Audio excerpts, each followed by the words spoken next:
last time we began inside the right lung of the Tenebris, as Birdman and Amu and Tenebris had grouped up to face the shadow of the beast, um, and find Fetch, but he was able to get away. Amu shape changes into a flesh worm and takes an hour or so, slowly tearing through the flesh of the walls of the Tarrasque towards its upper spine, between the shoulder blades.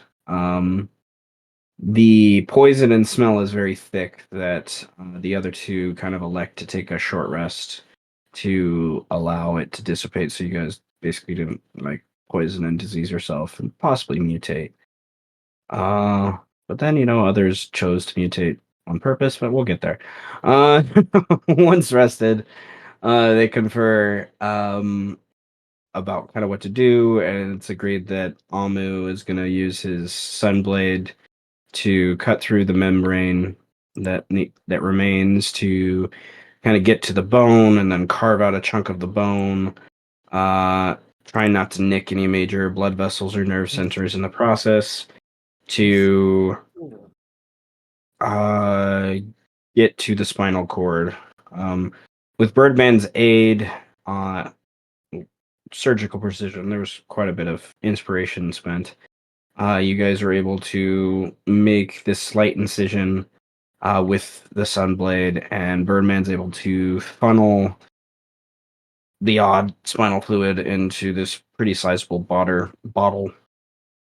There is some debate, some warning before Birdman just inevitably drinks it, but he kind of feels like he has to in order to learn more about what has happened to Setch and what is kind of happening to him along the way as one of these quote unquote candidates of the beast, of its shadow, I should say. Birdman falls to the ground, has a seizure. Amu's trying to attend to him as best he can, just to make sure he doesn't, bite his own tongue and things right that. Uh, and Birdman, however, from his point of view, he's transported to this dark place, somewhere between the realms, maybe somewhere out in the astral plane. He's not quite sure. And he sees an enormous dark figure, this figure with horns, and he hears these continuous giggles from around and behind him, remarks even from his former Kenku self. Uh, the figure kind of speaks through images in this form more than anything. There's not really a voice that he sees. It's just like the shadow and the astral plane that it kind of comes up from, kind of forms into different images. And it kind of claims that you have to seek out Setch. Like he's not what Setch is doing. He is not what was intended by the power that he was given, kind of thing. Yes, but there seems to be confusion. The creature you're meeting, the figure, kind of is irritated. There's some reasoning eventually that this is um, the entity, the deity, Jock, this creature of change, and it kind of kneels down rather patronizingly and explains in more sim- simple images and words, I guess, from its point of view, because it is a being beyond mortal understanding. Um, and it talks about how its rise in the east. There's a chance to send the beast away, a chance to kind of change the fate. But the darkness of the tower in the old campaign took hold, and there was that Hod's tower that kind of took over the people, and it waylaid the original purpose of the beast in the process, and as it tried to travel west across the lands. It was then reawoken, and kind of re-explained some of the history that's led it to this point, more or less. And then it's been trapped by the people. And then Setch was kind of chosen in a way. You get the impression now that something I could have explained with that imagery now that I think about it again, is Setch is kind of born from that transition. There's something that you get the impression Setch is much older than you originally thought. Like he's been around in some way, shape, or form since the beast has been in this part of the world, kind of thing. He's like a vestige of some of those wars and people that died in the process. But he's kind of being used as a tool for the wrath and perspective of that beast. He's not being used as the guide to help it through the kind of next source, right? To herd it to the west, away from the lands. It's supposed to. This creature is not supposed to be something that is stagnant. It is a creature of change. It's supposed to keep moving. It's supposed to. And so Birdman awakes, confused and angry. The group teleports back to the base of the 11th house, and Birdman kind of explains to Amu and Tenebris outside before Tenebris kind of leaves in the middle of it, but about the freaky shadows. There's the man inside them, kind of told them of the prophecy of his fate as Birdman that seems to be coming on, and he like curls up in the fetal position in the mud for a few moments while that talking kind of happens, and then eventually starts to get up and move his way towards the fourth house to at least confer with one of the other binder lords that he still needs the support from for his kind of exoneration, I guess. But Amu kind of stops him and worried of the spinal fluid bottle. It's like 20-pound bottle of oozy whatever. And a Birdman agrees to give it to Amu. And then there's like, as Birdman breaks away from Amu, there's Henku mockery and laughter and visages that appear, kind of lead him through the city of Salt, into a part of the city he hasn't been in since he like first arrived, one of the really poorer parts of the city. With this, Amu returns to the 11th house real quickly to get a message sent to Pio, his brother, and about how he's going to be late for their meeting in the evening. Faurwiin agrees to send the message using his son's powers, basically. And Amu then runs to the tree that is below the 10th house. It's been damaged since the last time you've been here. Definitely something that needs some attention for future kind of transports. But nevertheless, he goes to kind of the northeast of the city to the lands of the swamps and whatnot, where his circle archdruid is. We then go inside the tower with Faurwiin in the 11th house, and he's doing some research, but for a new spell. But he's also sending messages to Pio and Birdman and Killian about some of the more recent developments. Meeting with a group, Birdman and Pio, in the evening, and it's definitely a scene we'll probably get to today. Tenebris returns upstairs, and there's some discussion with Faurwiin, and Birdman's trial with the beast, and him seizing and falling drunk and drinking the spinal fluid and kind of going through the mutation he goes through. He's Loco in the Coco became the title. Was what when that scene came up. And Birdman, yeah, and then Amu mentioning how Amu has the spinal fluid. Then the Sith, they find this creature,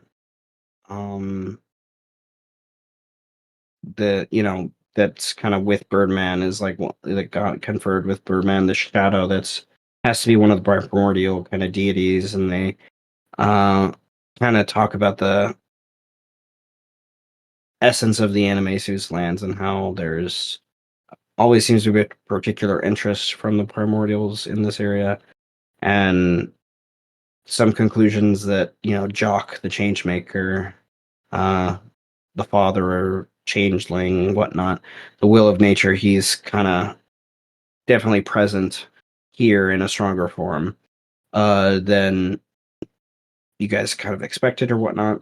They kind of find talk to Killian and discuss the searches in the sewers for a little bit, and then Tenebris starts to go on his own research for his own spells, and Faurwiin, we kind of wrap up a few hours with him doing his final touches and going through this um very cool scene with his new spell, allowing him to face off versus a group of his created sons as he meditates and keeps his eyes closed. The heightened senses allowing him to kind of take note and practice without even seeing along the way. And then that scene leads to him kind of uh, making his way back to his own chambers afterwards, but somehow just finds his way to Amber's door instead, and is allowed in. The choice shown the proper choice to be to take between up and down. Kind of congratulates Farwin along the way for his gains and eldritch power, and then kind of warns of the next step about this cut that he has to make. And he finds this adamantine statue that uh starts to break apart his magic, and um will inevitably force a very powerful enchantment upon him. And he has to cut through the stone um before he can pass. And after a few quick slices from his lightsaber, basically, uh he goes down into a chamber, a smaller room that has these stacked pieces of dragon glass crystals on tables and chairs and other things. And in the center there's this um conduit weaved from five of these crystals around this very powerful page of magic that has yet to be written, that seems to be part of Orcafor's lost spells and some of the myths Ember has been able to hold on to from her former masters. And she encourages Farwin to learn a seventh level spell, and he chooses Planar Shift. And once he's completed learning that spell, he's able to continue on into Ember's challenge, basically. And we return then after that for a brief moment to Birdman for the I would like later. to check on a little thing first. No, we're Would not. I'm you? not done yet. I'm not done yet. It's Sorry. uh the end of the last session, Birdman had a pretty significant scene with the fourth house. But on the way to there, he meanders through the Beast Crown close to the stage courts that he hasn't been to in a few days, and a part that he hasn't really recognized or been to, I imagine, since his very first time in the City of Salt. But nevertheless, he follows these dark words, giggles, cackles, mimics, kind of forgotten phrases from the Kenku self. But he's slowly learning that some of this must be from Jock, the Changemaker. He's just using that probably to lead you along. And he finds this mound that's left over from the destruction of the stage courts, and these cackles kind of tell him to reach inside. And when he does, it feels like this oily and thick fluid. It feels like he's swimming through the spinal fluid, like his arm reached into the spinal cord, and is going through whatever that is. And amongst the muck, he grips something, and he pulls out this solid structure, and he cannot but help that he remembers it from some time before, like somehow, because as he looks at it, it's obviously an elf creation. It's obviously a bow that was made by wood elves. Um, but there's something about it that he just can't quite place. And it has these magic. It has a magical elemental string upon it, made from the tendrils of Tarask flesh. And when he starts to draw it, arrows just ignite with this almost lunar light. And he shoots to kind of see what it does, and then he makes his way to the fourth house, finding the bugbear binder lord Trundle, his um, tower, home, mansion, whatnot, is surrounded by Ratus lords and thugs, led by this character named Aliplu, who is a powerful cleric of the weave, kind of well known, sort of here, one of the few clerics in the city, to be sure. And he has his kind of goes past them at first. Birdman does, and then once in the kind of warehouse tower structure that makes up the fourth house main kind of base area, he inside finds these goblins, hobgoblins, bugbears, mercenaries, champions, casters of various sorts, kind of surrounded by Trundle, who eventually joins Birdman as he is served some mead, and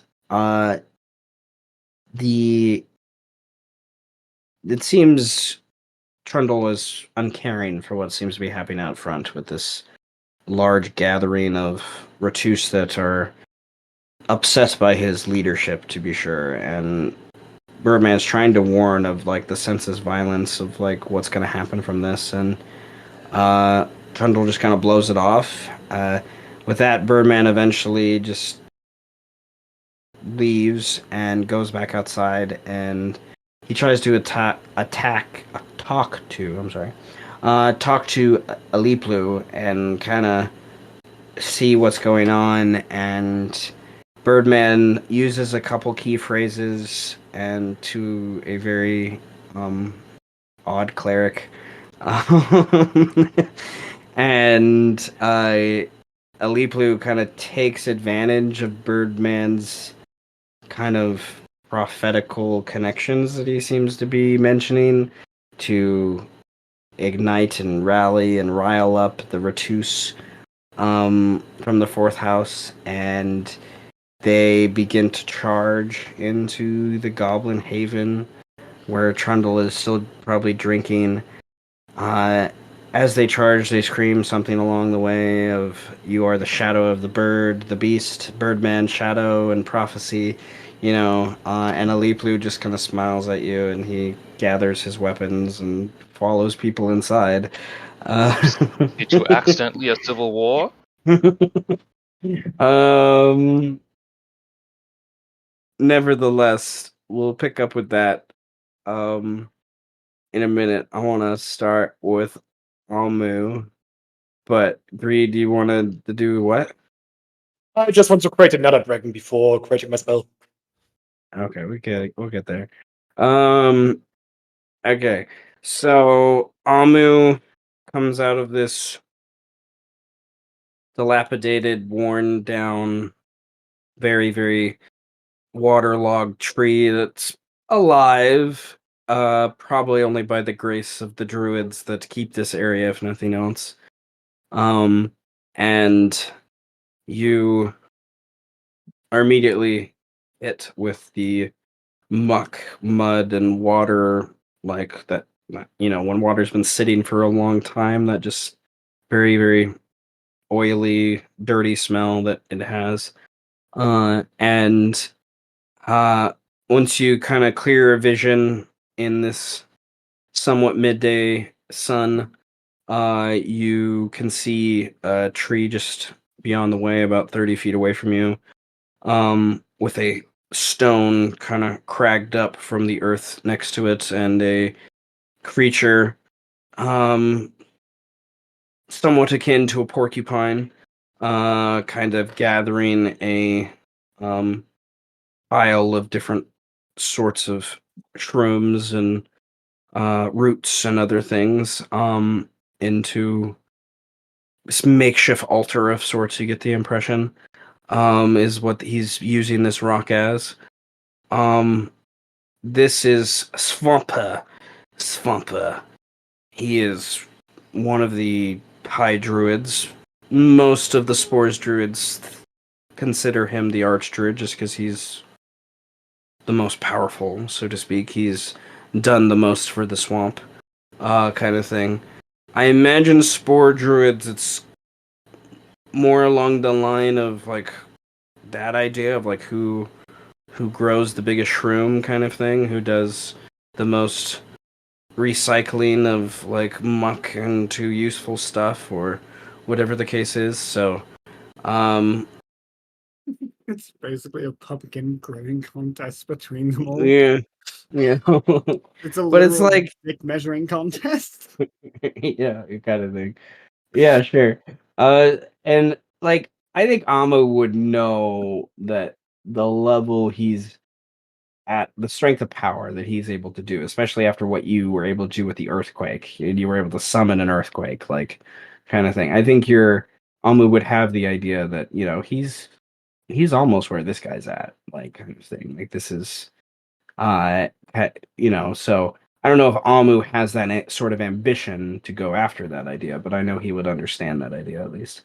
Um, so Swamper definitely by this point he's turned his head over to you and sniffed in your direction, and in Druidic basically said, "Ah, you returned," more or less, and is just waiting for you to come closer to talk to him. Unless you want to like, you know, yell at him to come talk to you, I guess. Power move. Never power move, kind of thing. How much politics do you want to do with this? Is one thing you can do, because you're at that level where you could start to assert dominance in that way. And I do think druids are that way. Like they are like animals. Like there is a territory. There is like, hey, I'm in charge of this territory, like kind of thing. I do think that is a thing that happens with druids often. So yeah, what would you like to do? Well, I'll first say, I don't know exactly when, but in the next few minutes my pizza should arrive, and so I might Okay. step away for Yeah, no worries. a minute or two. But Yeah, no until worries. then, Omu is going to walk up to here. He's not really, in Omu's mind, he's not thinking about the uh, dick measuring contest that the druids have normally gone to, because his whole life he's always been under uh, the authority of someone else. He always deferred to his brother on matters when living in the city, and when pursuing his druid training, he's always deferred to whoever his master was at the time, and he still considers Swamper to be his current master. So he approaches and says, yes, and I believe that I bring word of the city of Salt and its current uh, positions. His big porcupine teeth chatter a few times, and he looks up at you, raises an eyebrow, kind of shifts his glasses up on his nose a little bit as he does, and his quills on his back, very long and angular, um, kind of fraying out in different directions at the tips almost a little bit. Uh, shimmy as he stands and tries to get a better look at you over the gathering of resources and reagents he's has on this altar. He's definitely in the process of like getting ready for winter, like trying to wrap things up and stuff like that. You get the impression as you get a little closer and look at it. What is the have the gnomes and elves and dwarves and humans done their duty? Has it been destroyed? Is the creature awake? None of these seem an answer that I can say yes to yet, so why are you here? Mhm. The city is on the precipice of a great change, I believe. Good.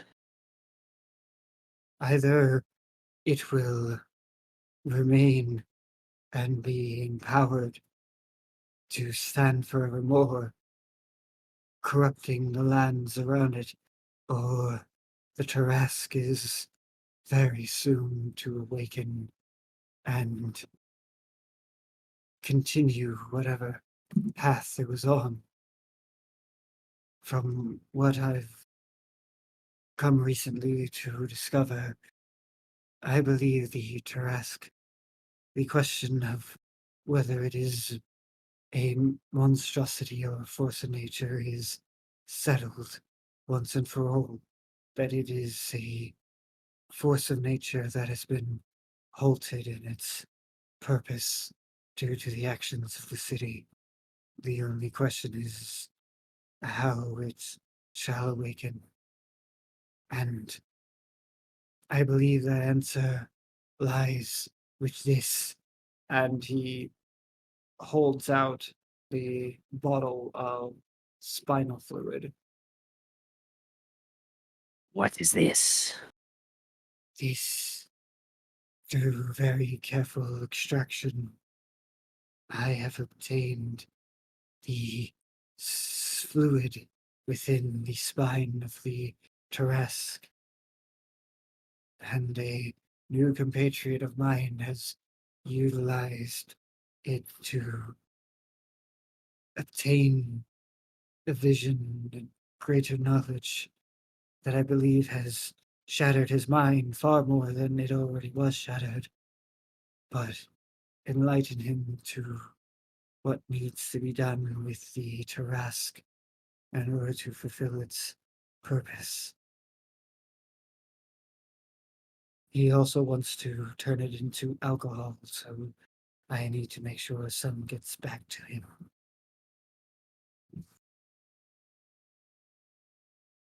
I knew many drank the liquids of the beast, and the consequences of nature have been dire. Some mutated, some died. The undeath wreak havoc upon their people, but we can waylay this, yes. I have never heard of one gaining insight from nature.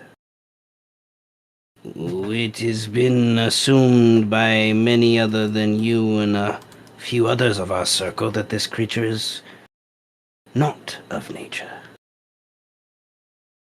At first, yes. Mm, May, he, may you open the bottle? I would like to understand its essence. He's going to just he's basically going to like take a he's going to do like a medicine check and try to like understand like what it is more than what you're saying kind of thing. Understand it from his point of view. Kind of thing. yes. Like he's testing the truth. Like he believes what you're saying, but he doesn't believe this can actually be what you say it is. So he wants to actually feel it and taste it maybe. Yeah, and Almu certainly uncaps it and allows him to do his thing with it, furthering it with, I believe that there's more to this fluid as well. There is some thing, I think perhaps a deity is behind this, what is being called a shadow of the beast, and my newfound compatriot is a candidate and a adversary that I ran into while inside the beast. Seems to be one as well. I know not of these tales, but I am not a specialist in the ancients, as others are of. He just seems kind of confused and overwhelmed by the idea. He believes you, and this stuff is something he's never seen before. And he's seen all manner of just the nasty of nasty things, throughout his, 60 or so years that that he's been a druid at least. And, like, uh, his age is obviously not that of what his numbers are. You can tell by the way the druidic magic kind of flows through him, but he kind of corks the bottle and kind of gently shoves it back in your direction, like he's so overwhelmed he's not sure if he's the one to carry it, kind of thing. Like he, with the gesture, but there's a sense of benevolence to it that he and respect he gives to it at the same time. What do you ask? What do you need? This is. Do the walkers know of this? No, the walkers have been continuously. 1 second. Pizza. Conveniently Pizza. absent. Pizza. I'd like Continuously to say pizza. the Watchers have word. been conveniently absent in the city of Salt. This They was kind has of, been interrupted by pizza. sort of. Solaria technically was one. She was like an affiliate of them. So yeah, continuing on, the walkers, as far as I am aware, are still avoiding the city, which I still find odd. I thought for sure they would have made some grand move, but the citizens have done so much more for There are rumors of giants to the south. They could be involved with this. Yes, there was the dwarves apparently have gained access to these great and powerful. I do not even know how to fully describe them. He gnome emerged from a eagle the size of a building, the size of 2 buildings, in fact. And I believe there's possibly more. He has no idea what you're talking about. He believes what you're saying, but he's just like, what? Like the look on his face. I think they referred to these things as primordials in a more specific sense rather than the abstract ancient sense. Perhaps that they are of an ancient thing. Oh yes, they said that these Children. primordials were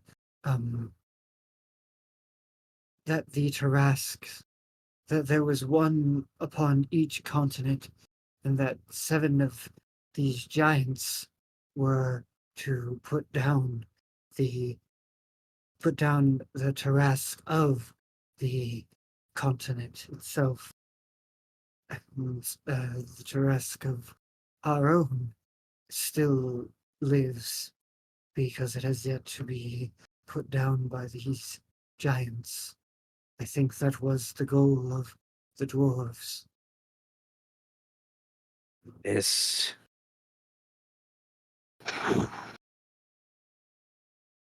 Primordial weapons to oppose forces more ancient than Ba'a herself. Is this what I am understanding? The Tarask is one of these entities, and these dwarves have found... He kind of turns and is starting to like mumble and kind of piece everything together, and is just like overwhelmed a little bit by the idea. And you can definitely get in the tone of what he's mumbling that he feels like it's too late to do something, you know? And he obviously knows of the gods and the primordials and like what Animaesus believe in, and he's like, is this entity, this shadow, a echo of what? And it's he uses the druidic term, but it's Jock is the name it translates to. And Jock to you as a druid is something we didn't really talk about last session a lot because it was kind of mostly from Birdman's perspective, but Jock is nature, like if anyone is of any of the deities. Like that's what the Animaesus interpret him as, is like the seasons, the cycle, the change and process that goes from spring to winter to fall to summer. Like that is Jock. That is like how they see him exist in the world, kind of thing. So even your belief as a spore druid, there's a big belief that Jock is the one that allows you to create the rot to bring life. He is that change maker. He's the one that those processes are filtered through, kind of thing. So, Yeah, so I incited to see if putting that together with Birdman's inane ramblings makes sense. I would say yes with the net 20. Yeah, I would say yes. Like Birdman, for whatever reason, and you think it has something to do with the stories you heard about him when he was a quote unquote Kenku. And you know little about Kenku, but Kenku aren't from. They are. It is a curse of nature. It is a curse of Jock. It is a curse of the changeling that usually happens with a Kenku. It's usually someone that's did something sacrilegious to that entity. Is usually how it's perceived. So it's something that is not something that's happens very often. It's like, once in 1,000 years, something like this really happens in this capacity. But Jock has been known to come to people in the form of a bird or a horned figure and try to guide them to the change that needs to happen. The Animaesus, they have a great reverence for crows and ravens because of this. They kind of signify that to them because they're usually surrounding near life and death situations that signify the change that happens. So Swamper would see Amu, like he would like the gears turning as Amu's eyes flick back and forth and nods to himself and then says, "Yes, the that my my compatriot, he mentioned that he was once cursed to be a Kenku. It would make sense then if Jock were to use him as a conduit to and he found someone worthy to remove the curse. His teeth chitter excitedly. Apparently, his name is literally Birdman. I always found that odd, and even upon hearing his tale, I still find it odd. But if Jock is involved, then choosing Birdman as a candidate, his previous curse would make Well, very good amounts of sense to connect it all. he nods in agreement, but he's still... There is a connection with the entity of change in the city that allowed that curse to be removed. Your friend is either doomed or blessed. Yes. Either which way, he is a catalyst that is needed. And as you know, that usually means death. Mm. Nature Yes. is not forgiving in that way.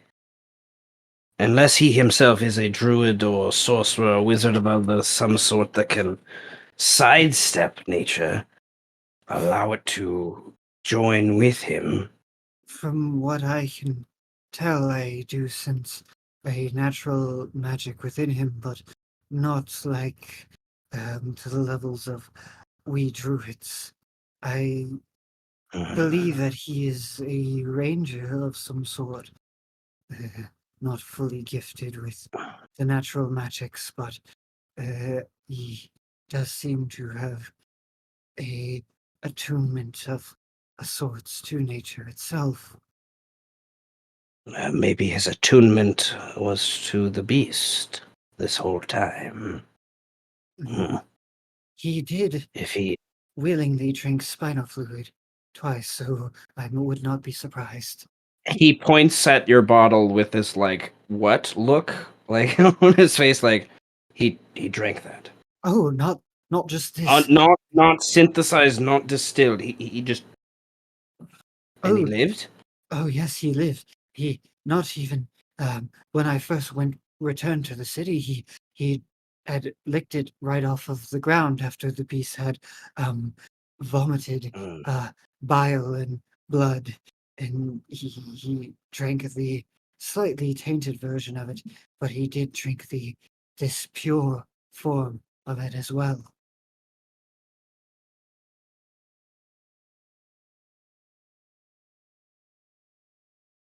What are you going to do with it? I specifically came to you to see if you perhaps had an insight to the if somehow we could find a way to utilize it to connect it to the magical nature of it itself. If truly the Tarrasque is a force of nature, then perhaps it's this fluid is a gateway that we could access ourselves to further understand how to enact what is needed to free the lands of the curse that is binding it. Something that I feel we have been stumped at for some time. If not, then drastic measures would have to be taken instead. I am not sure I know the answer now for this. Past drinking it myself. And I am not sure I want to drink it. I am rather old. I am rather young, and I don't want to drink it either. I was very But hesitant to let my friend drink it. I know a thing or two about herbs and alchemy. Perhaps given some time and some more time to gather different resources. There are some insights I can gain. There are some spells that I have heard of from other druids of an ability to change or transmute into a creature. So maybe there's a way to pivot that idea into transmuting into its mind. I hear what you say, and it makes me wonder if you were not given this knowledge to give to me by some essence of nature of Jock himself to let us know that we must help guide the shadow, like the sun does. We must be, because the beast is forever hidden in its own muck and turmoil of those that succumb to its... He kind of just gives this look of disgust as he looks at the swamp around him. Like, he appreciates and respects the swamp. He's a creature of the swamp, but you guys all know this swamp is not a natural thing. You're just trying to keep the pieces together for the nature that is here. and that's kind of, like this swamp wouldn't exist without the Tarrasque bleeding constantly. There's this none of this water is potable in any way, shape, or form without you guys attending to it. And we must do something. Yes. Here, he gonna jump, swims excitedly, even despite his old form, back to his rock, and he goes to this, like, little, like, wood acorn, like, bottle thing that's not too big, but pretty, definitely takes two of his hands, so he kind of has, like, put it under his, armpit, and he comes back and swims back over, and you assist him to pour some of the spinal fluid stuff into this little thing. And he's just like, do you want me to take the large amount or the small amount? I only need the small amount, I think, to begin to understand how to apply it. We will eventually probably need more. He shrugs as he's like, this is completely unknown to him. I. Do perhaps you have I feel time is very much of the essence in this matter, and I, if I may say so, Master, I have found myself within these past few years questioning my decisions, whether I perform my actions for the sake of nature itself or for my own selfish gains to help my brother. And in this instance, I feel I finally have found a way to merge the two of them so that I am not conflicted in my duties to this. If there is another bottle that we can use so that I may leave more here, while also returning this because I feel I still also need to attend to the crack-headed views of my compatriot, so that he may distill this into alcohol. I feel like that is just a thing that I should do. You are an enabler, he says. He walks away. You're an enabler. He goes, and you can definitely get the impression he doesn't have any glass or things like that. He has like these little acorn or wood things or whatnot that he's made, and he brings over some bowls and things that he can kind of half use to cover them and whatnot.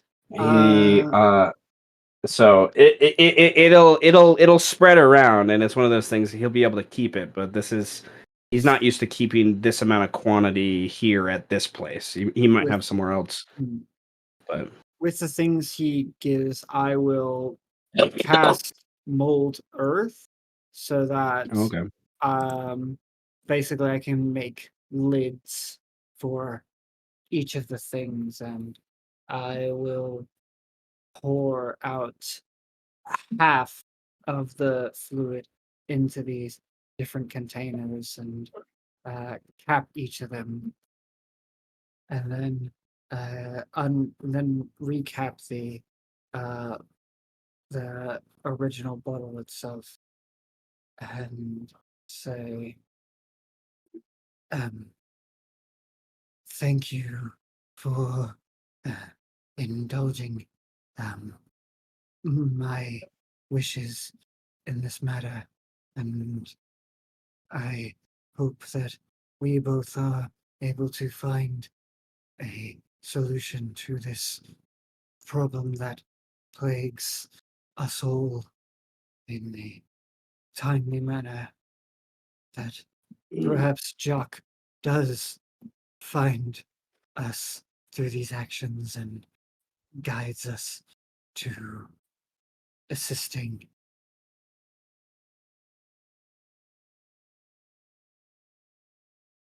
He nods at this. I've always been curious, but I wish you luck. If ever there is a thing, you are dealing with matters that sound beyond what. He kind of gets real quiet at that, and he begins to basically say a ritual in Druidic to bless you. Do you allow this to happen? Yeah, sure. Okay. The ritual lasts a minute or so.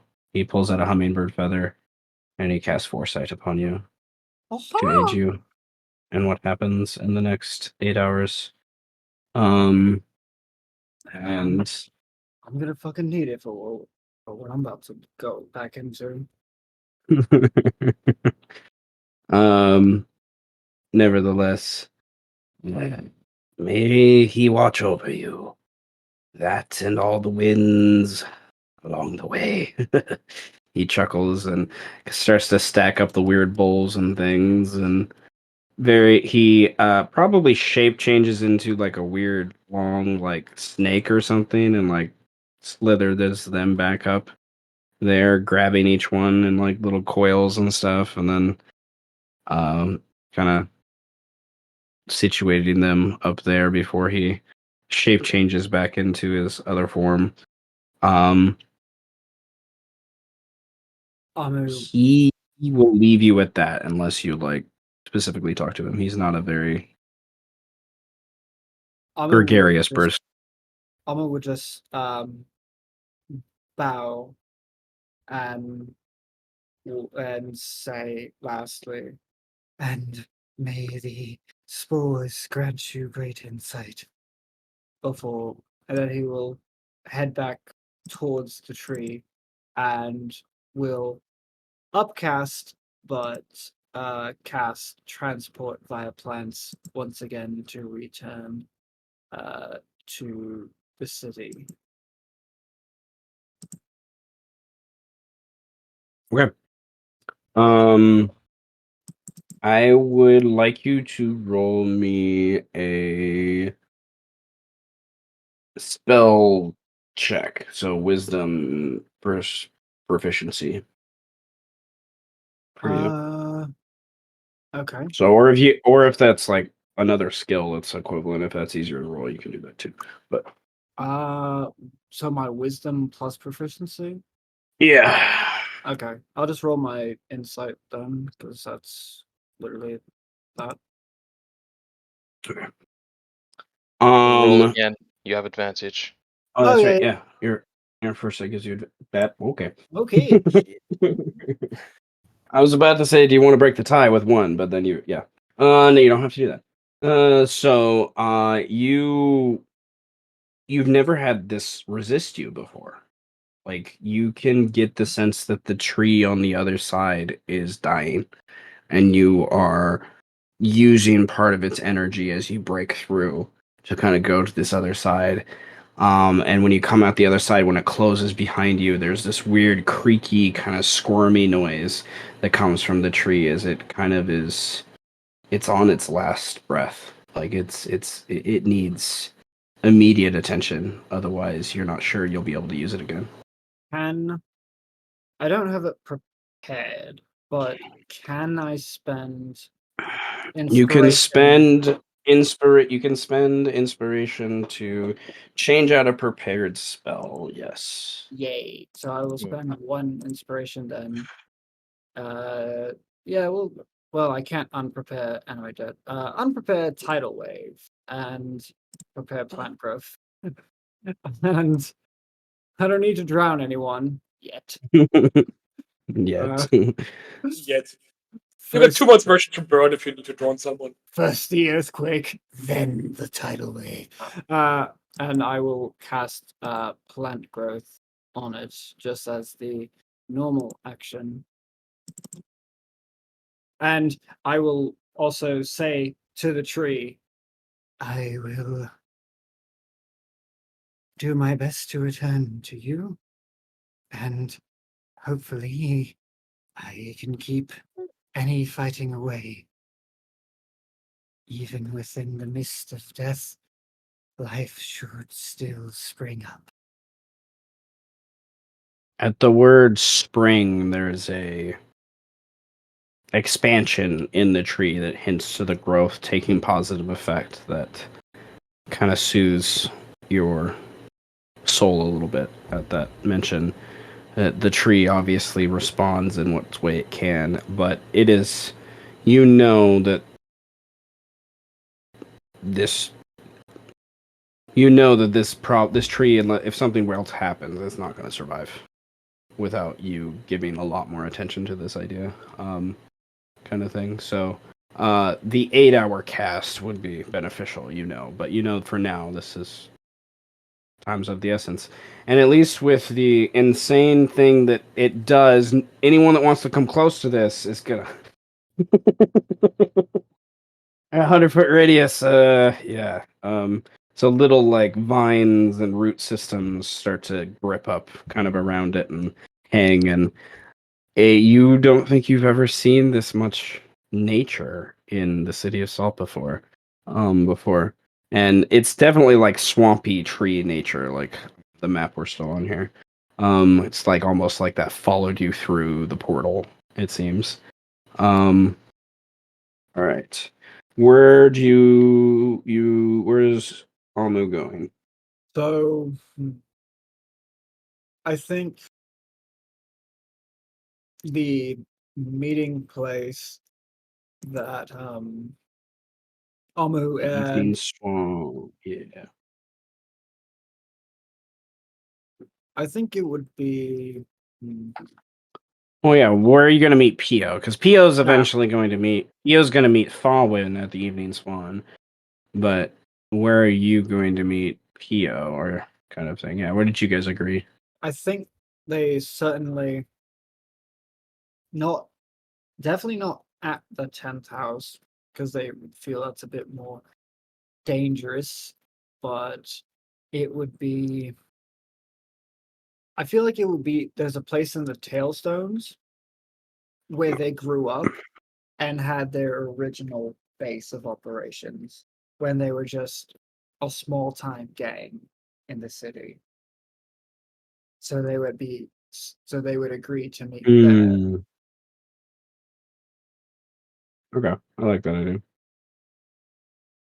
All right.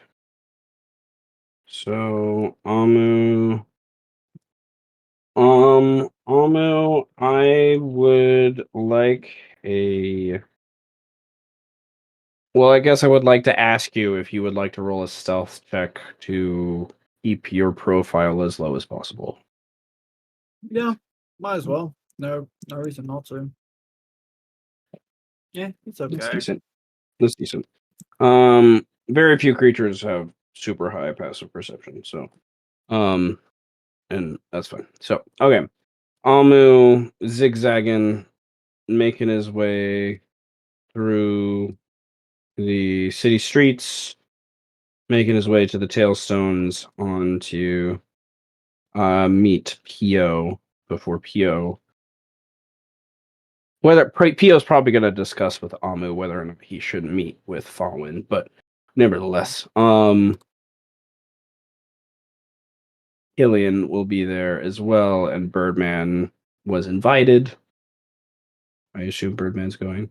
But there was some drama behind that request. Nevertheless, we should jump now to the 11th house tower, Yeah. where Faurwiin and Tenebris are performing different actions towards their control over the tower and their own spellcraft along the way. And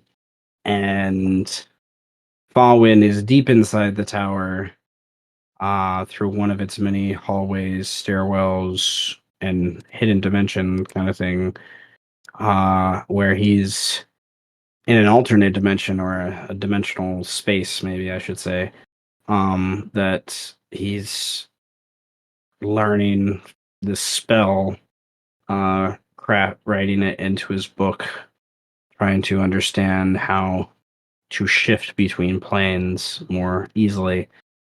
Meanwhile, Tenebris, I imagine, is in his own library study area, and he's coming to a conclusion that he needs some particular reagents to further his spellcraft. Looking at pictures of the Tarask and dragons and demons and different things to kind of understand. There's a frustrating as he realizes in order to perform a true polymorph spell, he will need some sort of divine essence, and that's the Tarask just ain't dead for that. So, What's the alternative? Focuses on Sith alchemy instead. yeah. And you wanted to polymorph another dragon? Yes. That's gonna be sent straight to the Straight to the what, I'm sorry? to the 11th seal. To join the other two dragons who are already present there. Okay. So we have 5 dragons now? In total. 2 are always with me, and 3 are at the sea. Okay. I'm just gonna put the total on that map for me to keep track of, and then I'll go to the seal and drop another one over there before I forget. All right. Well, you're out of a 9th level spell slot for a little bit then, but nevertheless, all right. Well,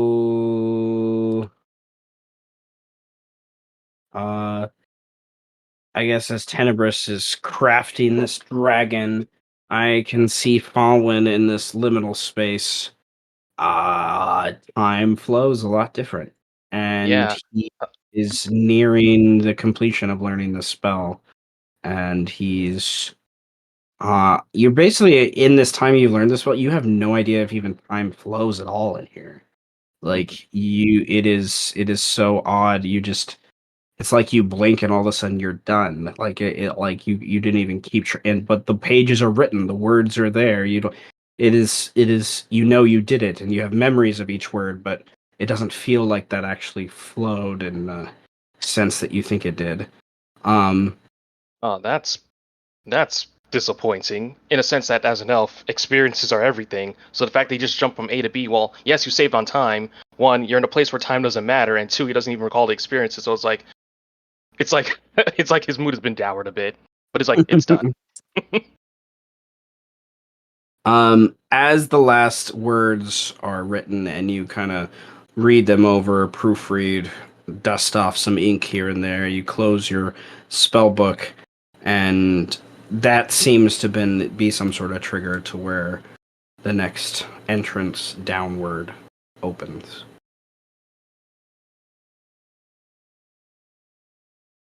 Well, Farwin looks in his shard. Well, it's probably floating and probably going back into the inventory. He's gonna take a drink out of his because one of the things I thought of is I didn't bring any food here. This kind of just happened impromptu.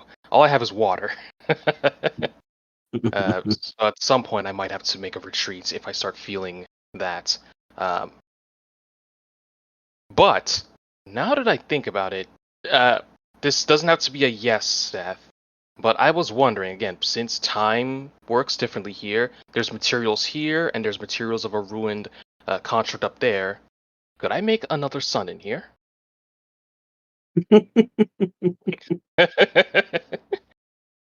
Things I was not expecting. I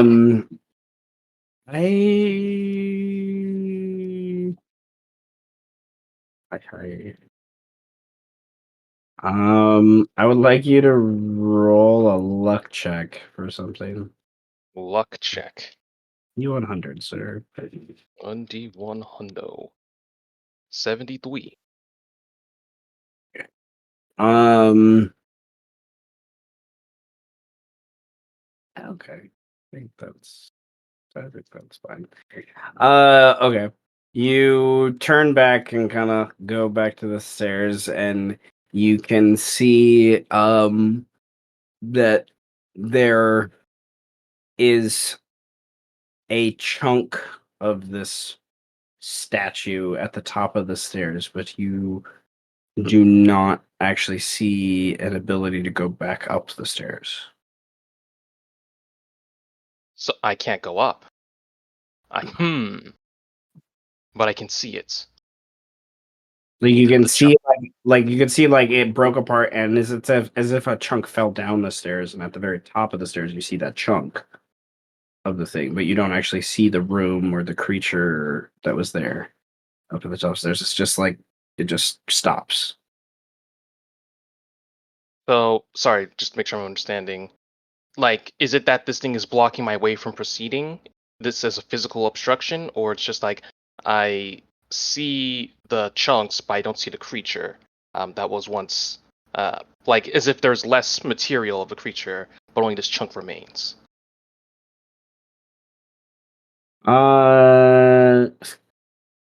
It sounds like he's saying your kind pathway of to both. that room doesn't exist anymore. Yeah.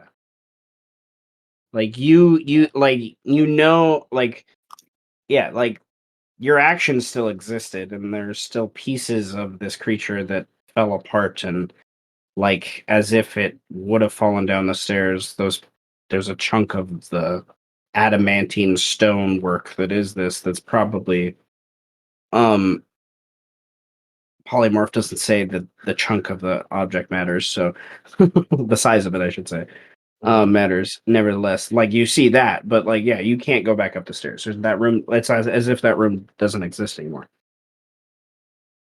Huh.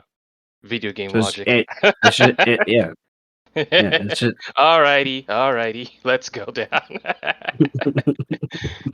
You There's only one place to go, man. Okay. You can't No. backtrack, damn it. I need to make a save point. Nevertheless, you walk down the stairs to the next room. And I'll move them over so they can see. And you see chests of different. They're all about the same size, but some they're slightly different in shape and color. What do you do? Hit them first. Hit them first. Oh my god, I'm getting Freerun vibes. Oh no, this is not looking well for me, boys. It's only possibly a mimic, okay? Just possibly. Well, like out of those mimics, there's like a 99.99% chance that there's nothing, but that 0.01% chance there's ancient treasure. Oh my god, I got it. So the Got it. shoots up to like 50%. But what you're saying is there's a chance. I like Yes. those odds. In which favor? I gotta go with the trope. Okay, I picked this chest here. You pick this just there. I open instance. Okay. Chain is facing, man. Okay. I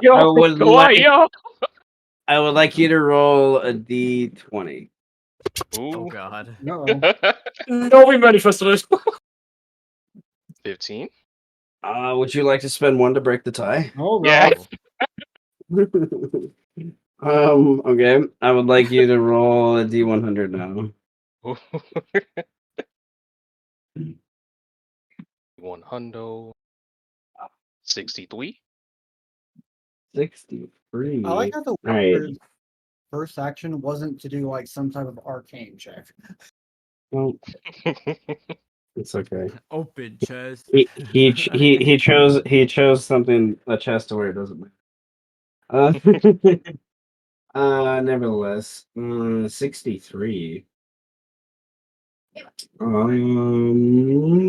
I would like you to roll. Okay, I gotta open something because I was hoping you would land on a mimic. To be honest. Like I said, I was getting stupid vibes. I was like, man, All it right. would be I would like you hilarious. to roll 1d966. I'm sorry, That what? is a very No, wait. specific No, number. 2d966. 2D 966. 966. This is more no, 2D 900 and then 266. This is either a series of magic items or monsters. I don't know. A series of monsters, of magical Okay, monsters. yeah, Item we'll go to monsters. the lower number is easier to find because and then it's the 348. This is more cursed than a D37. I love the D13 now. No, go away. Who's gonna fuck me over today? The D37. Okay. So you open the chest and you find inside treasure. Like you smile kind of warmly. It is obviously mostly silver, but it is a mix of all types of coin in the bottom. Um, Kind of laying mostly on top, but somewhat buried in the coin. You see a handful of kind of precious art objects of sorts, silver chalices, golden idols, a brooch, so on and so forth. And then there are two items that must be magical. That's the only thing can be. One you see often, it's just like an older probably version of it. Obviously no mission creation. They are goggles of night. Give you plus 60 dark vision when you wear them. And then the other thing is a blade. It must be magical. Say, what type of sword do you want this to be? Hmm. Hmm. Because, huh. Hmm. Hmm. Because I'm between longsword and rapier because I'm proficient in both of those. Let's do rapier because dexterity. Yeah. So you grab at like a pommel that's like sunken into the chest somehow, even though it's obviously the sword is much longer than the chest. And you start to pull out the pommel and eventually grip onto a hilt of this rapier. Um, the hilt has this gorgeous carnelian engraved rune gemstone on it. And it is your intelligence is definitely high enough for this. Well, no, actually, roll me a history check. History. History often repeats itself. Not click today. Okay, that's enough. Um, And this that's 18. it's you don't know what it says unless you do speak giant. I don't think you do, but you know this is giant. It has a giant rune on it. It was crafted by the giants at some point. The idea, the iconography makes you think of like the coloring of the carnelian and the iconography on the sword and hilt. It reminds you of like there's like weird like blood drops here and there on it. Blood, That have been yeah, rage, anger. yeah. Same. So I will so tell you this, it's from the Big Beast book. It's a pretty cool weapon. So but you would have to do an identify to know more. Or attune to it if you want to attune. Oh, this definitely feels like it would be an awesome boon for a Sith acolyte of sorts. But Mhm. huh. But I still like this is an exciting find indeed. I still do not know the objective of this room. Was we knocked out this chest here. Okay, What? are you done? Are you done looking in the chest? I Do presume that you means do you yeah, do you stand and like stop looking at the chest? Is my question. once I gather everything and I'm sure that it's empty, there's no tricks to it, no hidden bottom to it. You know, I guess I would be done once I've Okay. been confident or do whatever checks to make sure that I have completely emptied this thing out. Okay, so you empty the whole thing out. Okay. Okay, that's good to know. Okay, as you rise up an empty amount, you see that there is a it's stairs that go down. You can see light that wasn't there coming from the room below. And as you do, you can see that 3 of the chests near you start to grow teeth. If you would like to roll an initiative check to see if you can escape the room before they can attack you, I think that'd be fun. There it is. There it is. So you got. Oh, I'm gonna roll for all 3 of them God, you grabbed because like it's the more one fun. chest and like the one mine, the one blank space Oh, between 3 no. mines. the and one shit. blank space between these 3. Thank you for your. Oh shit. All right. So Oh, I didn't. one. Oh, you didn't click what? Gift of Telepathy. Okay. I think the statue got rid of that, so I don't actually have it Yeah, anymore. the statue did get rid of that. All right. So I'm on a different layer. Let me. I'm just on his room. It should have right now. automatically added you. I thought they fixed that, but I guess not. Nevertheless. Okay. Well, Let me switch back to layer. All right. So the one to your left, slightly behind you by this point, starts to chitter its teeth, and this long, nasty-looking tongue flicks out, and it is going to bite at you. I'm going to spend an inspiration point to get advantage and give A that. flat roll. Nice. There you go. And give that to. We'll give it to Les who just spent a few. And flat roll, you say? Okay. Clunk. Misses. And Faurwiin, do you face more of them or do you run down the stairs? You're not sure how long the door will be open, let's be sure. Time limit. Okay, so since I'm uncertain, I guess I gotta. Well, Yeah. all right. So this is the only creature around me, but you said there were like 2 others, so a total of Mm-hmm. 3. So I'm surrounded. I would make an attack at that one to like shoo it away. The goal's not really to hit though, but the goal is to at least strike at it. Yeah. Well, so it'd be like a with the blade and just slice. but to strike at it. Okay. Yeah, you cut into it. Oh, nice. I don't want to kick you, but I want to forcibly push you with my feet.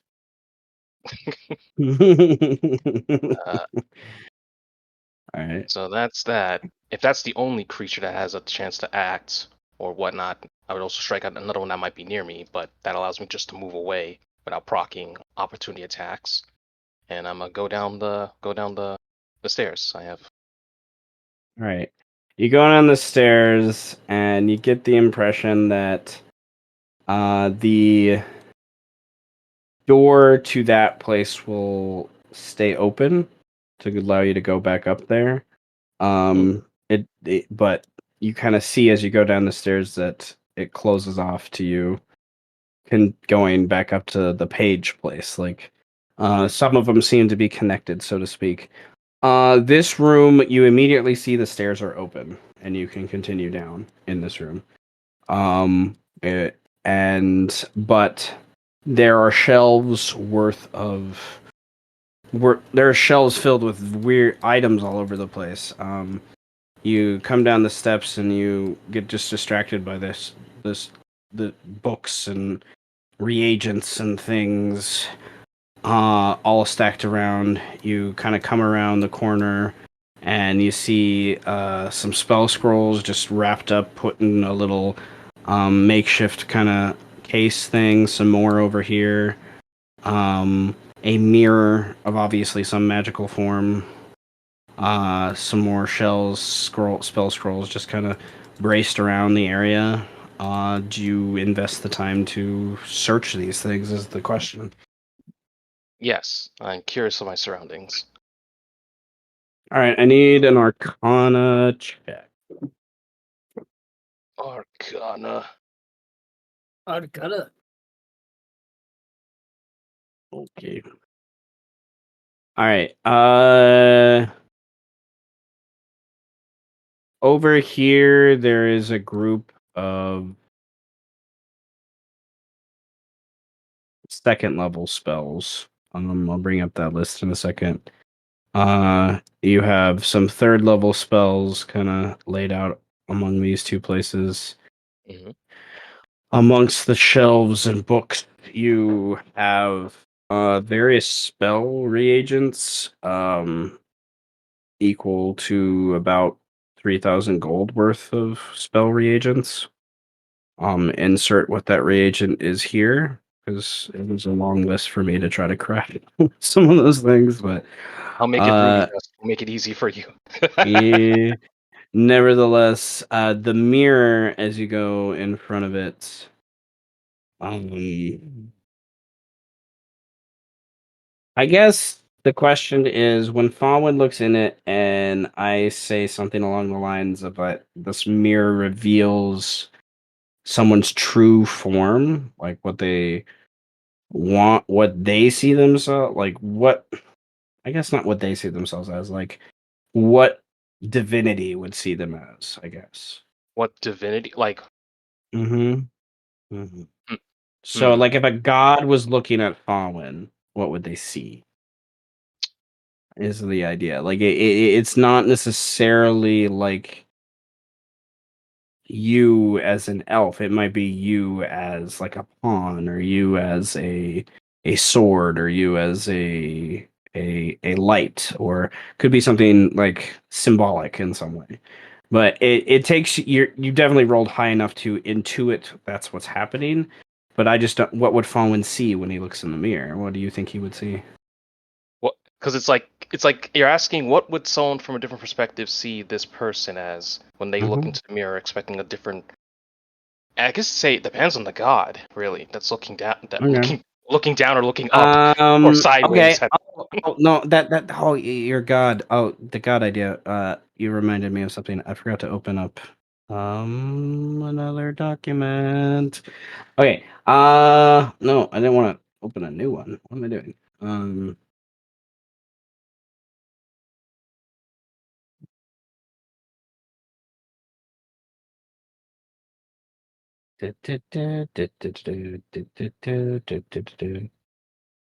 Okay. I would like you to roll me a d12. 12.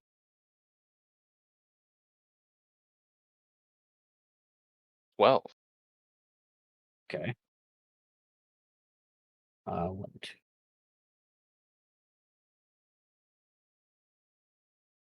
I would like you to roll a d15. 15. 1. Okay. Fine. Okay. So roll a religion check to see if you recognize the symbol at the top of the mirror that appears that would show you the divine being that's looking at you right now. Who's judging me? 22. 22. Okay. Yes, you would know, and it was a 20 plus. So, you see, a creature that is how do I word this?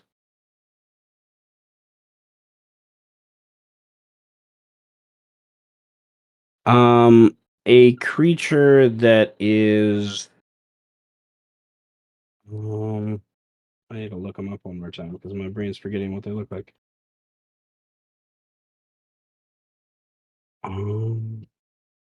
Okay, yeah, you see a imagery that reminds you of somewhere deep in the earth, like a cave of some sort, dark, but there's shimmering sparkles that are being crafted from some bioluminescence from the stones and stuff, and you see this somewhat bipedal looking earthen creature kind of come to this mirror and look at you. It seems to have some more female sort of uh,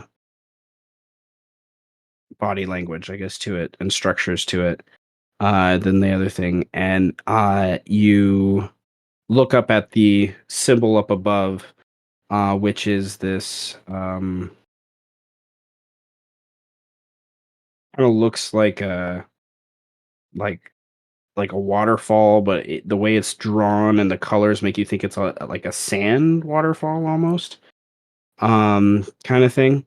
And you know this to be a powerful, very, very powerful elemental, named Sunis, that is a goodly creature, that tries to organize the elemental plane of Earth, in correlation with the other planes instead of trying to dominate that idea.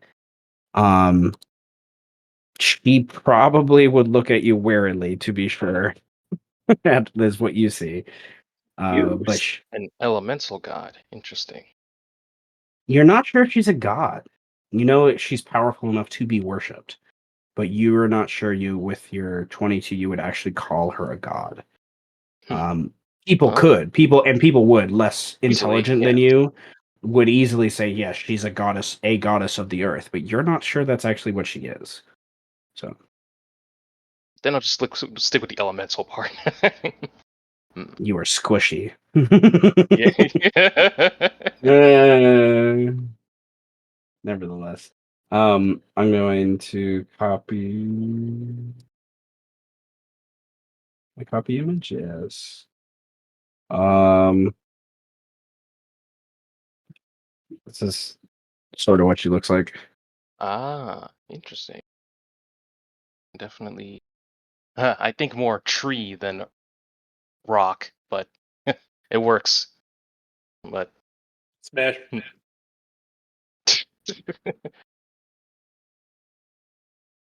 as this entity is looking in the mirror and I'm looking back, what conditions brought you to my trial? I believe you are called Sunis.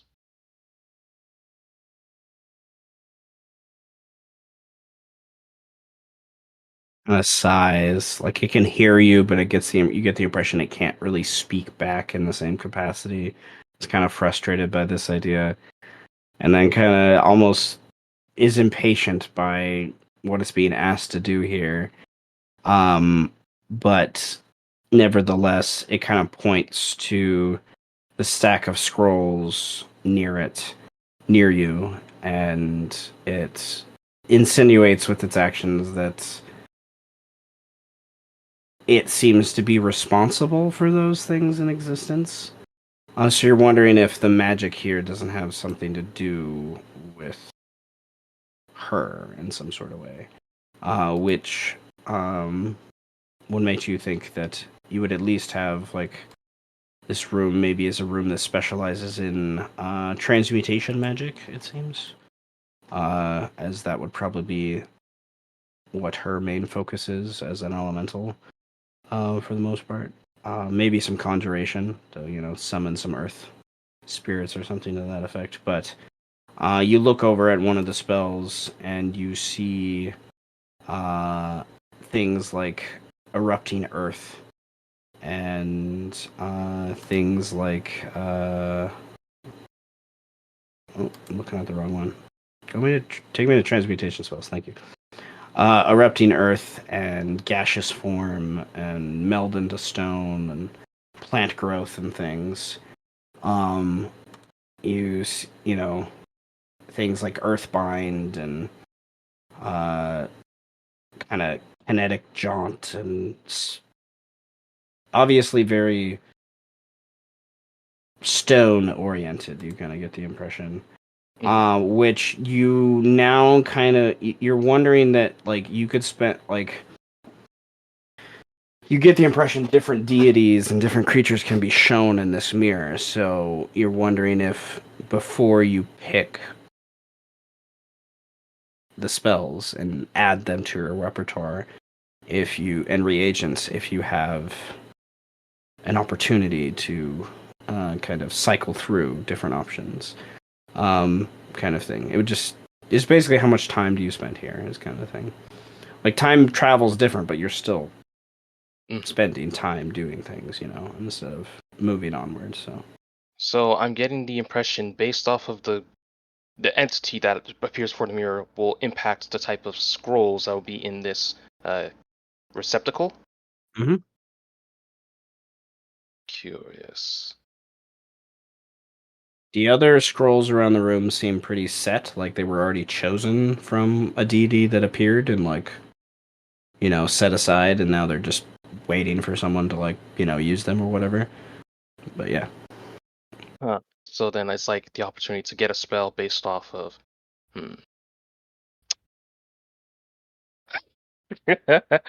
I'm gonna It's do like something. get a spell based upon theme of the deity, basically. Yes, Like things. I'm gonna pick something because 1, Star Wars, 2, Baldur's Gate.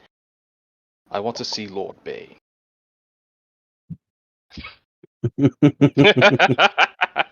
Things I was not expecting. I'm not surprised, but things I was not expecting. Okay. Bane. All right. God of Tyranny. God of Tyranny.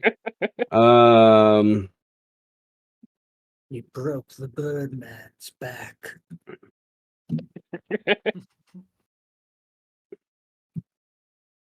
All right. The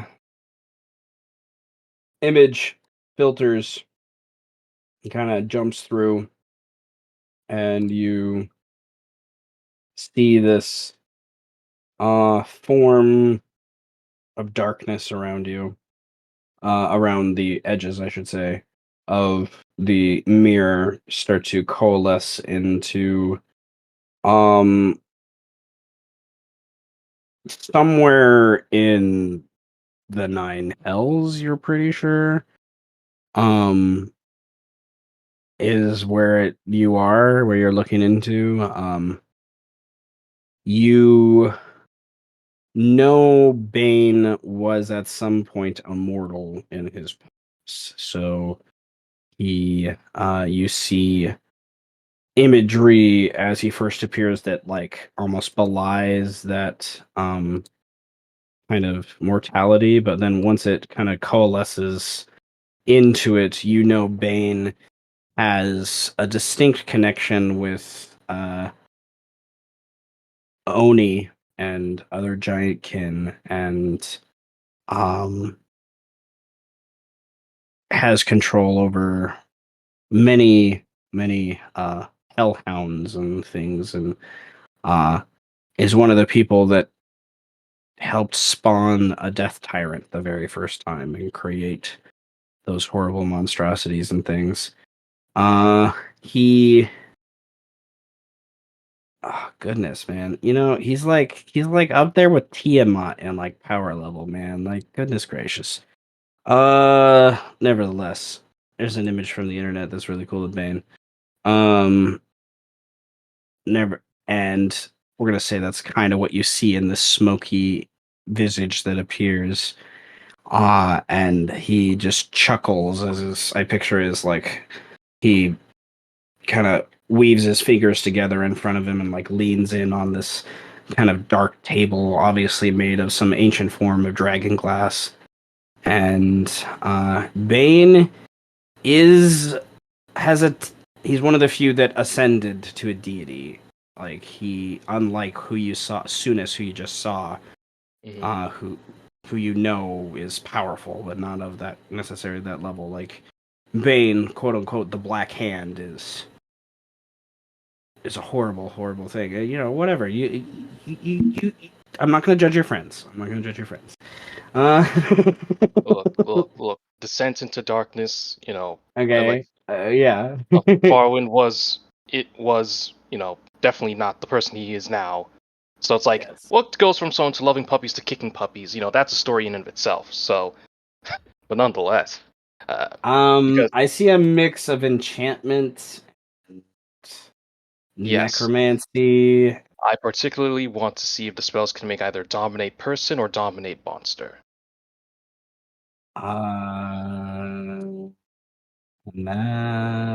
Go back, please. I love the wiki dot. I'm just gonna say.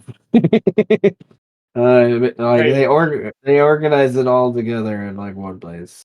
Like, okay. Dominate something and something.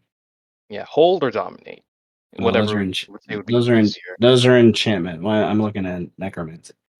Um.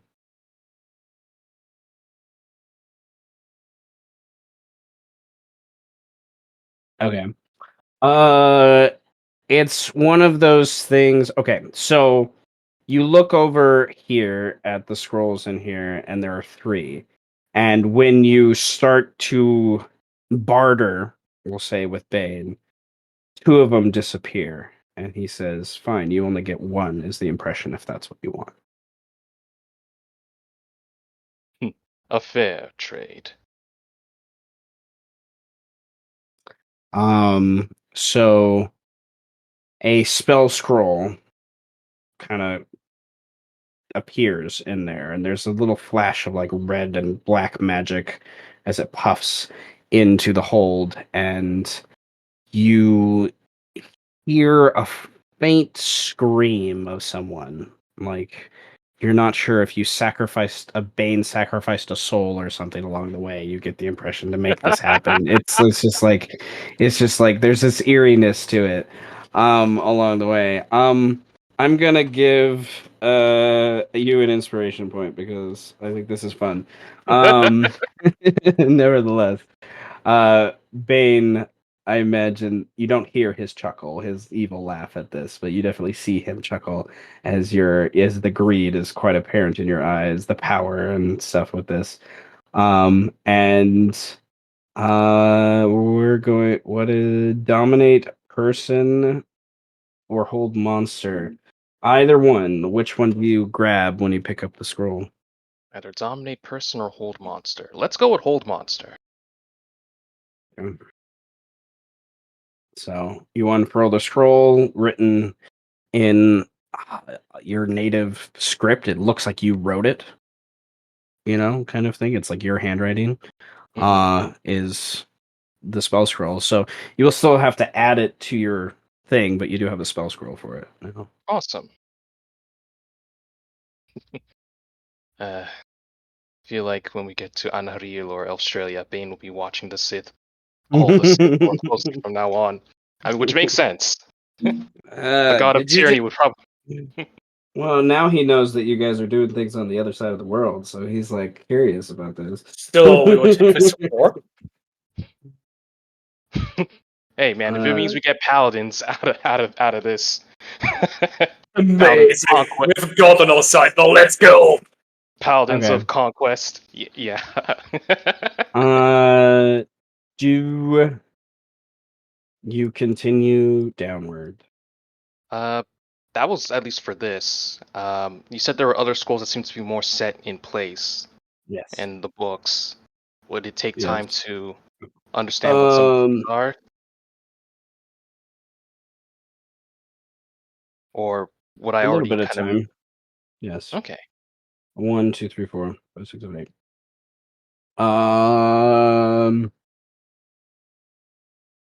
Not I don't think an insane amount of time, but I would like you to roll I'm gonna roll a dice first. Okay. I would like you to roll 5d8. Because there's 5 spell scrolls you see around the room.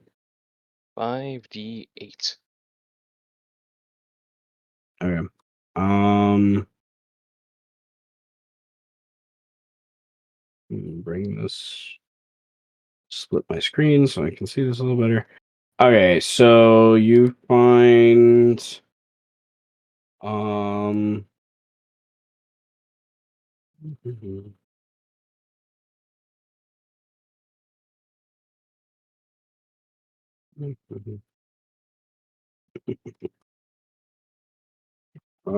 right. Give me a second to type out a list of the spells.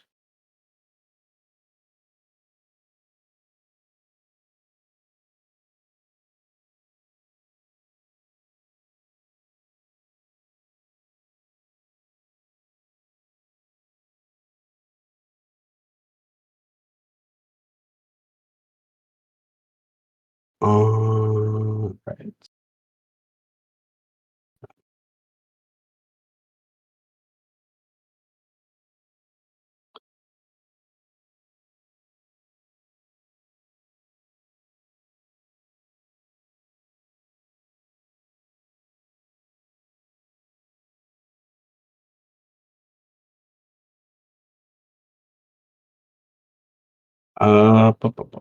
And these scrolls, I want to say, like 2 or 3 of them are obviously you think are probably written by Orcafor, and then the other ones are just people that were here before Orcafor, and they just didn't ever use the spells for whatever reason. Or the highest level spell is a 3rd level spell,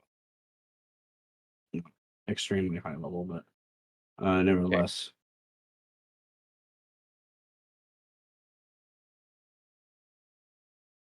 And out of those 5 spell scrolls, how many of them are the 3rd level? Is it like 1? One is a 3rd level.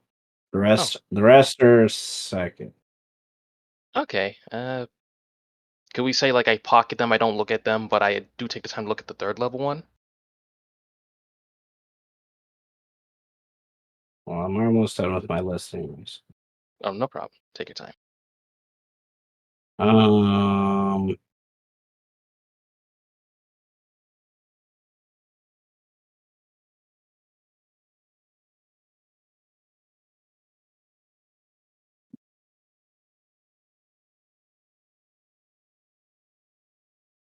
okay. Nevertheless, the 3rd level is Tiny Servant. I forget, how long does Tiny Servant last? 8 hours. 8 hours. It wasn't concentration, right? Nope.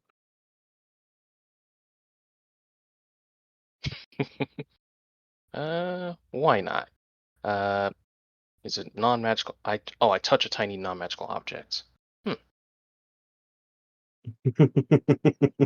What's a fun object to make as a servant? Is there a candle or anywhere? I am Uh, sure there's a candle. Yeah, there's a candle right over there. On the shelf there. yeah, we'll make that little candle stand or candela my little servant. All right. Pure Beauty and the Beast. Candle servant. All right. Okay.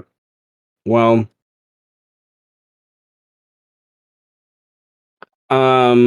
as you do that and go down to the next floor, Hmm. I imagine you're starting to see that these remaining floors all trail together. Like, you can go back up to the mimic, this area you were just in with the scrolls, and then once you get in this room, you definitely get the impression this is much more of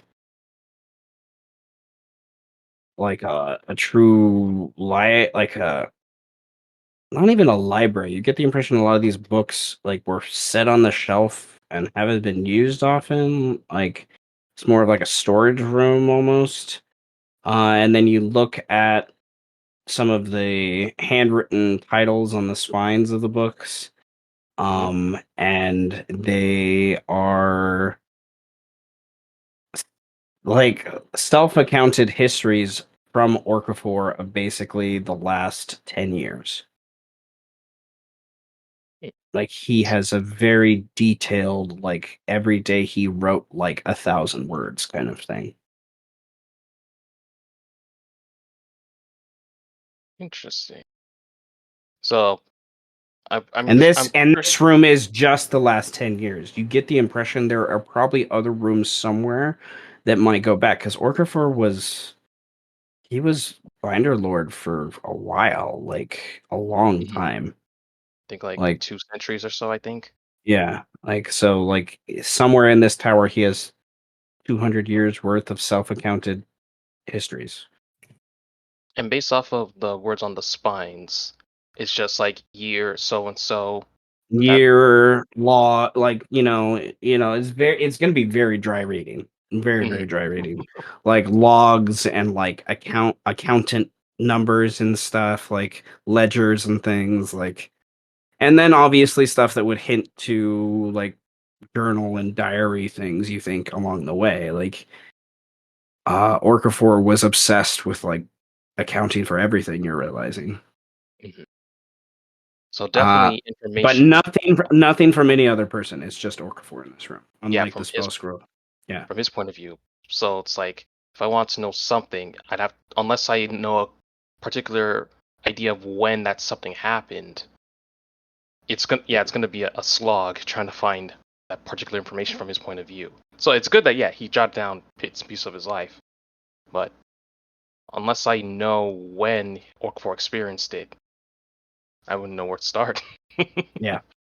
You're overwhelmed to be sure as you look at it, and you can see the stairs kind of shift, and it confuses you for a second, and all of a sudden the next set of stairs, instead of going down, you have to go back up. So and when you can see light coming from that area, but it's kind of blocked by some shadows of something, like almost like you think back to the statue. Is there something else that's like blocking the walk up there?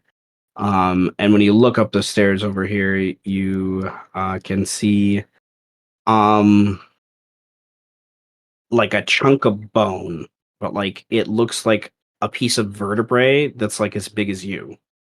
That's like sitting at the top of the stairs, like as an ornament in the corner of the top of the stairs, and then it's like slinking into and around the side of the room.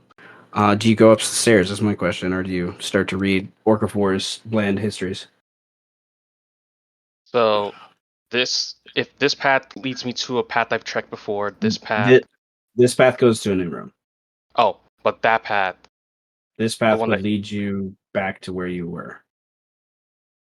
The spell So scroll room, the mirror this. room, where you can.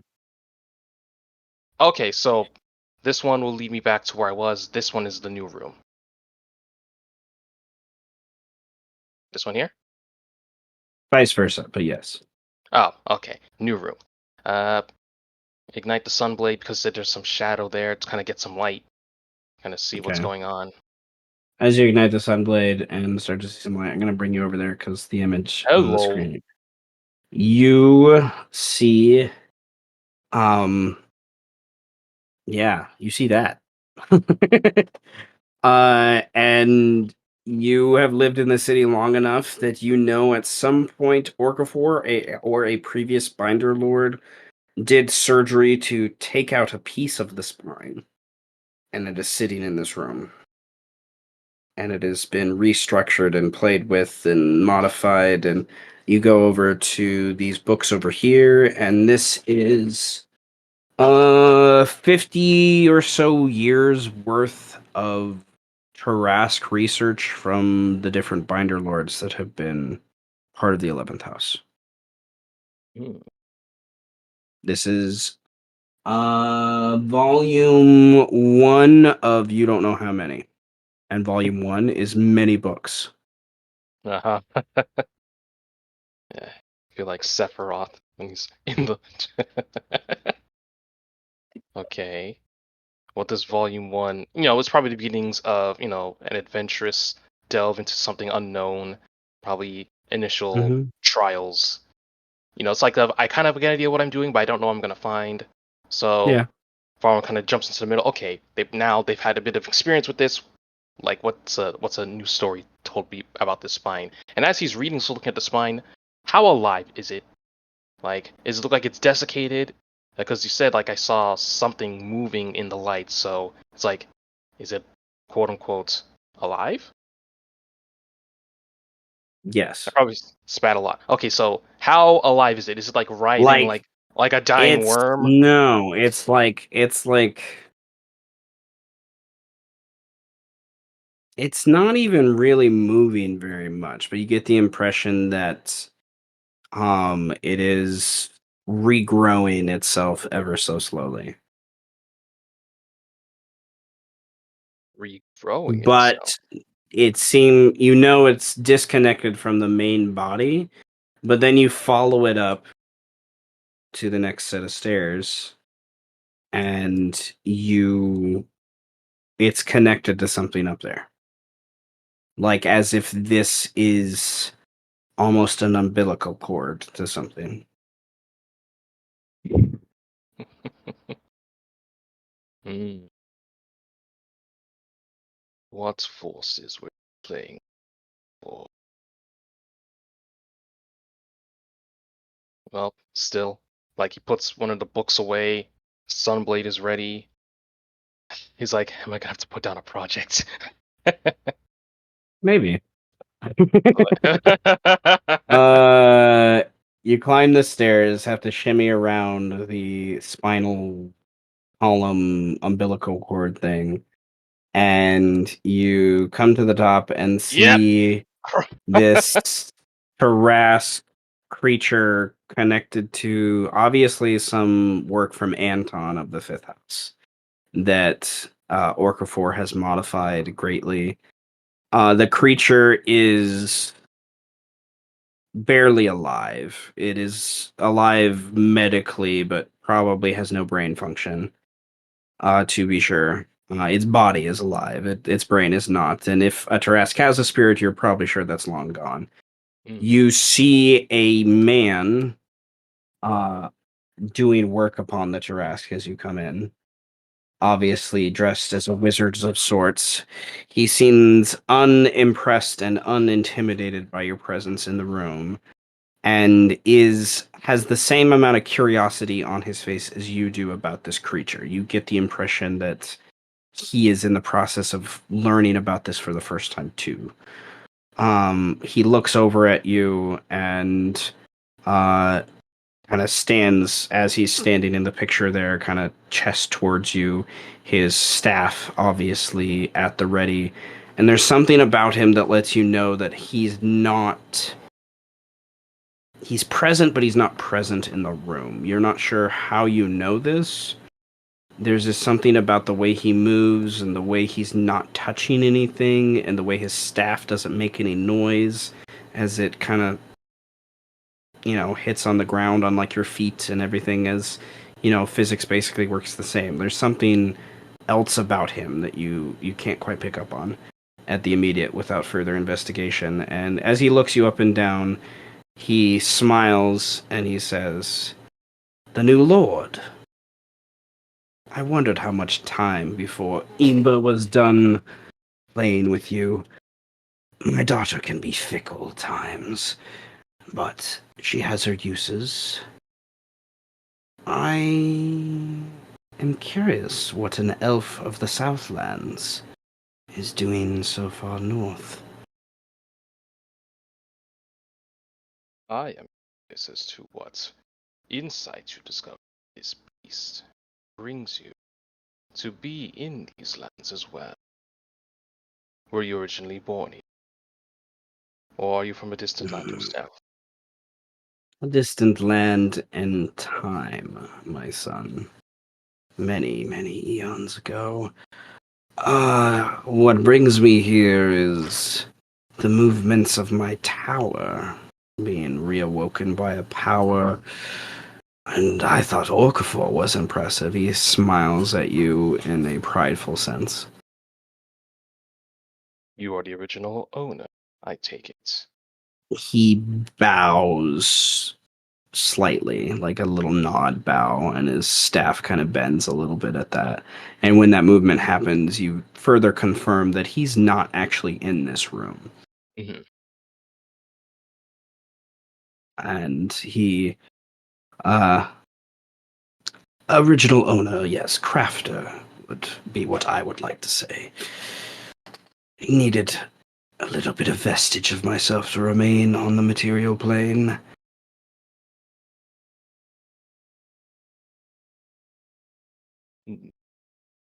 What are you after? Here and now. Here and now. What I am after is assumption of the control of the tower. To allow me to have access to all of its capabilities to allow for spell crafting, Are transports around you the realm. ready for that foresight is the question. You are asking for something that Okafor was too afraid to ask. This is as far as he's gotten, and if you solve this room, you... He gets smiled and he smiles and gets excited. He doesn't want to say more. Please, please, look at the creature. Please. I need a medicine check. Yeah.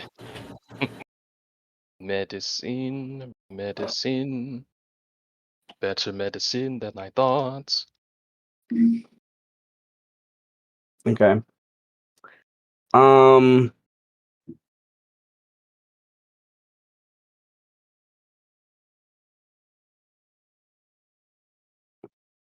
The creature of the Tarrasque, the original clone of it, happened in this room. And this Tarrasque here was an attempt to do it again. You think that the Tarrasque that you fought coming out of the stage courts was incubated in this room, is what you see. And this was another incubation process.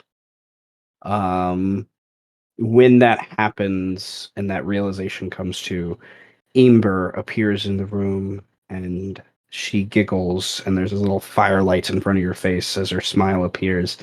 And she's like, I did it! I did it! And this wizard nods at her, and then she turns back to you. You may access... Well, first you must leave. But when you return, after you're done here, these rooms of your choice here may be accessed. And then I will give you a choice again, at your will, of up or down.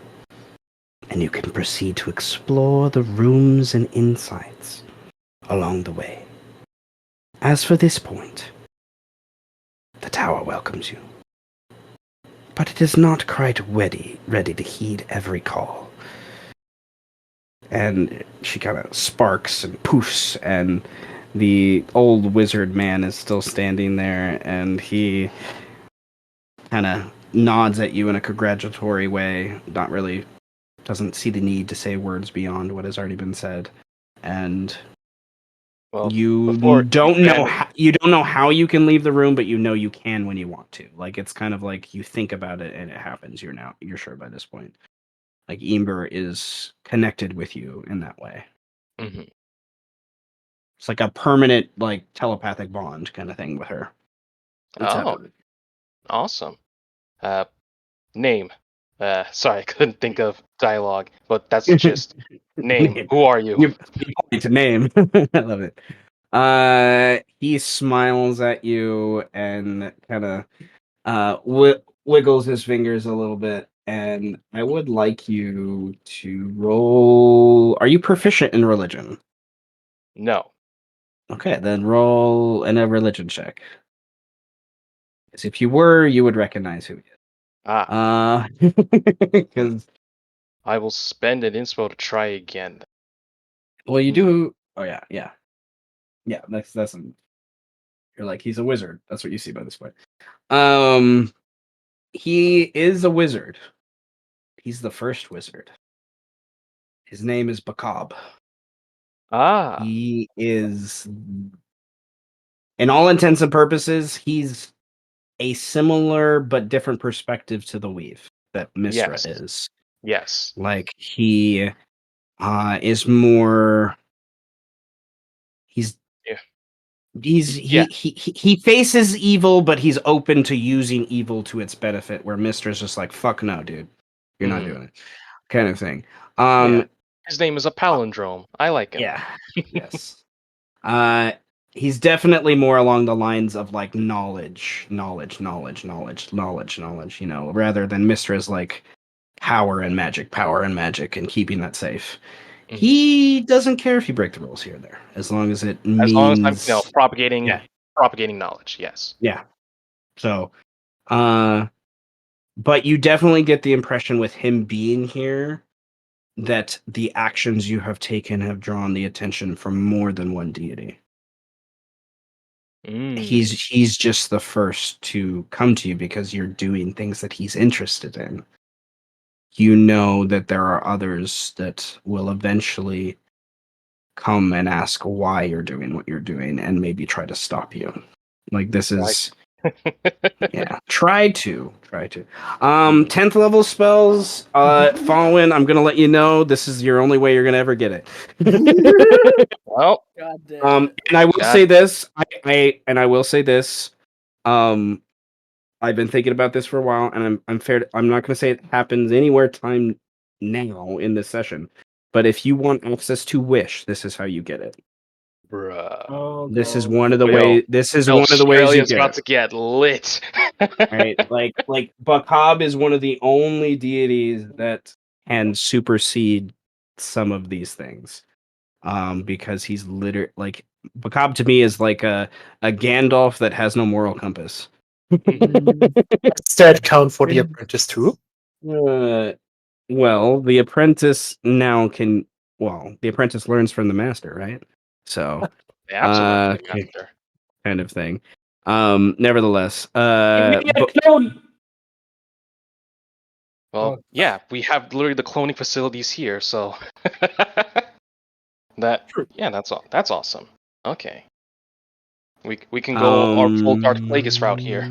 I can't wait till one of the gods is like, nope, not dealing, not another Icon Arrow shit, not again. Fuck no. Well, Iconero made the mistake of trying to become a god. Faurwiin is not trying to become a god. Who said that was a mistake?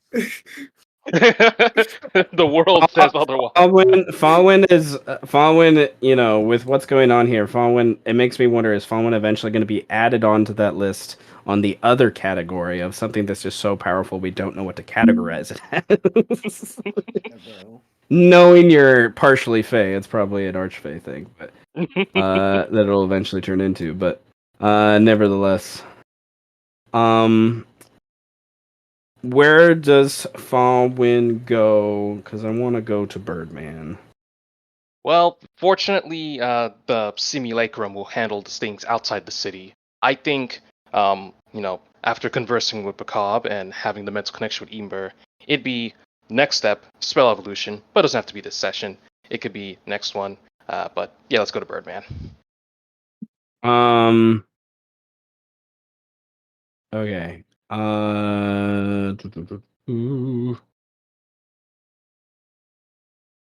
Yeah, he definitely want to come back to this room. And maybe do I the have? mirror Hello, room. guys. I'm not trying to be a god, Birdman has to pee. Hold on. bruh. The fuck? There you are. Okay, Birdman is in. I'm gonna be honest. It's kind of a clusterfuck right now. So, and things will happen whether or not Birdman does anything. So it's kind of whether or not Birdman wants to do things. But I'm gonna drop the other tokens before I switch you to the map so everyone can see before I forget. And nevertheless,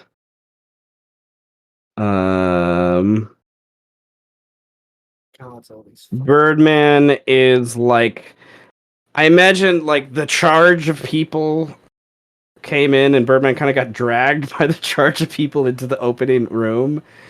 And there's obviously a retreat going on in the process as like the Ratus kind of charge through the whole house to like go back to the area where you met with Trundle and stuff.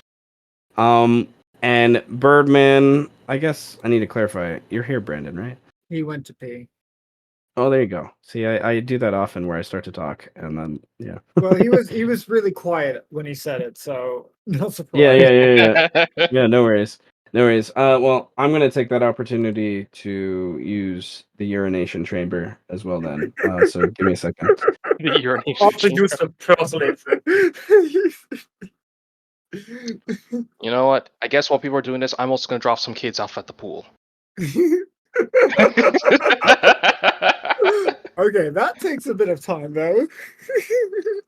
That's why I made sure to drop my kids off before the session began. I don't know. I've grown partial to saying, or at least thinking, taking a whiz-waz. Seems about right.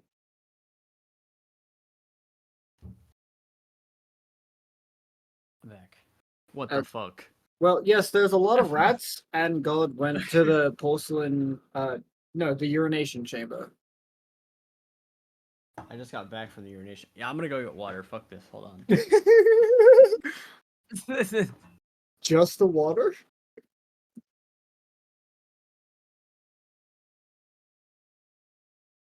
One does not simply deny becoming a god.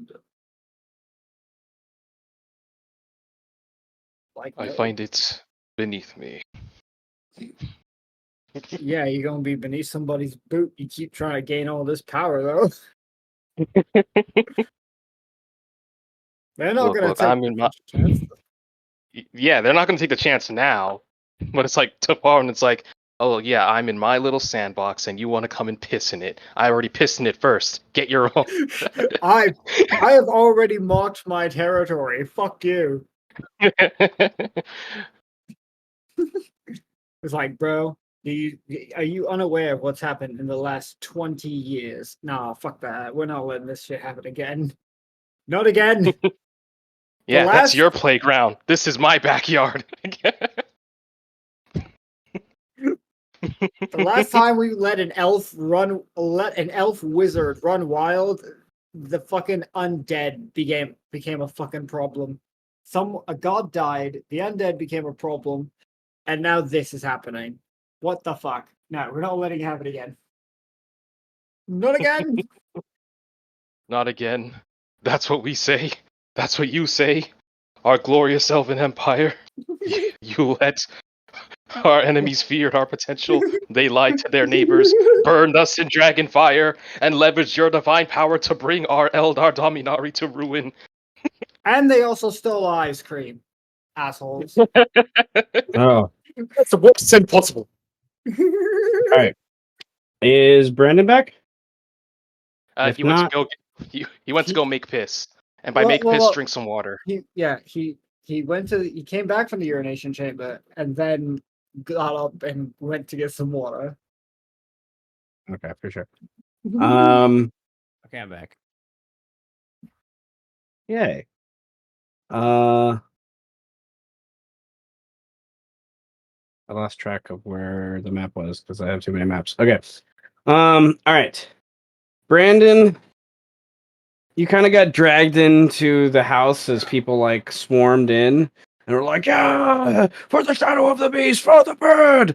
And like the rats kind of dragged you into their like house where Trundle is as they go to attack the goblins. And you hear like some fighting and things going on, yelling and screaming between the two people as they obviously meet somewhere deeper into the house. And as you look down the hallway through the area, you should see about in that square there, a figure that, Ow! 7 foot rat. you know, it does look like a rat for a second. It's not a rat, and it like Bro.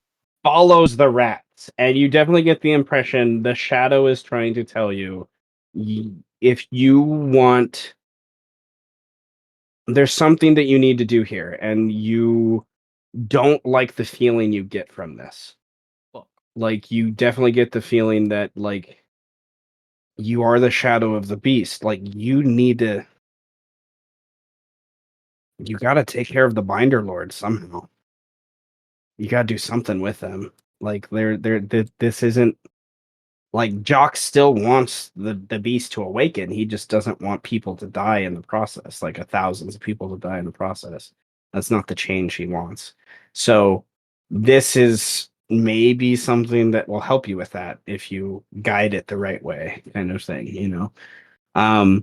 So the question that remains for Birdman, does he continue with the rats inside, or does he about face and try to break through them to, you know, probably an acrobatics check to get by them, to leave and let them handle their own civil war?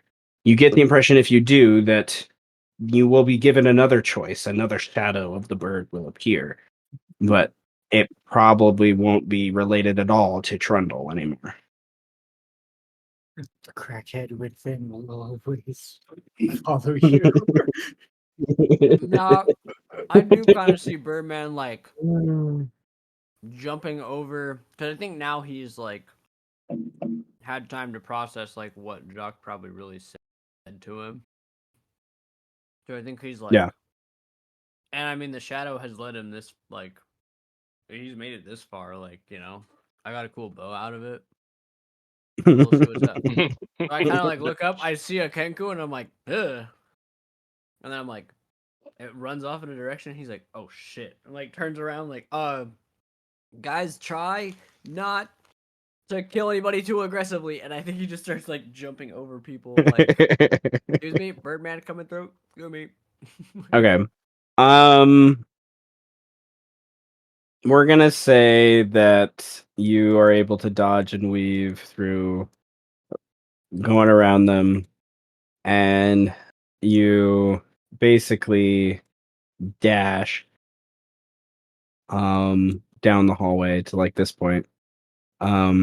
And your passive perception lets you know while that's happening that, of course, more Ratus are coming in from behind you, but then the Ratus outside start to react to something, as if you're wondering if Trundle or the goblins found a way to get out of the house. There's another. You don't know much about this fourth house, to be honest. Maybe there's another exit or entrance, and they're like flanking or something going on. You're. I would like, if you would, if you want to, you don't have to. Roll a perception check based upon sound to see if you can pinpoint anything specific to give you more details, or you can just choose to go to the next room, which will allow you to.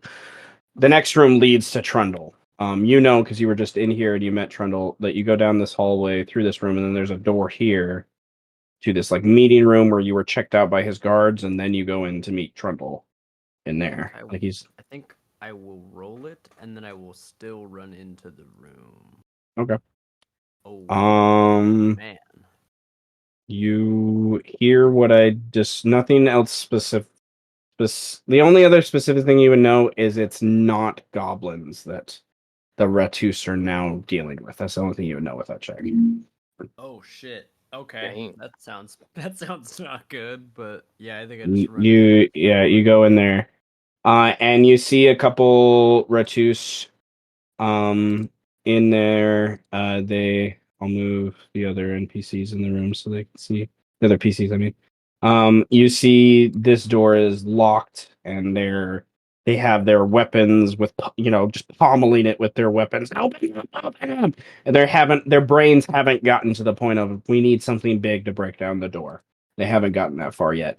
But you can hear obviously goblins on the other side, that have locked the door, preparing for who may come in, kind of thing, informing Trundle and the other goblins of kind of what's going on.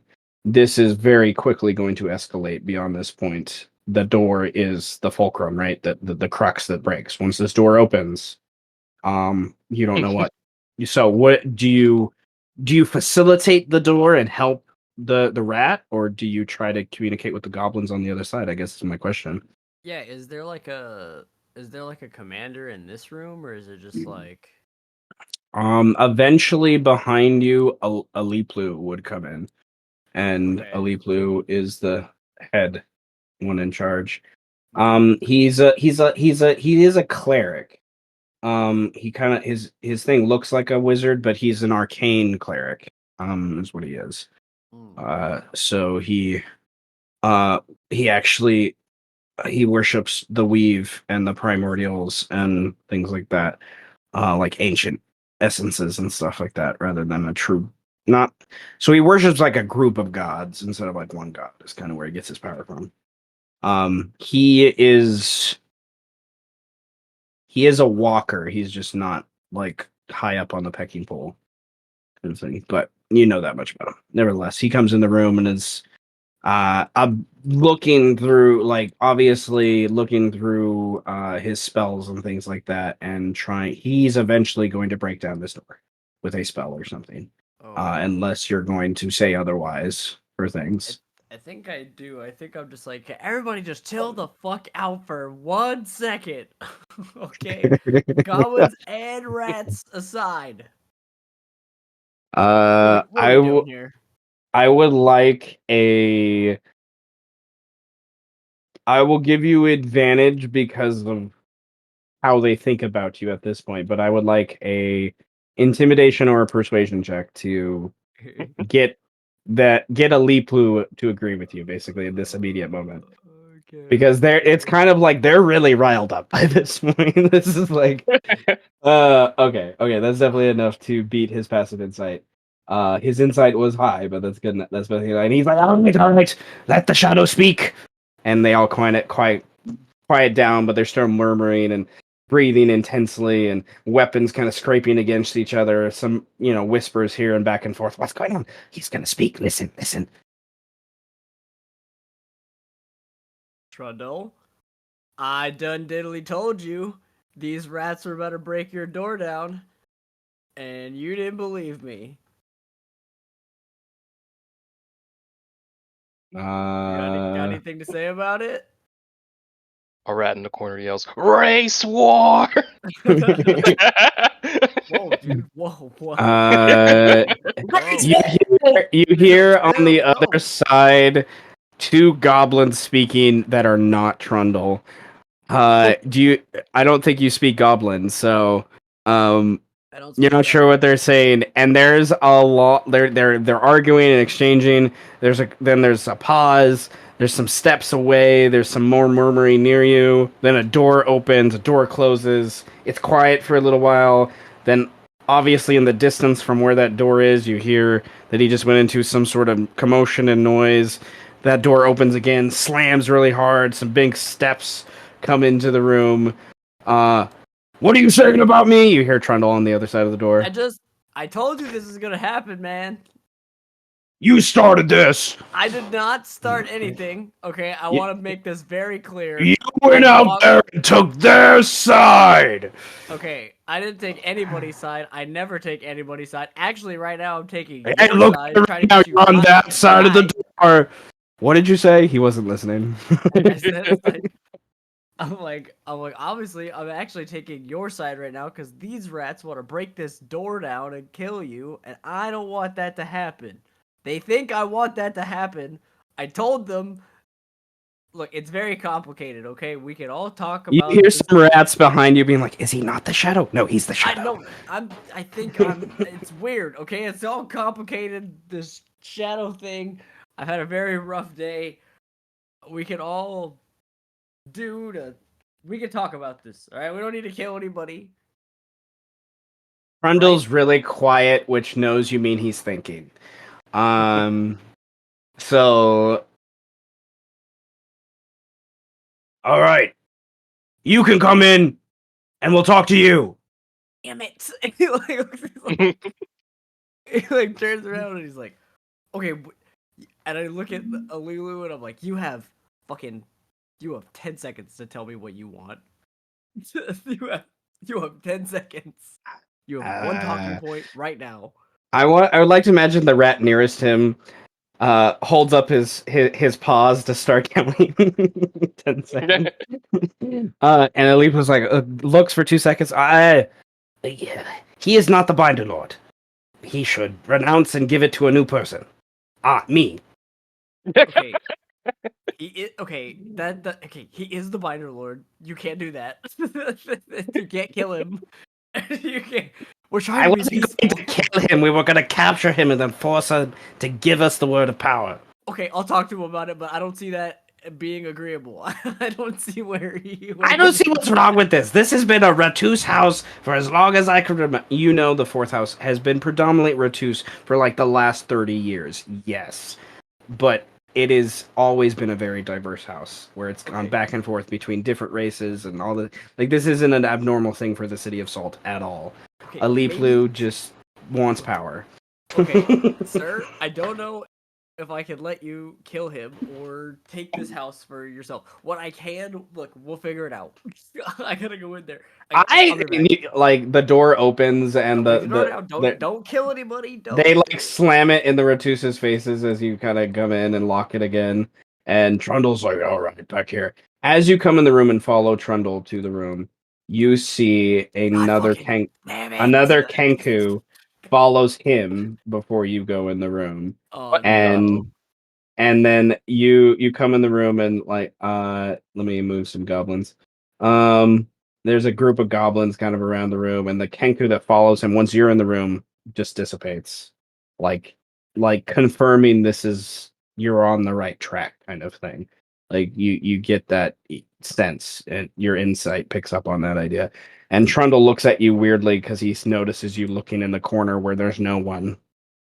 What is a beholder? I'm very sorry. I'm like, guys, that was not me.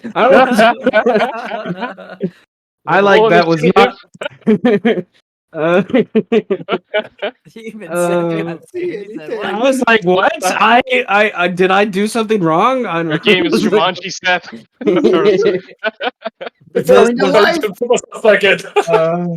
game is taking over. The game is taking over. All right, let me move the other PCs, so they can see against the Oh room. my god.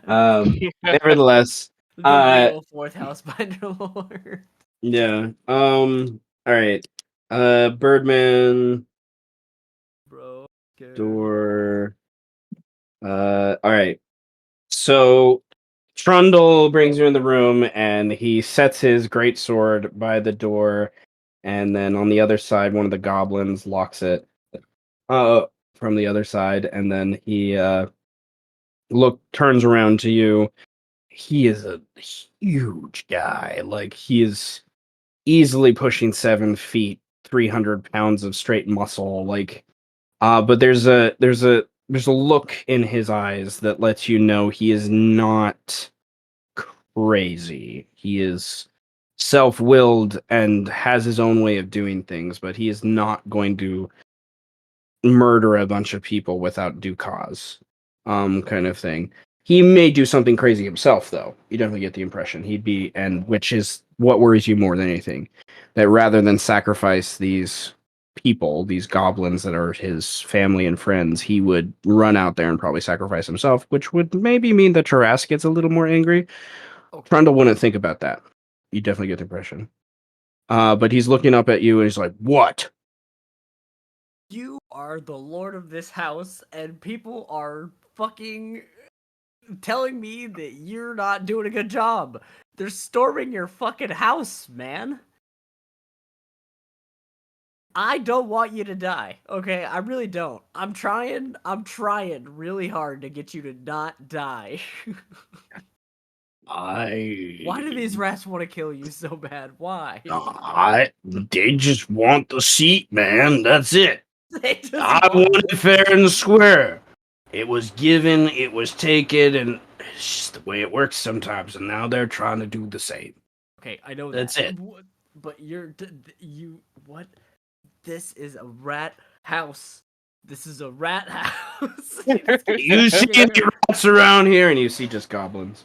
No, but it's a culture thing, bro. It's a rat house. Okay, they Yeah. represented. I tried to include them. I tried to, but they didn't want none of it.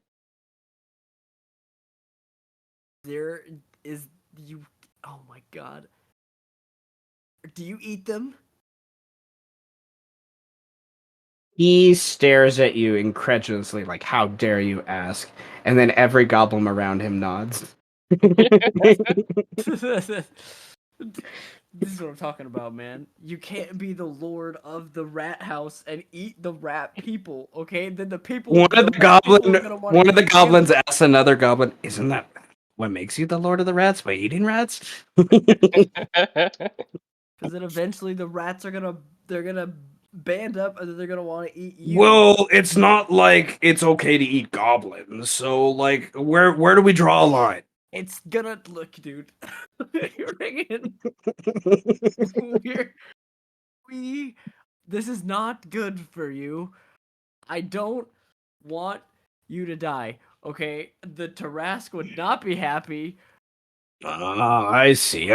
You just care about that. You don't care whether or not. Well, yeah. Okay. I mean, Okay. I don't want you to die because that would be fucked Yeah, up. you only don't want me to die because, yeah, I would fuck up the city. You don't care about me, Birdman. Well, You I don't don't. care about anyone but yourself. I don't want you. Ooh. What the fuck is it? Bro. All right. Well, we're gonna go fuck up some rats. I got No, some. the rats are gonna fuck you up. No, they're not. No, they're not. See, I got this booyah, and I got this booyah, and then the other goblins are there. They got You can't. in really close. I They got cannot allow you to dynamite. do this. They got dynamite. They It's goes good. crumping. You cannot. I don't. I'm not gonna die. Look at me. He grabs You're his gonna sword die. and stands.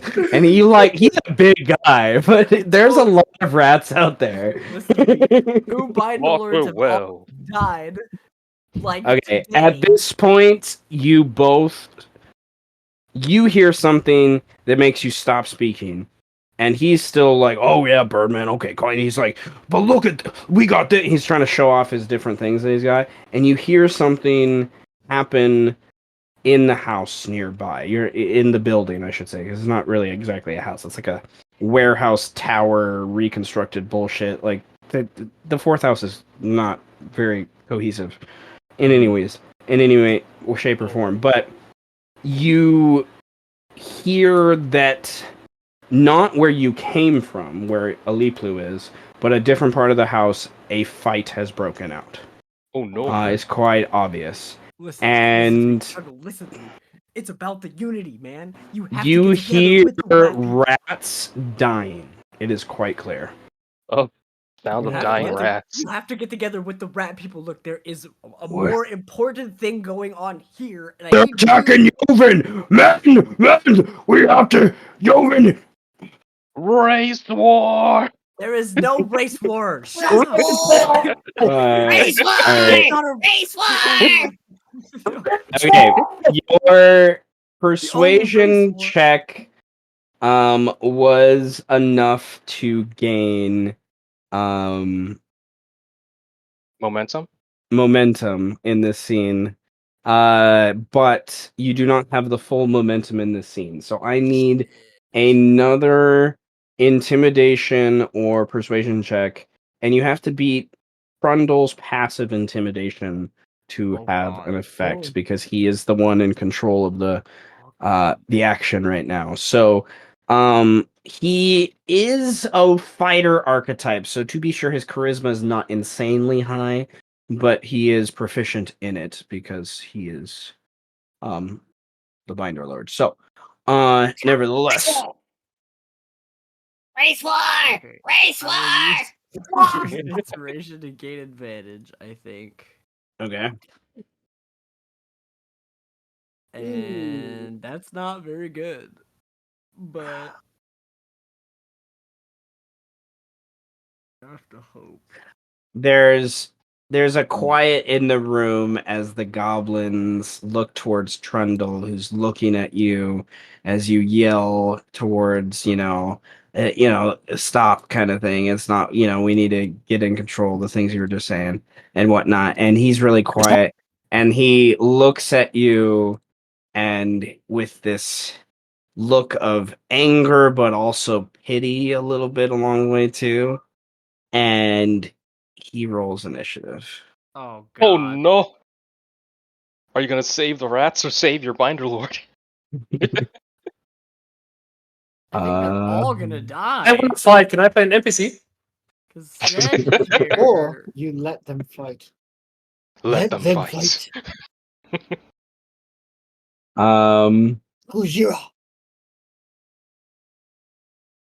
I want to be a booyak. I would like you to roll a perception check based upon hearing, God. to see what you can gauge about what's happening outside the room. I have a feeling I know what it is.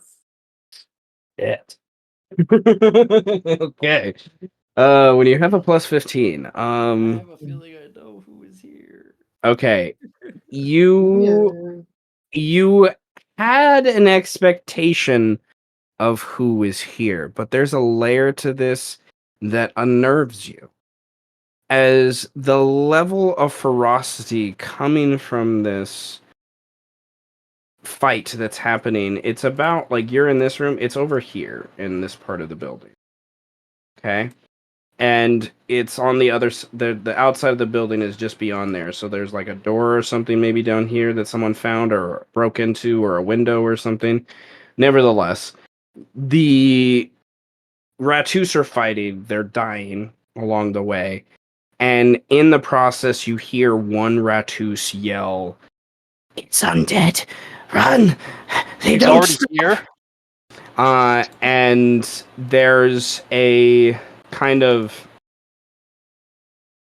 response that comes into the room that lets you know that I don't know how to word this. So I don't want to give it away directly. You hear a voice, a female voice, in response to that says, "Charge, take care of them before they get away." And this female voice is only one of 3 people. And you don't want to think it's the one on the top of your list right now, but God, Setch is good friends with her. And Setch may have made a desperate attempt to do something after what had happened. Setch is a persuasive motherfucker, guys. He's a persuasive motherfucker. Oh, charisma. I guess I look at Trundle and I say, there's undead here, by the way. I imagine you say that in like a most defeated voice as you. Yeah. There's undead here, by the way. It's like there's nothing we can do. No, there's here not now. nothing we can do. There's nothing I can do. Okay, Birdman, the question that now comes to here is, how do you want to approach this? Because there's the meticulous, go to each round, but it's mostly you. And I could give things to NPCs, to other players and stuff, but it is still mostly you that is like the matter of the scene. So my question is, do you stand and fight? Do you run and go to where the fight is? Do you run and escape? Do you go to the rats and get them to about face and kind of rally them together, maybe? Or do you let the 4th house fall, is the question. Because that is what you think might happen here if someone doesn't intervene. That you think... The 4th house fall. I have to fucking defend this shit, but they won't defend it if they're killing them, like you're killing each other. So I guess he would like try to convince these 2 parties, like, if you guys fight against the undead, we can win, right? Is I guess the Okay. I would like a sanity save, sir. Yeah. That seems appropriate. Well, I mean, Oh, that's not what I want. Hold on, I clicked. I will think for a Let's moment. go! Woo! Yes, good sir. you can roll a d4, and you will lose that much sanity as you realize that Big buddy don't let me- you. Yes. Okay. You know how crazy this is, I guess. Yeah. Okay, so where are you going? What are you doing? Well, if there's a familiar voice that's commanding the undead, I know where You I go- have to go. You go towards the voice. Okay. Yeah. Do you go this way through where the goblins are attempting to create defenses against the undead, or do you go back the way you came and go out and find them that way? I think whatever. I guess it would be faster if I went through the goblin defenses, right? So, but I have to fight through undead, which would suck. Okay. Man, yeah. I guess I'll go through the goblin defenses and just take my chances, like running through the horde of undead. Okay. What? Okay, so basically, you come over here and this door is kind of blocked. There's a goblin in the way. You have to kick it open, and as you do, a kenku walks through you, um, goes to where you just were, and loads an arrow to point it at Trundle before it my disappears. God. I think I just Well, screamed no. fuck. I think I just screamed no. It doesn't have to be that way, though. You scream that, or Yeah, I just look at Trundle. I'm like, it didn't have to be that way. Ah! He yells back. He has no idea what you're talking about. Okay. You continue on. Yeah. You continue on. And you come over to this room, and you're able to easily. I'm not worried about a check to open this door for this goblin. He doesn't want to do it, but you're the Birdman. Open the You just door. and you Oh, come into this room, either where it was obviously a kennel or of some sort. Just animals and stuff used to be in here, but they've kind of released most of them.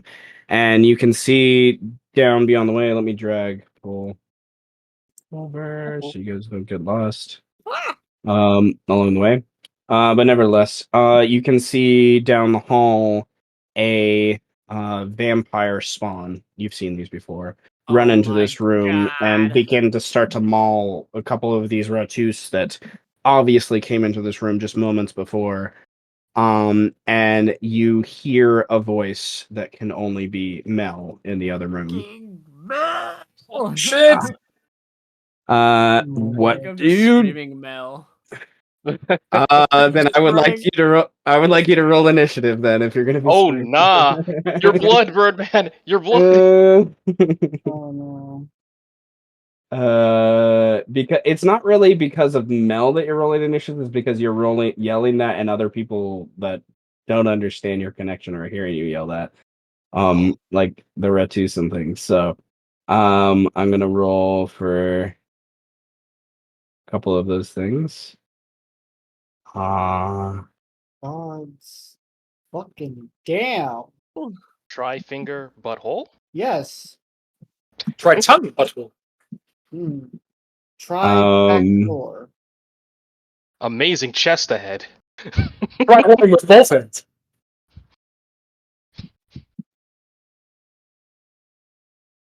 Fake wall ahead. Lie ahead. Fake chest ahead. Okay. All right.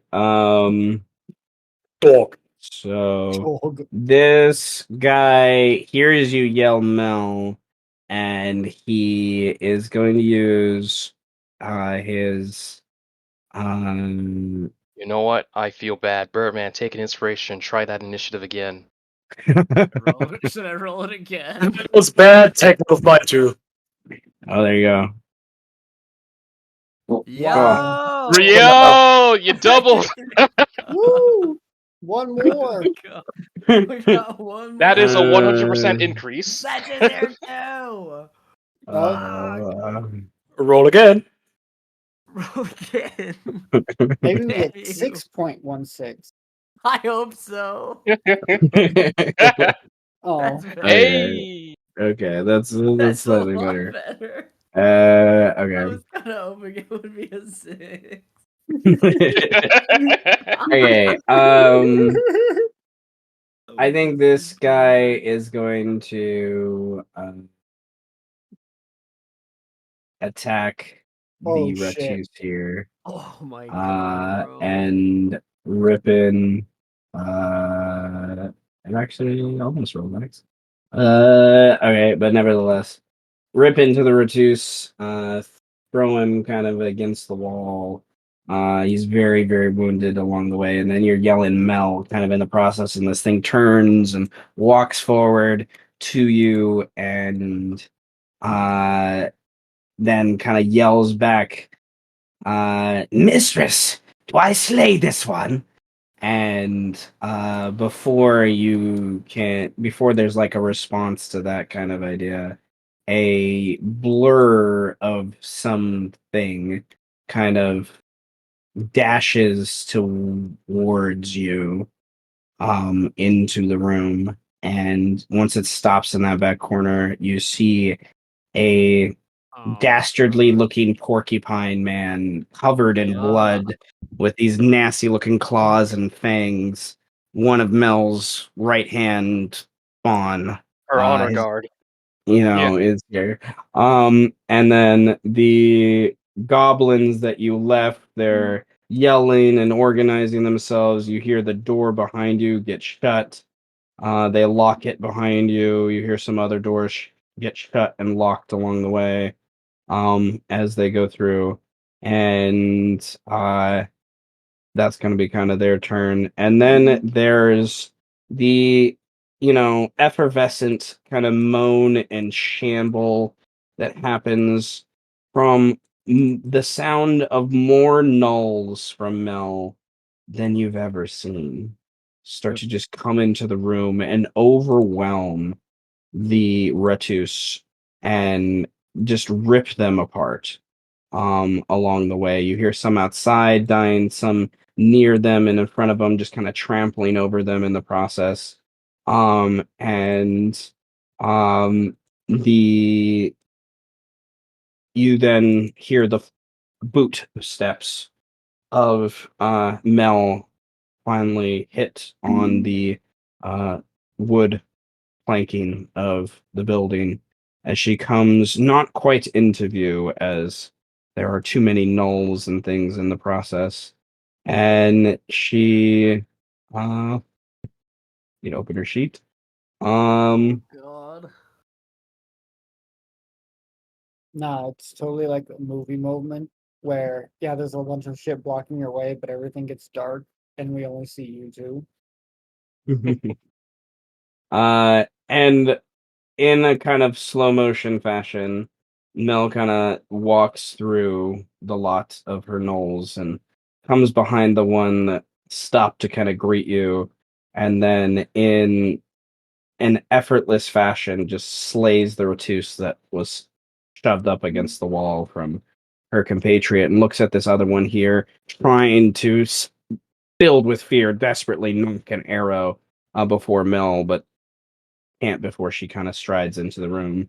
And she looks down the way at Birdman with pierced eyes, her brow furrowed as she's trying to like focus, obviously, into a sense of surprise that you're here. You definitely get that first impression, kind of thing.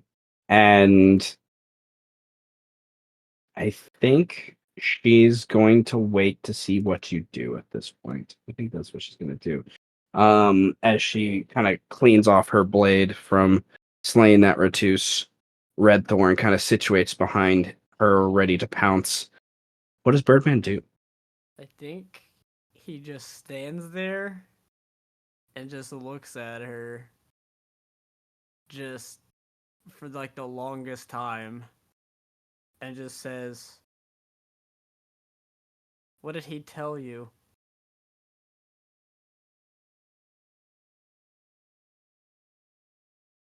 Why are you here? Oh no. Mhm. I see that initiative.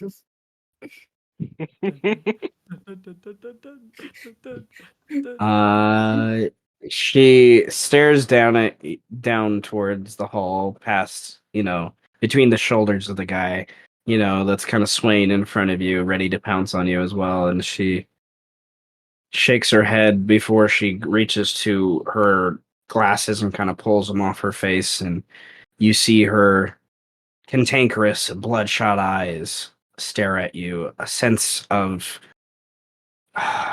depravity and immorality in them that lets you know that her sanity is questionable even more than before, it seems.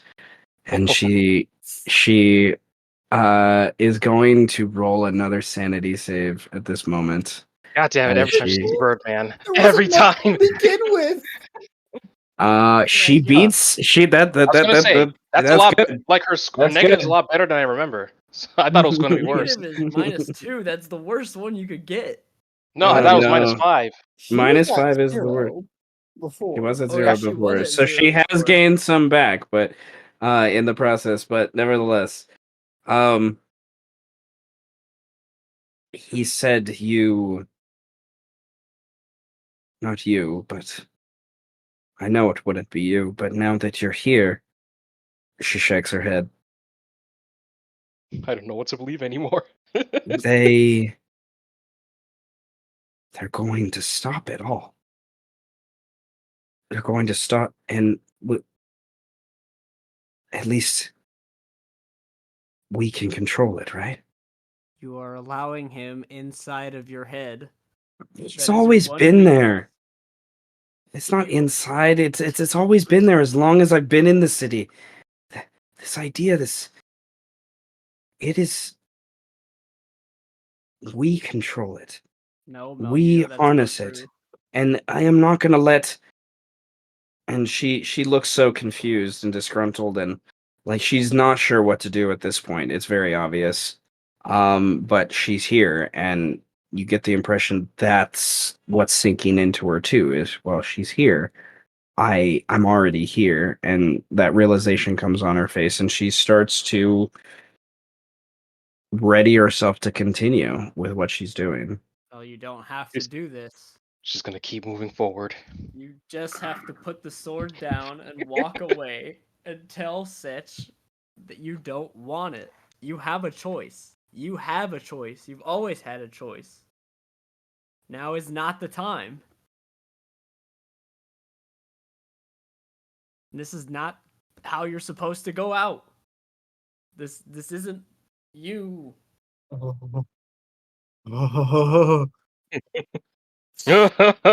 That's dangerously close.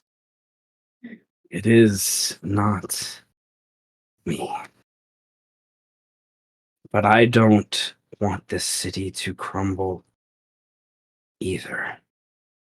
And these lords are letting it happen, and Trundle is one of the worst.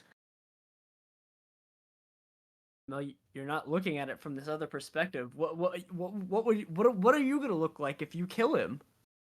I will have another word of power. No, that you don't want another word of power. You don't want them. You don't even want the first one. No one wants them, but it is better that I have one than. And what makes it better that you have two?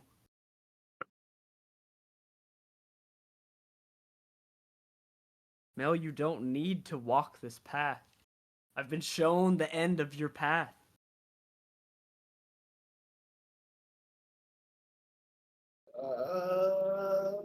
I Birdman. spend an inspiration to give her Can that I- 29. I think I should. I feel like I should too. I mean, if you want to spend it, you can spend it. I should. Yeah, I will. I think it's better if I do it.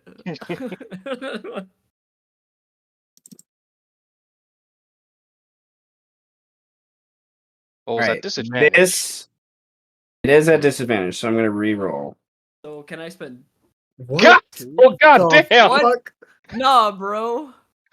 Bro, what is this? And in Can I the spend end, it has can I to spend- be Can I this just spend way. another one? No, it doesn't have to be this way. I refuse to let it be this way. I will. I have another one. Okay, if you want to spend another one. I will. I'll spend the other one to make that one the 28. No, this is not how. This is not how it's supposed to go out. That's better. It's a lot better. That's a lot better.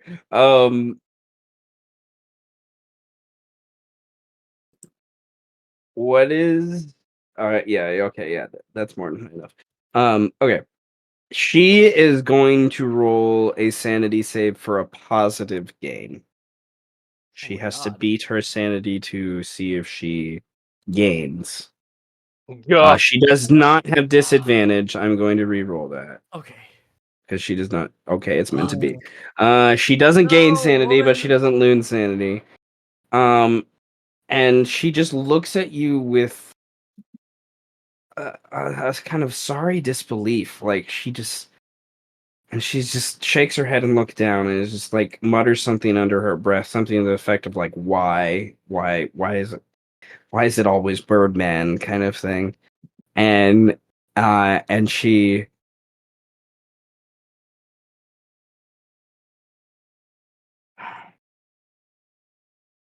there needs to be a change in the city.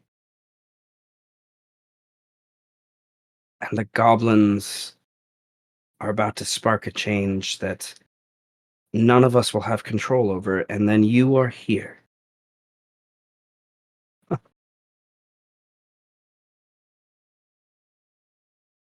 She chuckles and kind of smirks and goes up to her eyes and wipes some bloody tears away and turns to her spawn near her and says, "Let the Birdman try to figure it out if he may." And there's a couple like watching, they're like grabbing it and ripping Ratus behind her to pieces, and she's, "Bring me the few that are still alive. We will add them to our horde and continue onward." No, that's And a war crime. Check your bingo. This city. and Mel Mel. doesn't seem to care about the war crime idea. I just like turns to walk away. I just go, "Hey Mel, Yes, Birdman. you never signed my paperwork for my pardon. Mm. You want to do that now, or you want me to come by and visit later?"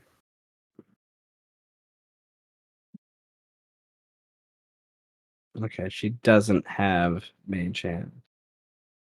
That's fine. Okay, she has other things, which is not mage hand. Okay, she will.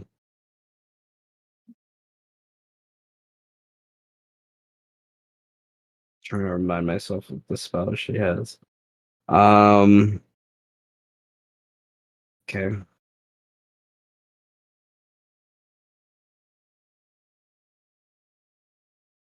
She'll turn around, walk back to you, get to a point where she could easily grab you if she wanted to, but she doesn't.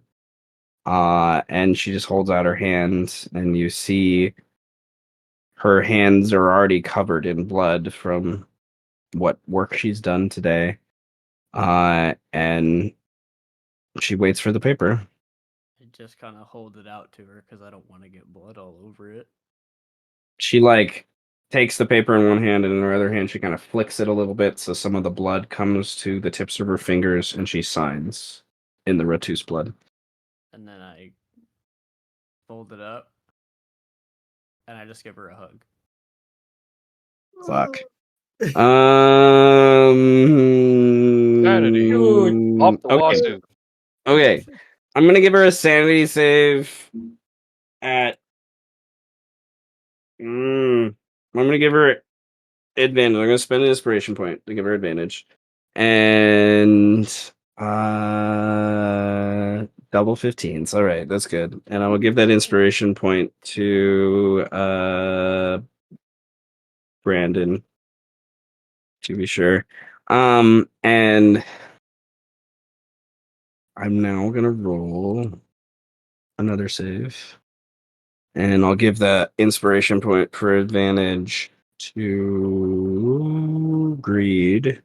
Sweet. And he does not melt into the hug in any way. But she does receive the hug, so to speak. With the save that she just passed, I'm going to give her another sanity save to see if she gains a positive bonus from this.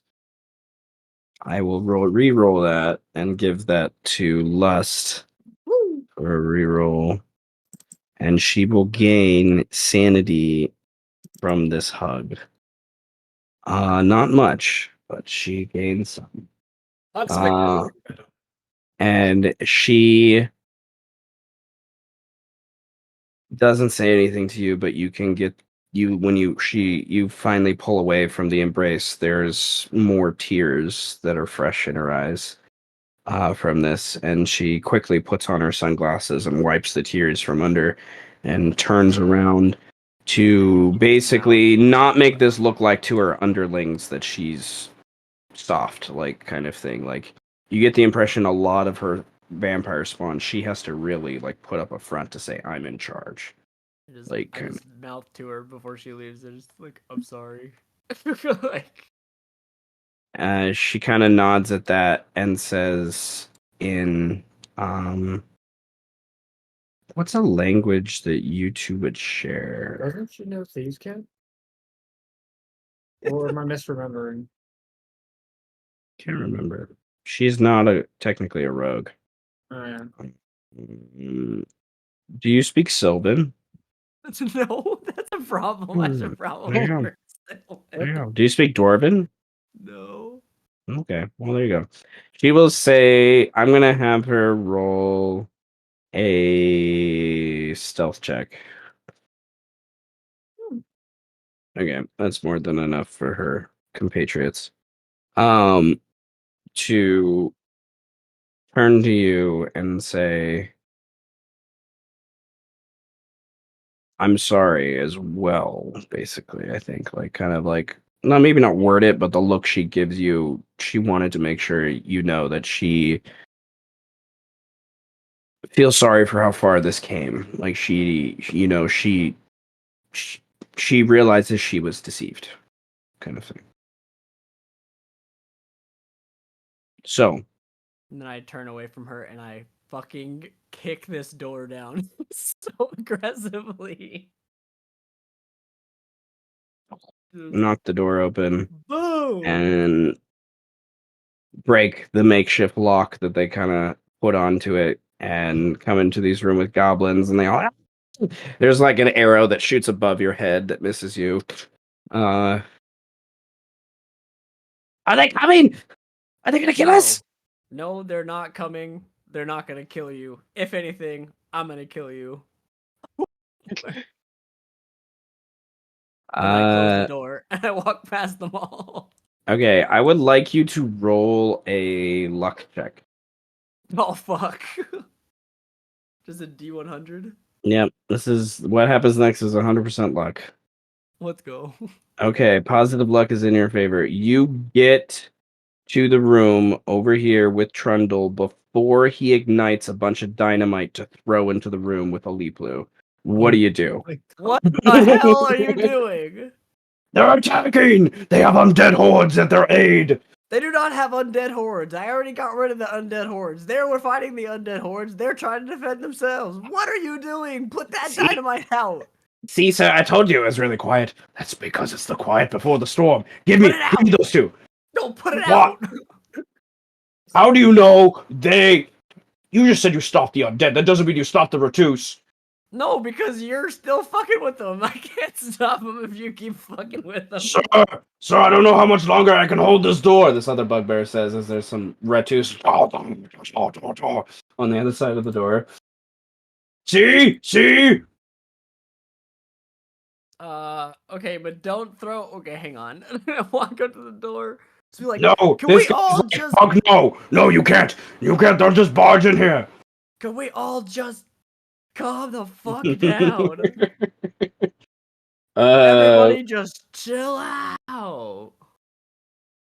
there's like the echo in the room after that, and you even hear the Ratus obviously heard that on the other side, and Alipu's like yells from the door, Birdman, do they give up? No, we don't give up. God damn it. Trundle yells back. What do you do? What kind of house is this? You guys are just trying to kill each other. I just saved you from an undead attack. They were gonna Trundle kill you. does the he started it response.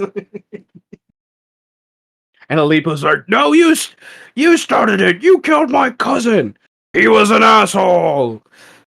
Your cousin was an asshole. If he was an asshole, he's a Binder Lord. I just don't see why you guys can't just get along.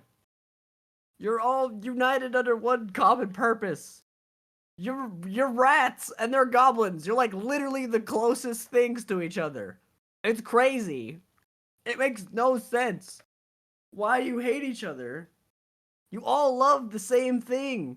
Like eating garbage. And each other. What night? Can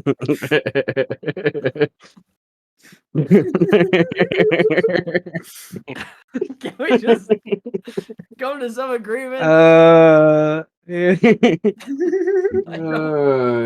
You all love eating garbage and each other. All right. Enjoy cannibalism. Come on now. Come on, find that unity together. We all love soup, don't we? Join at the table. That's funny. All right. Well, there's a pause, and the I'm gonna have the one that needs to roll a check here is Elite Blue. I'm gonna have him roll a check to see if his insight is wise enough. It's pretty average on the whole. Do I make him re-roll it? I'll give one to Francis. Okay, Wow. it's meant to be. Oh, Oh my god. Birdman, I appreciate your fervor, but there just has to be some time. Change that needs to happen. And if I must facilitate that change, then I will. And let me look at the thing.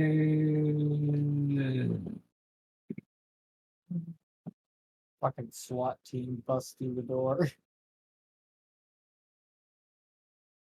Covering fire! Landing charges.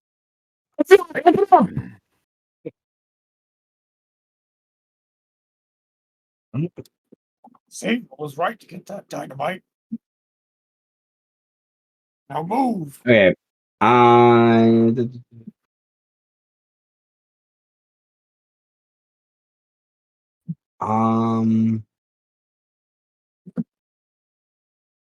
Okay, I had to read a spell. Hold on. Fireball. I thought you were a cleric. I'm a cleric of fireball. New subclass restored. All right, I got. I see I- you thought I was life. I got a more fun spell. One that doesn't require me to see. All right, Alipu is a crazy motherfucker. I'm just gonna be honest. Sunbeam. So, and he, yeah,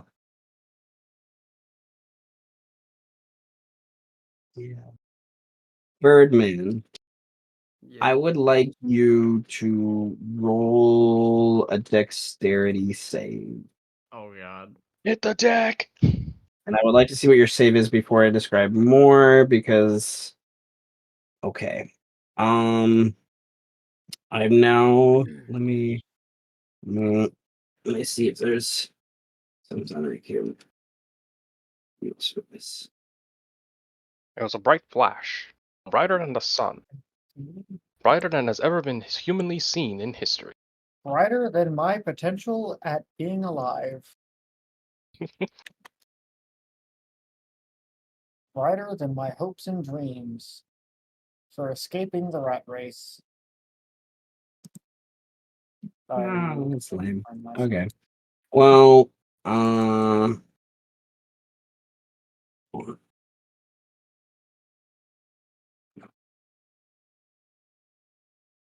right, Birdman.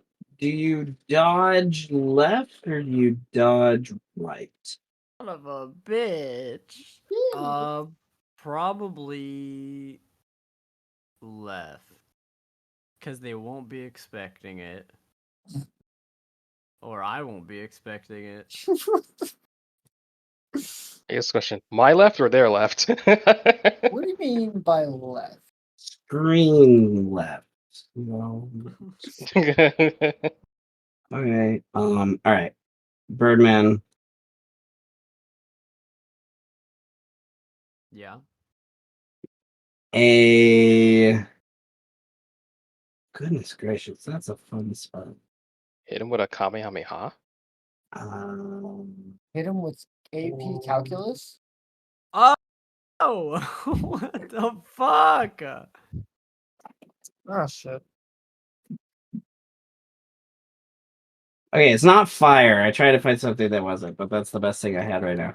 Nevertheless, the wall, the door, the building gets erupted through by this vertical wall of whirling razor sharp blades made by magical energy.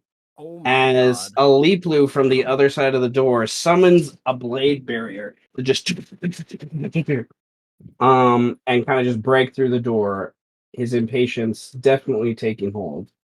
With that insight check and obviously Trundle's own stupidity. Um your first deck save was to your passive perception. I was gonna say it's insanely high. Allowed it, like, made you, like, you get over here before things go crazy. Oh You, my like, duck god. into the room. If you would have chose right, it would have been a different story. As the building would have been crumbling on you. Nevertheless, as the blade bearer just and when a creature enters the wall the first time on a turn or starts its turn there, so not yet do they take damage. Enters the area the first time on a yeah, okay. So they will try to get out of the way of the blade barrier, and Trundle basically screams two arms and Goblin, you're pretty sure. The door is open and ajar. I think I could just delete the door by this point. And I'm gonna do see. No, that'd be too much of a wall to delete, so I'll leave the wall there for now. Nevertheless, Birdman, what do you do? Fuck. Yeah, sick. It's like just I don't know how to get out of here now because I can't really run through the blades to get out the door. You can run through the blades. It would require another deck save to go through. To be sure. Okay. To, like, climb over it, basically. Yeah, It is it's like difficult to raid. Can I just? I guess I'll just run through it, man. Like I'll try to like jump through it the best I can. Because there's no other way out of this room other than like through that door. I imagine through the thing. Because it only provides 3/4. Didn't it say that? nevertheless. The wall provides 3/4 cover. Yes, Yeah. I found it. So yeah, you can attempt to squeeze through. On a successful save, you take not as much. Oh, apparently I didn't fill out the damage thing. Nevertheless, 10, 6d10. Oh my god. so 14 Damn. slashing. And do you hop through the 100%. wall and go to the street outside, or do you go to the Ratus, or where do you go? I guess I go into the Ratus room, like, Okay. like I see him. So I'm like, what the 5, fuck? 10, 15, 20, 25, 30. Because you can't end in a square with someone. And Aliplu, it just looks back at you with this look of whatever, man. Like, it's not your business, kind of. And he just concentrates on the spell, continuing to kind of mumble the words. And then in between that, he's like, "Take care of the goblins. Let them come to us. They will get cut up along the way. Have the others," and then like the others have been attacked by. So they summon the undead, Aliplu says. No, the undead. Look, there is more to this than you know, okay? They're trying to pit you against each other, and it's working. Letting it work. Oh my god. It's just like, I think he's just defeated. Like, I don't know if, like, I don't think I can convince these two to stop trying to kill each other now. Like, they say they don't want to kill him, but if he gets hit by a bunch of blade walls, they're gonna kill him. Must He's not gonna die from that. Or he gets 2 nat 1 death saving throws. Oops. Okay, Birdman. As this escalates, you see a hmm,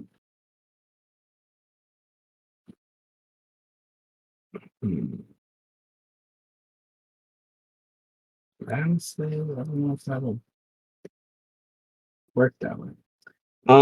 Nevertheless, ooh, that's what I can do. Okay, you see something permeate through the wall to come next to you, and in this shadowy form, it transform into a creature that rattles and scales you to the bones in some ways. I Bones. oh, I didn't copy this one, but that's okay. I will grab a picture real quick.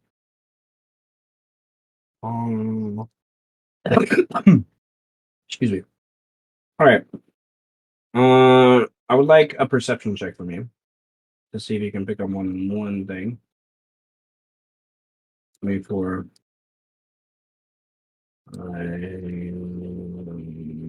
Okay. What's his pass? Right. You not. So drop that down there. All right. Yes. All right. Draggedy drag, draggedy drag. All right. From through the wall, kind of through near you, and by you, you see a bipedal creature start to take form, and it looks like Oh. Oh, Fuck. fuck. it starts to like it's like almost its head is just in the room, not even its full body. It's just like its head like pierces through the room, almost. And fuck. it's let me check if what's yes, okay.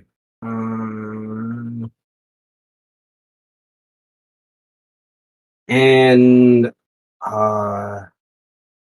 what is yes, okay. Bring me the measure tool. Thank you, thank you. All right. Oh, Oh, it's God. real. All right, let me linger. All right. A 60-foot cone breath Right. just comes into the room and just and when it hits the walls, it disintegrates the walls. So just oh my What god. kind of on the actual way. fuck? Wait, no, I'm sorry. It only affects creatures. In disintegrating what's more dramatic. Let's go for that. Yeah, cool. Nevertheless, it only affects creatures. And I need a dexterity save from Birdman to avoid this as I roll the damage. Oh my god. I think I'm taking 25. All right. Half of that is so let me roll a couple more. Birdman, you take 25 Ow, force bro. damage. Jeez. And the poof, they just are incinerated.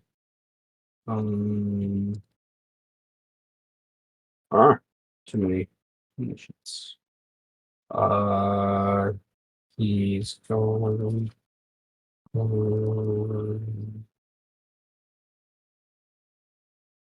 Okay.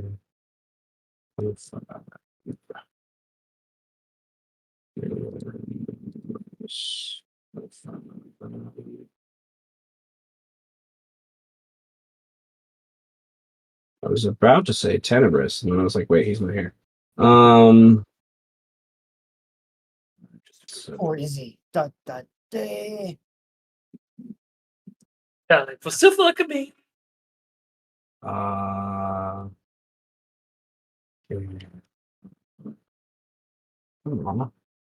that's funny. I have to fix that. Oh, okay. All right.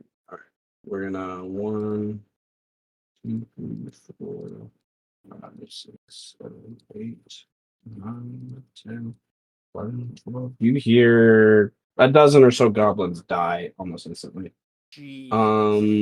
My Through the God. halls and whatnot. There's on the right. Oh, yeah, he's going too. I'll make him going. And then how big is this explosion? Let's see.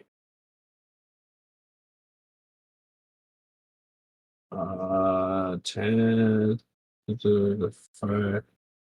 So radius 5 feet. Okay, so boom, boom, boom.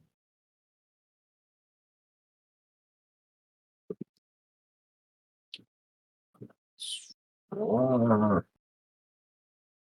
right, boom, boom. Okay, so that guy gets gone. That guy gets gone. That guy gets on. Okay.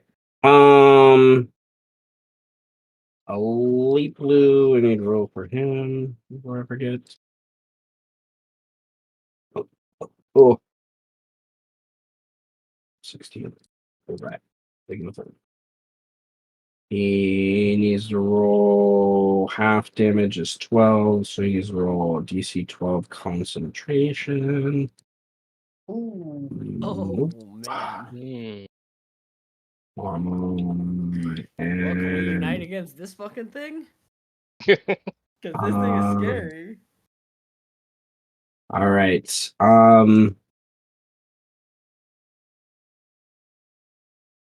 All right. Trundle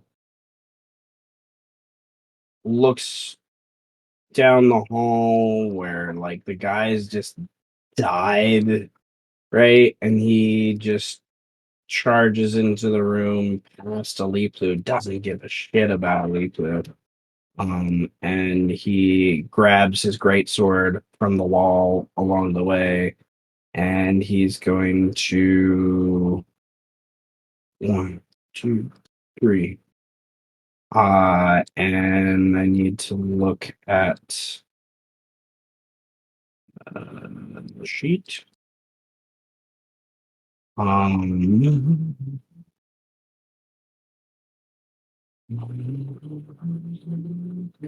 right. Let's do some damage. For things.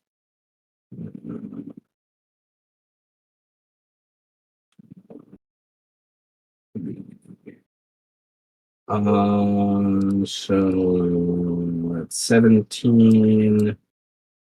I was wrong there. That's what I did. 17 is 8. 12 plus 9 is 20. So 10. So another 10. And then okay, so that's 1, 2, 3. Okay.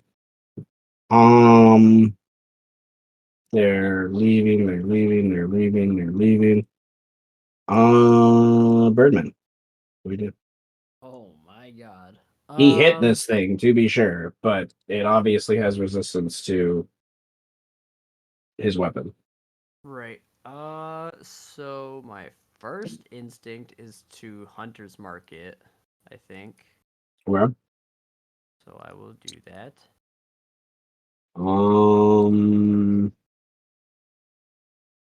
It uses its reaction to counterspell. Oh shit. Oh, I'm this sorry, what? fucker. You heard me. Alright, cool. Nani? The fuck? Keska fuck? Then I think I'll use my action to disengage from this thing because I do not want to hit it with my melee weapons. Because if he hit it with his melee weapon and it didn't do much, my melee weapon will suck against it. So we're gonna go this way. Oh, nope, not in the doorway. Where are we at? Come on now. There you go. All right, it Stuck. can't opportunity because it counterspelled. Oh yeah, I don't even need to disengage, huh? Because it just hit me with its reaction already. Yeah. So you can save your action. So I just run away. And then when I think I get Nigerunda into yo. a pretty good Monkey! like area, I think if I can shoot over this dude right here. I'm gonna give because you don't want to shoot the guy. I'm gonna give the creature half cover Okay. because that's there's fine. a big bugbear and 2 rats between you. So it's not hunter's marked. Is this a sneak attack because it's within 5 feet of a now ally that I would like Trundle is your ally because he is attacking the thing you're trying to attack. Yes. Okay. So you do have sneak attack, and it has been damaged. So Colossus Lair. Yes. And then if you want to activate the special bowstring, that's just part of your attack action. Oh, sick. So we'll make it red for this one. Yeah. And we will attack it. Oh my god. 18. 18 definitely hits. Tenebris, you moved in the square I was trying to look at.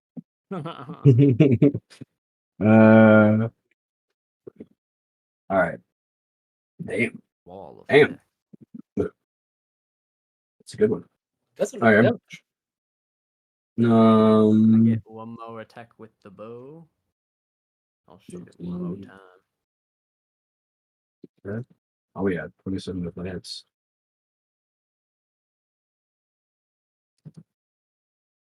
And that's my turn. 11. It definitely has resistance. Like this thing is powerful to be sure. You see. I'm going to roll. Okay. But it is diminished. Like it is wounded. Like you between you two, you've done like it's definitely frustrated that it took that much damage kind of along the way, kind of thing. And then it looks towards you, and you can't help but see something familiar in its eyes, and you don't know what exactly. It's just like you feel like this thing has seen you before. You've never seen this thing, as far as you know. No, definitely not. But I've never like seen it looks at you with a familiarity, a pause before it kind of looks at the others, and the Ratus kind of around it.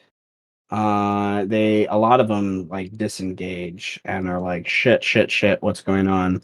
Kind of get away, run into the other room. Um, they disengage kind of this way, run over to there, kind of thing. The goblins kind of come up and see behind where you guys are at, and there's going to be a conglomerate of booyags. Oh no.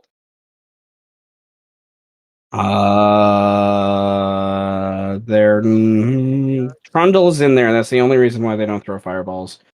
Only reason I'm gonna be honest. So they changed to some other fire spells. 1, 2, 3, 3 fireballs. Get shot in the room.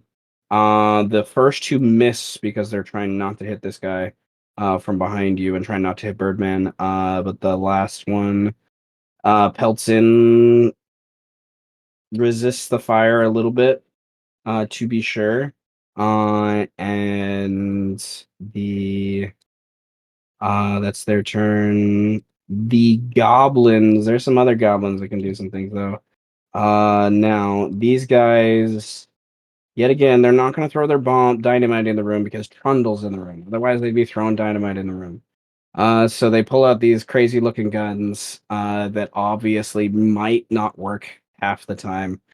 Uh, Oh my god. and they fire in there and somehow hit this thing with both of them for a total of 6 damage. And but that is 2 checks.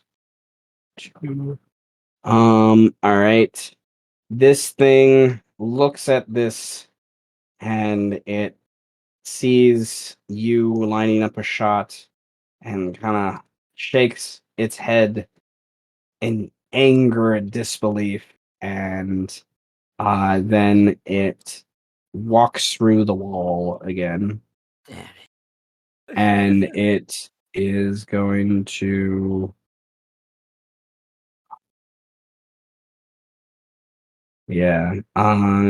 it's going to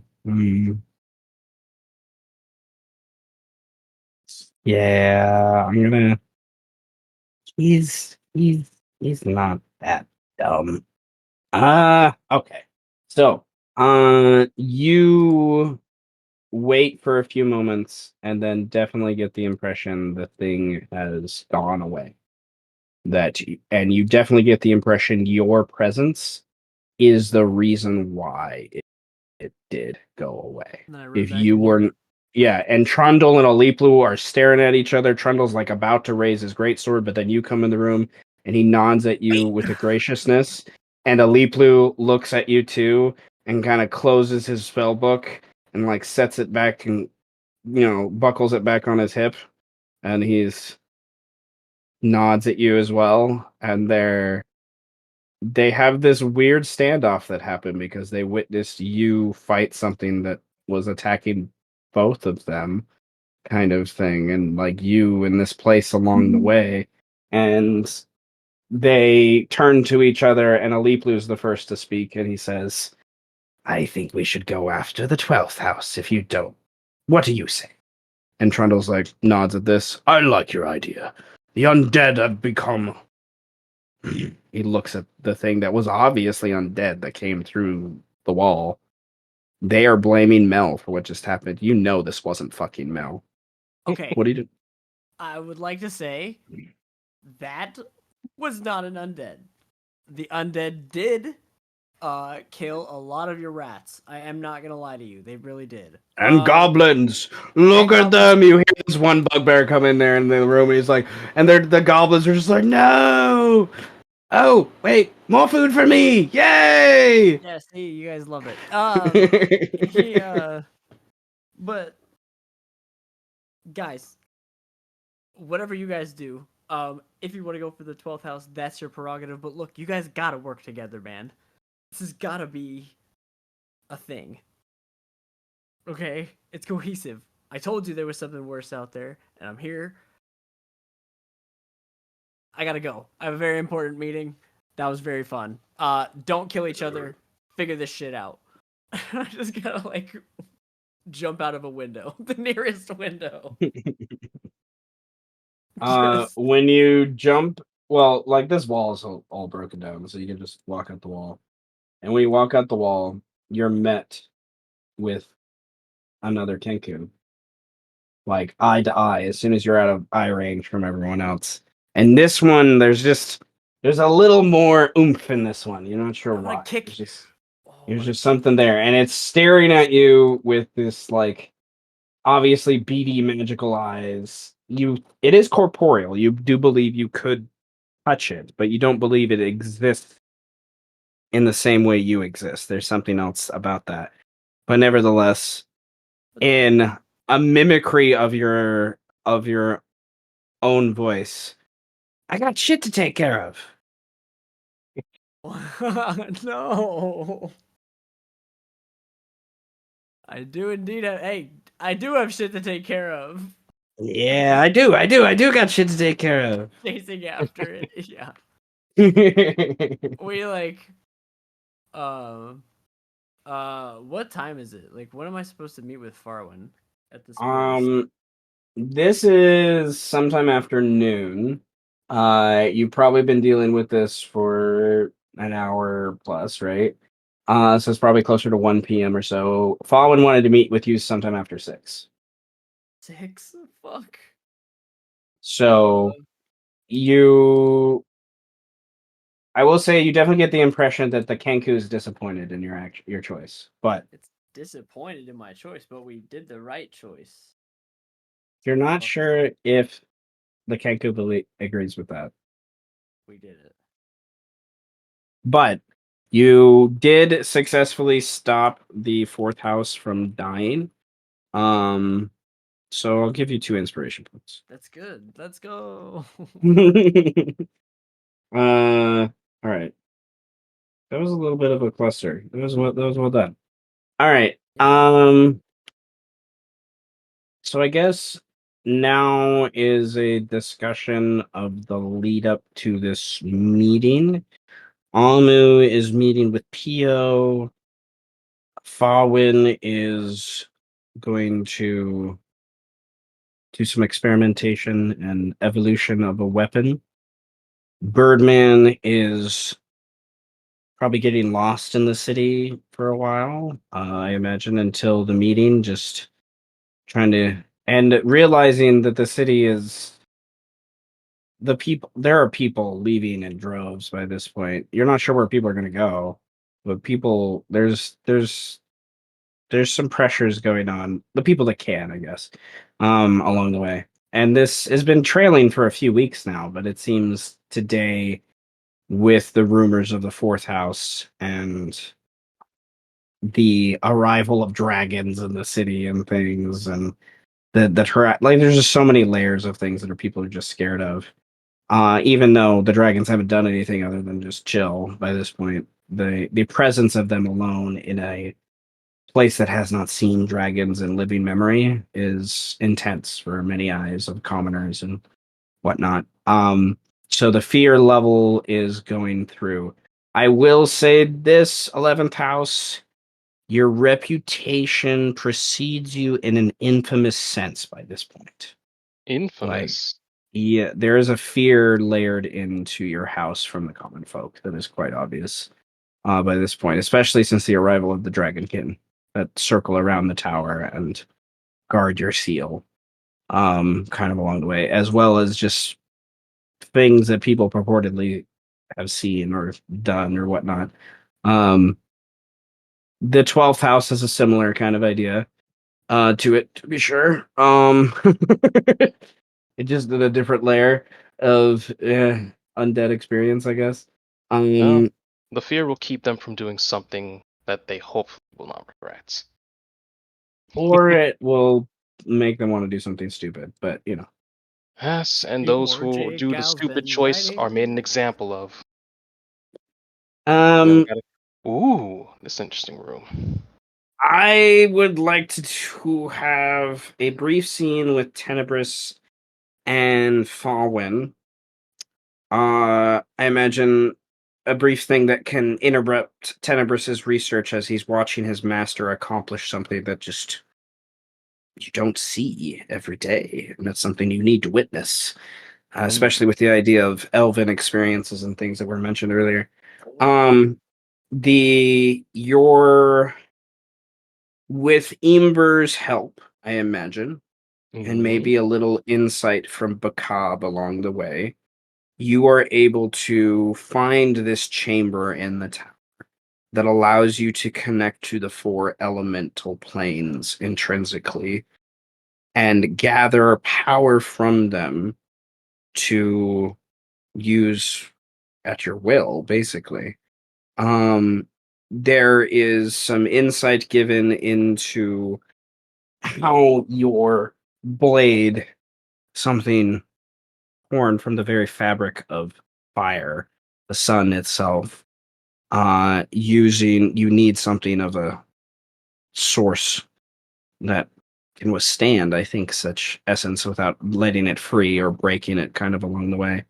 And the having some of these other elements to help temper and calm it, I think, is part of the discussion you guys have, I think, had with this as well. And you have Orcafor's skull, a part of a binder lord, and bringing that into the mix and even offering that as almost a sacrifice to Bakab in a way to allow this to happen is something that I think excites a very old elven heart for something that he I think this is rarely does he experience newness, something that's so new, that he's never kind of heard of before, and this seems to be that kind of idea along the way. So the energies are being coalesced and gathered, and you are going to bring your hilt of your sunblade with the skull and other reagents and stuff that you may have in mind, and have a moment with the arcane, I guess, presence of Bakab himself to kind of fuse in some other layers of the weave to allow your sunblade to connect to Bakab's level of understanding, I think.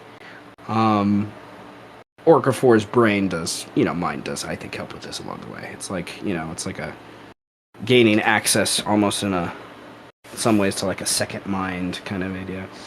In one of my other games that I played in, there's a race of people that they actually have two minds, and he came up, your idea for this evolution reminded me of that idea, is that their minds are powerful enough to allow them for brief moments to concentrate on more than one thing at a time. Like a locust Yeah. mind kind of thing. Yeah. Interesting.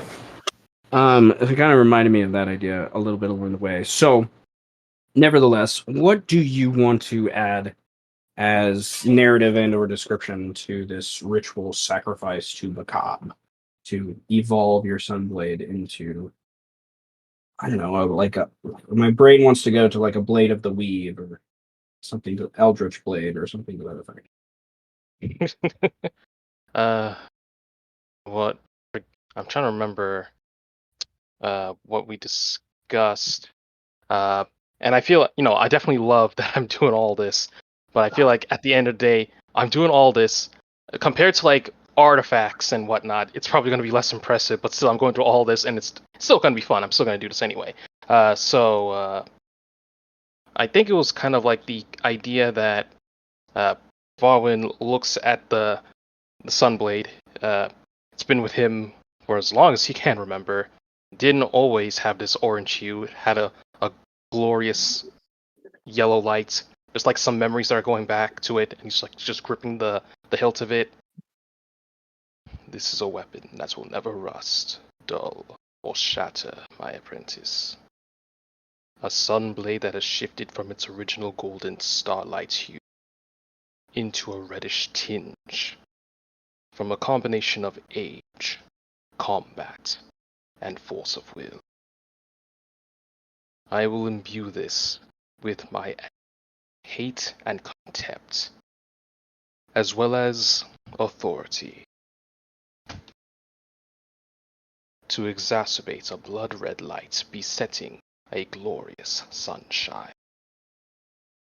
So I think it's like with the Orcafor's skull on the crucible in the center here, and then he's like ignites the blade, but like has like shink down into the center coat, so almost it's like a key, and then it's like there's like electricity coming out of Faurwiin's hands because he can just do that, but then he's like pouring in 9th level spell slots, 8th level spell slots, 7th level, 6, just going all down, and he's just like saying words, which I guess he's like counting down in reverse Latin as he's like burning the spell slot.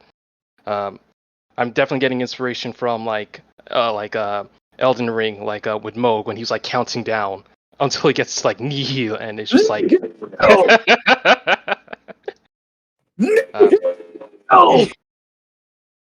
so yeah, he's like counting down in reverse Latin to represent the energy he's putting in, but he's also at the same time putting in hit dice as well, like to represent this is not just magic, but it's also like a force of will and essence of the master into the extension of his will to kind of get this thing to grow. I will pour in all 19 of my hit dice, all of my spell slots, all of my spell slots, so I'm going to be tapped out for the day, and sprinkle in 2 inspiration, because that's all I have left. On top of the 5 that I think I committed to last time for the purpose of doing this. Okay. Tenebris claps like an excited, very young child. I would also want to say I'd probably want Faurwiin want his sons and maybe Thelos to also witness this too. So I think it's more than just them two in here. Yeah. Okay. Cool.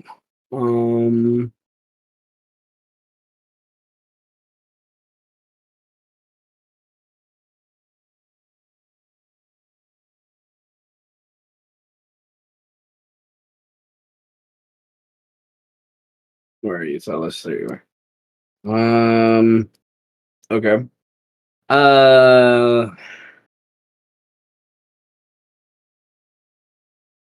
Imagine something akin to as each surge of energy comes through you, as it enters into the blade, it's like akin to like a drop of water being absorbed by a larger pool, but there's none of the ripple effects that kind of come from other than like a spew of light that kind of forces many of your young sons, because they are only a few days old by this point, to like they're not used to this kind of idea, so they're like covering their eyes. Imagine Thelos just watching in awe as there is a level of sacrifice that he's never seen going on here. And as you give in that force of will, there is a sense of exhaustion that takes over. You will take one level of exhaustion Yes. for this, as you're just, you know, your knees are shaking a little bit, I imagine, by the end of it. Just with how much it, like, it's not just you giving in, it's almost like it's sucking it out of you too, and like forcing it to be accepted along the way. And you can't help but see the skull start to burn a little bit and fuse a little bit and become one with the hilt as it cinders down. And um you you your sons and Tenebris and Thelis can see that there's a visage of this elderly wizard that kind of like embodies with you along the way as Bakab is manipulating your hands to go into this crux point. And if he wasn't there, you definitely get the impression your hands would like incinerate Burn. away. Yeah. And just like you're using his essence to kind of, and your own will to keep him here, to kind of craft and forge this hilt into its new form. You This is only a few moments where this goes by, and then it's just like darkness and silence, and Bakab is gone, and the energy starts to ripple back into the 4 points to where it's just those 4 points that have the magic in the room, other than the innate magics from, yourself and your apprentices. Apprentices. Well, Apprentice, Acolyte, and Thelos. We're working on his destiny here. Yeah, baby steps. He's in training. La, la, la. You My evil wizard you in have training. this hilt. You are already attuned to this thing, so it's like basically like new understanding comes from this evolution along the way. So firstly, um the hit dice of this has increased to be that more of akin of like a katana or bastard sword, to where it's a D10 one hand, a D12 two hand. Oh. For that idea. So it's slightly more energized, you can say, which is actually, from everything that I've read, like what most people would have made a lightsaber when they've made a lightsaber. Kind of thing is the idea. So this has that dark red hue now in it as you ignite it and sense that power kind of surging through it. There is another layer to this item. I do think a magical plus of like +2 does make sense. Like With this, spell save DC and attack rolls, you mean? yes. Ah. So, and the ability that it can do once a day, as I've thought a lot about this, and I liked where you were going, but I'm gonna one up you. Just going to. Oh. Uh, Oh. um, you can once a day gain 1 minute of free concentration. Does that 1 make minute sense? of free concentration of any So spell? that of any spell. So one spell for 1 minute, you can cast that spell and not be concentrated on. Interesting. So you could cast another spell that you have to concentrate on, but you still have that 1 minute where that other spell is active that you're quote unquote concentrating on. And once that minute's up, if it lasts longer than a minute, then your brain I just can't handle concentrate. it anymore. Okay. And you And you then you go you have to choose which one you want to remain with. yes. Okay, choose this one. Interesting. That's interesting dynamic. Okay. Hell yeah. So All right. I'm probably gonna regret this decision. Well, because I have in to the near think of, future. But I like the idea of like you're gaining access to Orcafor's mind to allow you to. He's concentrating on something through the blade, while you are concentrating. That's kind of how I saw it. Is like you are. Bakab allows you to connect to his spirit, so he will. So He will concentrate. Interesting layer. No, I definitely like that locust mind idea. And I do enjoy the idea that Orca 4's spirit is locked in the sword. It's like the staff of the Forgotten One that a Sirak has. Mm-hmm. So he cannot communicate via words. He only can communicate via emotions. But the sword is sentient now, basically, A sentient weapon. Ooh. because Oh Orca boy. 4. Yeah.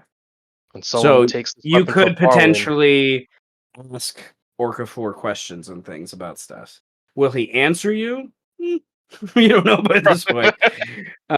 Because you're kind of forcing some of this to happen to him because of Bakab's kind of involvement. So. Ooh But boy, ooh baby.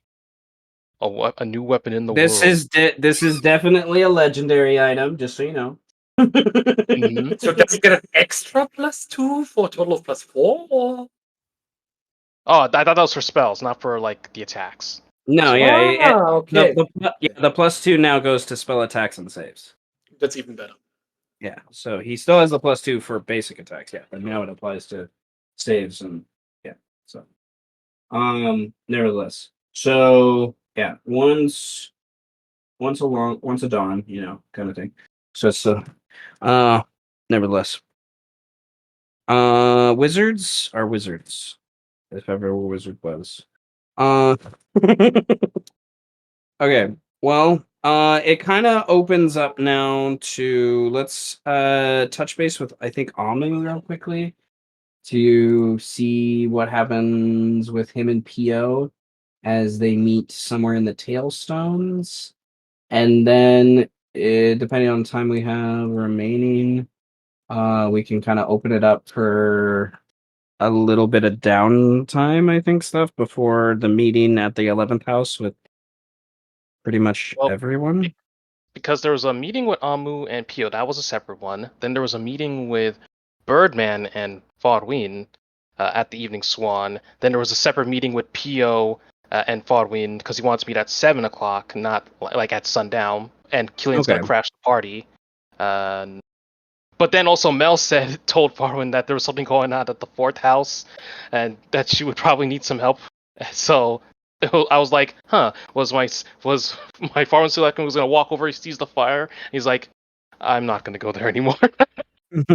I'm made of ice. No. Now for a new spell, it's finally down to finally hunt down the fucking paladin. Yeah, we'll see. Okay. Well,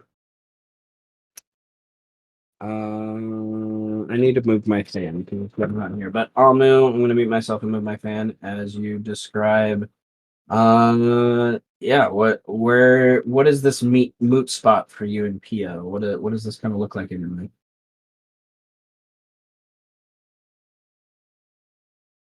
I assume, I don't know where Amu wants to meet him. I don't know. By a tree. He said the tent. Well, hold on. Lust, you're there, right? Why am I speaking for Lust? Seems like he's asleep. Oh No, no, is he that's asleep? not sloth.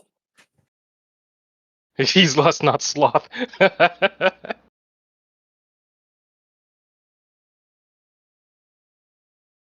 Ladies and gentlemen, I think we lost him. No. Yes, Eros, I understand. I have a great sympathy because graveyard can suck. Sometimes you get locked into that schedule. Bleeding Sunblade. That's not a bad name either. Bleeding Sunblade. Yeah. No, like, ooh.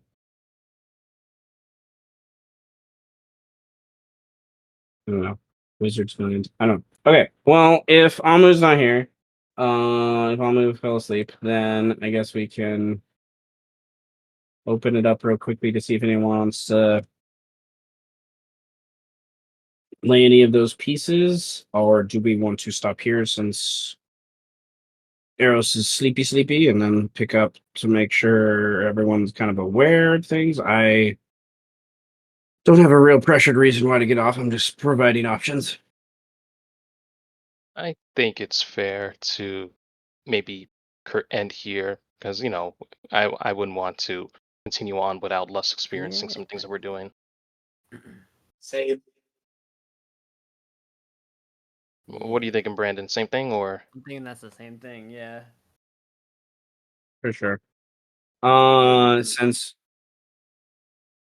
the last time, it's like I fall asleep and the fourth house is having a civil war. Yeah. That made me laugh.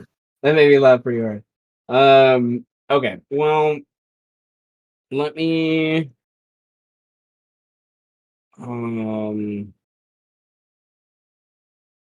Okay. Let me jot down some notes so I remember for stuff. So Almu is going to go to Pio. This is like afternoon ish. He was gone. He went away. Yeah, it's probably like 2 p.m. or so. Birdman, about the same amount of time, is in the city. Is and then Faurwiin is just wrapped up the evolution thing, and I'd then choose say Faurwiin like 0-2. Or the what? running. Faurwiin. Faurwiin, yes. Uh, Yeah, Faurwiin. I mean, if you want to say it like an elf, you say like Faurwiin, but if you want to say it like a normal dude, you say Faurwiin. yeah, you know. All right. And then Tenebris is still learning a spell. Like you're gonna be learning your new spell for a while. It's a ninth level spell. It's gonna take you at least 18 hours to like solidify everything. I'm gonna say. How many hours Um, are we in? but there are some caveats to that experience as well. Because there is let me open a sheet. I open 4 sheets at once, so roll 20 had a brain fart. Nevertheless.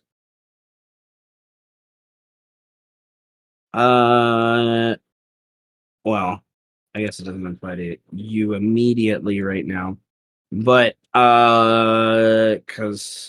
but when you level guys, you can how wizards get 2 new spells every level? Uh-huh. Yeah, you could use that opportunity. I'm totally fine with when that happens to be like, hey, I'm going to use one of my new. I have the spell. That's the spell that, you know, even if it's like a spell we've been crafting or talking about, I'm cool with that idea. Kind of thing. If you want So, to define insert that idea. Tenebris, you just had a level relatively recently, so that's probably not going to happen to you immediately, but that is something I wanted to bring up for people along the way. But we guys, there's a catch-22 that's happening here. You So here's what my brain kind of wants to say, but I want to look at some sheets real quick before I say this. Mhm. Along the way. Okay.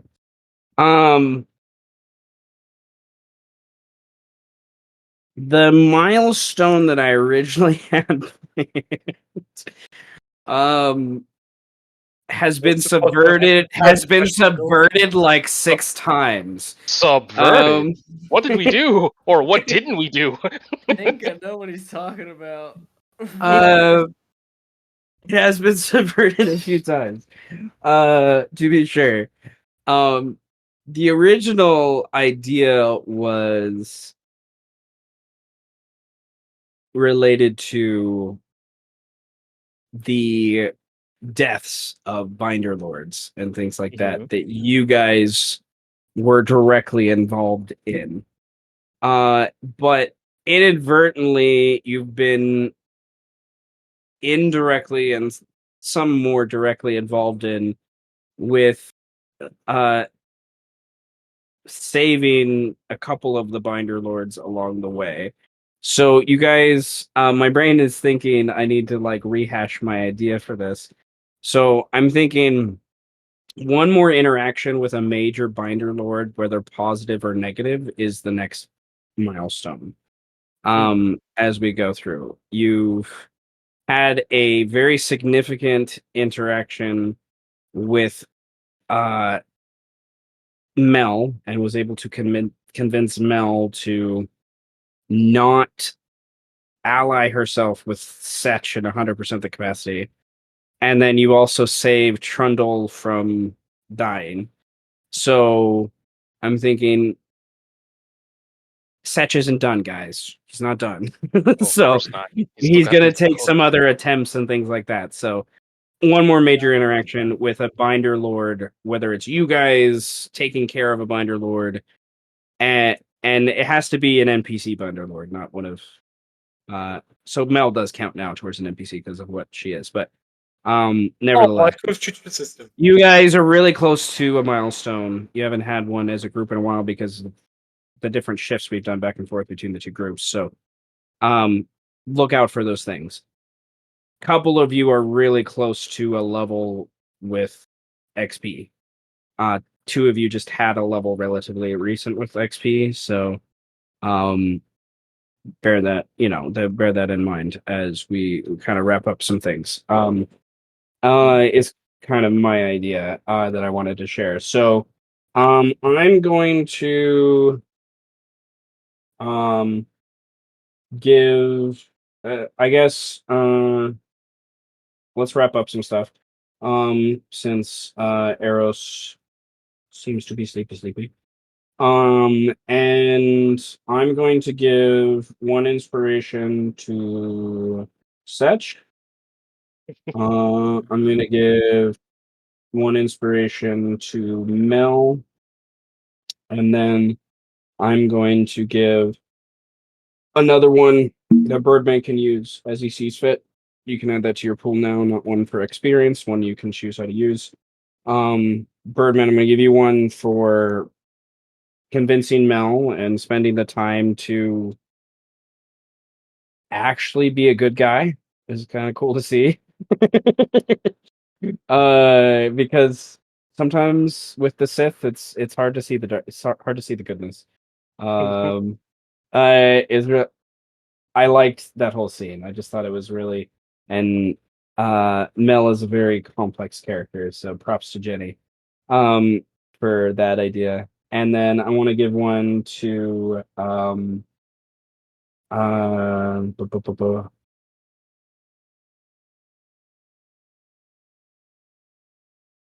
I wrote it down. Where did I write it down? Oh, I wanted to give one to Faurwiin again for throwing Bane in the mix. I'm just like, okay, we're bringing more gods aware of shit that's going on.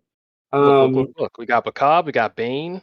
And what? I Like tried throwing. Bakab was 100% planned, and then I was like, okay, not the first god I would have thought of, but then I'm like, I'm gaining some new insight to Faurwiin along the way.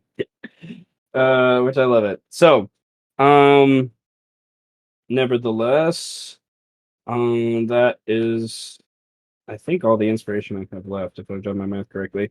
So who's got stuffs? I think with that inspo I got, I think I have one. Uh, I didn't exactly keep count because I think I only just got one left. Uh, I mean, I give it to Birdman.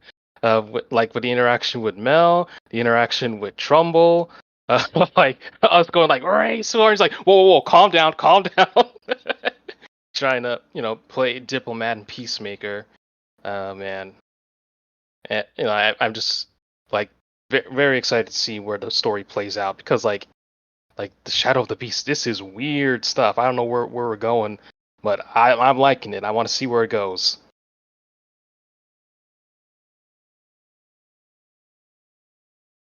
But yeah, so my session inspo goes to Birdman. I've got 3 inspiration left. I'm also picking mine to Birdman because you all like to read out and made me laugh. It was very funny. My 3 inspiration are all gonna be pumped into Tenebris. All right. I will say I did like that mimic room. Like the moment we walked in, I was like, "Oh my god, I know what I have to do. I don't know how to shoot that." Watch out for the chain. Watch out for pick- the Minesweeper block ooh. that wasn't. Yeah, what were the Eros, you're back. odds? You're back. You're back. Tune in. Apparently, I can Fuck it, pass. rack it up. We're playing for another hour. Rewind, boys. Fuck it, rack it up. Sorry. Apparently, I Uh, can't even just lay in my chair and not fall asleep. That's Relate. okay. That's all good. We were wrapping things up, is what we were doing, since we kind of got to a stopping point, and then you seemed like you were sleepy. But math. I'm going to. We can do a quick scene with Amu if you want with Pio before we wrap up, or we can save that. Yeah, I'm next down. No, we can do it quick. time. Okay, I love it. Heck yeah. Let's do it. so- All right. The only other thing The last Doesn't thing I really- remember was the shadow creature had appeared and decided to Fusro everyone the first time. That's the last thing I remember. Oh, okay. Oh, okay. Birdman tried to Hunter's Market, and then the thing counterspelled him. And then Birdman was able to, because his use reaction, he was able to move away and then use his action to shoot at it a couple times. That made its focus like go to Birdman, and it like stopped for those 6 seconds and kind of took in what was going on, and then it faded back out of the wall and disappeared. Kind of flew off into the distance. Birdman then continues to convince. Well, basically, Trundle and Aliplu kind of come to a conclusion that Mel summoned this undead monster to kill the fourth house, and try. They agree that they're trying.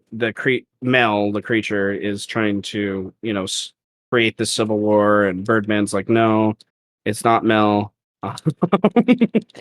And then I forget exactly what happened next with Birdman with that. Birdman left. I know that. To go just like get lost in the city after the ridiculousness of the fourth house. And then we transition to Faurwiin, and Tenebris and whatnot with their conglomerate of wizard crafted elves and Thelis. Witnessing Faurwiin With the aid of Macabre, bleed Yeah. a lightsaber.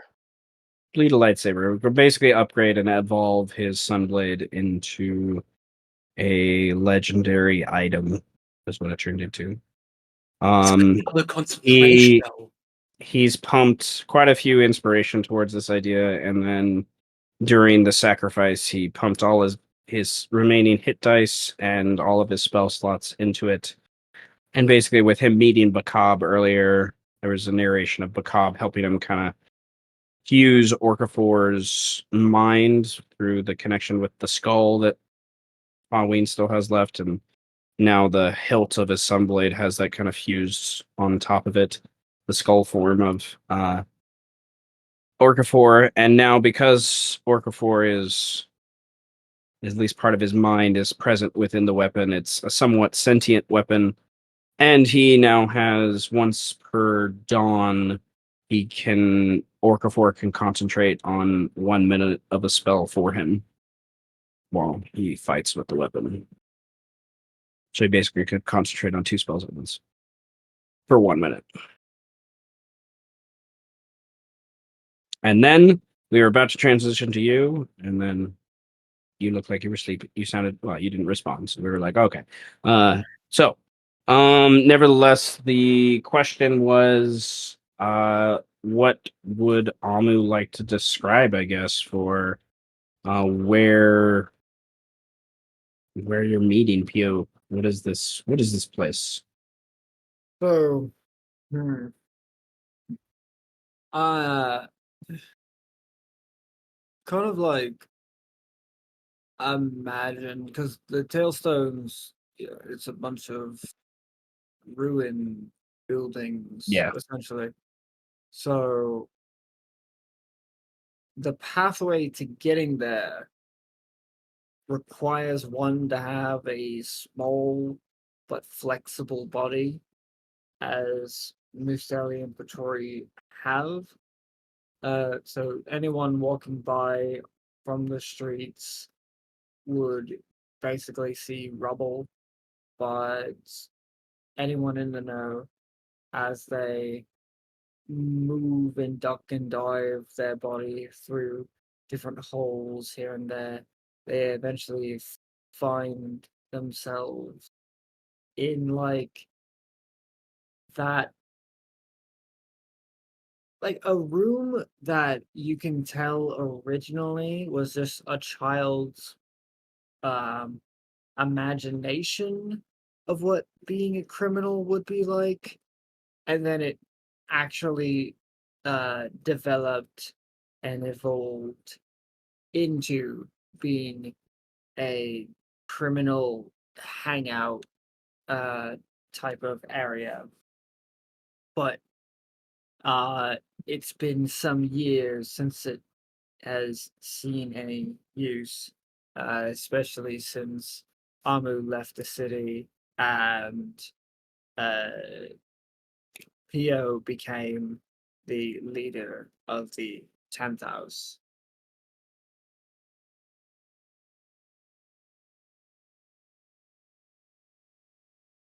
Okay. All right. Pio, I think, has been waiting for you through most of the time. And he sits upon a little piece of rubble, probably has a water skin definitely filled with ale near him, waiting for you to come here, and you kind of squeeze in to the area, and there's a little plop of you on the dusty ground, and he stands up from the area and kind of takes one last drink before he comes over to you to help you up off the ground. And as you stand and look at each other, he has that curious look, like, something crazy, what have you done, what's going on, like, why were you so late, kind of thing, like, as I say all those things together, but he's definitely a little hazy along the way. Yeah. Um, Amu says, well, hmm, let's start off with the more lighter aspect of information.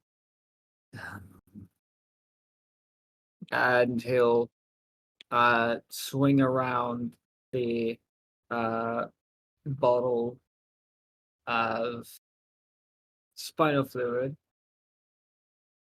and That is not booze. yes, I'd avoid drinking it unless you have a death wish, of course. I might, but I'm not going to drink it. Why would he kind of, even his strong sense of smell, he generally get, why do you have this? Birdman is a strange fellow that I feel oddly compelled to follow at times. And I'm glad that I did in this instance. Something was drawing him to the Tarask. I believe that something was Jacques, the Changebringer himself, calling. What? What? No, Birdman's not a fucking whatever that is. Starts with a P, and I don't remember the word. He snaps his fingers. A paladin. He's not a paladin. No. Oh, Jack only chooses paladins.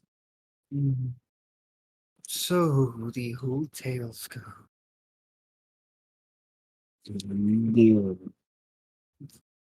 As we, as druids, learn, Jacques does not choose his, does not choose those he works through based upon their devotion to him. Merely if they bear some great connection to nature or change itself. And I think that Birdman's previous curse of being a canker was the connection that is being played at here. Ugh. Well, better him than me, I guess. Not to Is that why mention, you're late? You're helping him with that? partially the so reason, yes. okay, why do we need spinal fluid? Why is he drink? None of this makes sense, Amu. Yes, even Like, I thought we were just harvesting a beast and that's all we're doing, and you're telling me some gods like I didn't even I didn't maybe I should have prayed more when I was younger. you Um from what I okay. think I can gather, we entered the Tarask and we found ourselves coming into contact with one that Birdman's claims is Setch, and as he attacked us seemingly on sight before fleeing. Um, What? He's still in the city? uh, if, apparently, yes. He didn't follow you, did he? He looks around nervously. No. If I'm correct, he's off looking for other binder lords to kill. Oh. He he killed Kane. More than Oh, likely. goodness gracious. What the hell is he doing? That's the thing. Birdman, we gained access through my powers to the Jurassic's spine as I extracted uh, this spinal fluid, and Birdman drank it willingly and had a vision that kind of shattered his brain a bit. But Yeah, after yeah. conferring with my Archmage, Arch Druid, about the situation, he helped me come to the conclusion that Jacques is behind this, and Jacques more than likely had chosen Setch to be to be his to be his tool for the Tarask, but perhaps Setch has misinterpreted what Jacques wishes and has now chose Birdman instead to bring about change. The change being that the Tarask must leave the city to fulfill its original purpose Yeah, before it okay, was okay. stopped. Uh, How how does that help us bringing an army into the city Well, to take over this? Like, I thought It doesn't. Okay. I'm glad I agree. Shit. Fuck. God damn. Why can't the beast just sleep? Brother. The I beast- know.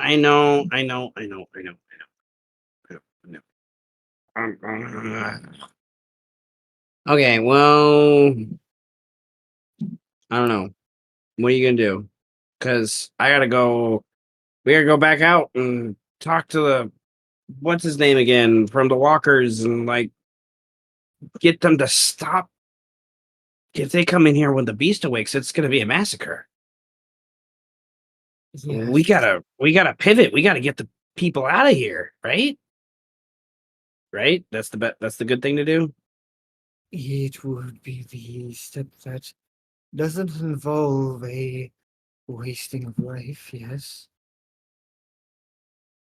But in order to do that, we need to somehow convince the other lords to also let go of the words of power.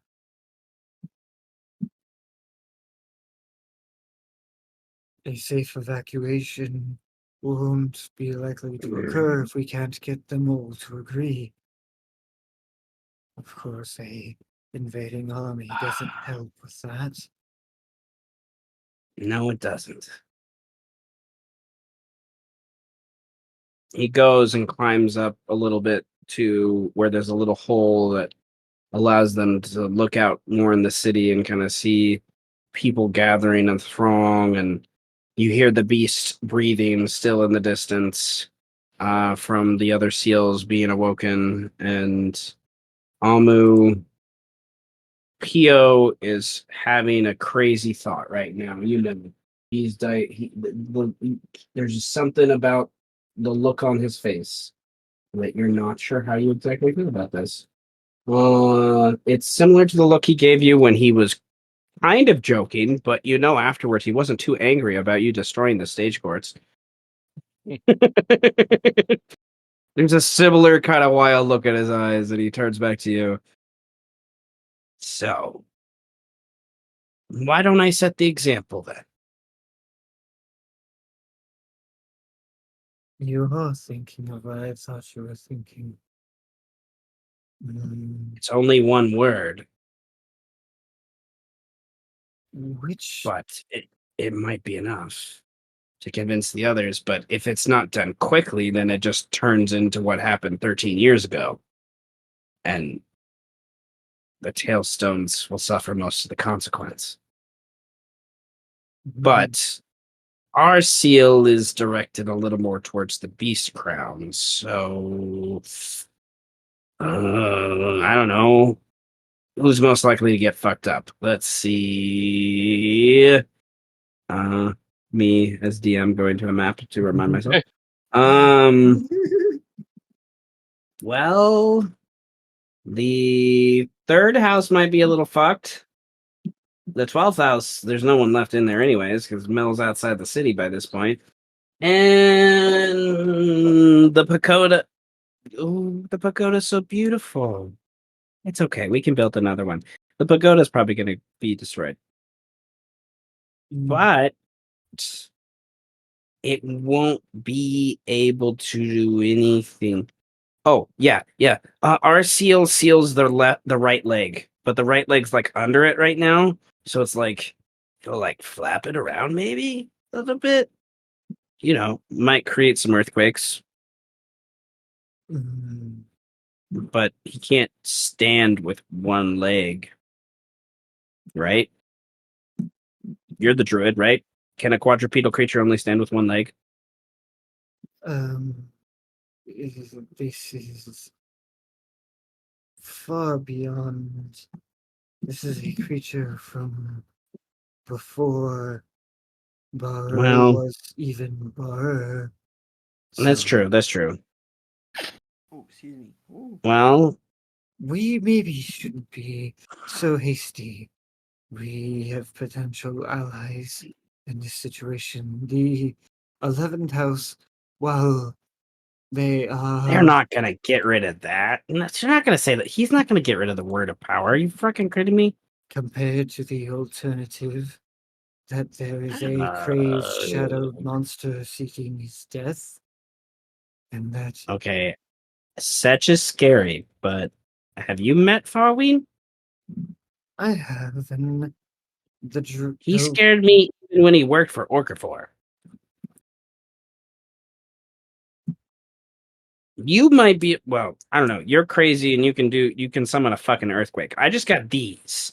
And although they're gorgeous, he kisses his two fists. I was gonna say, I got Uh, these. I turned into like. That's all I got. You know?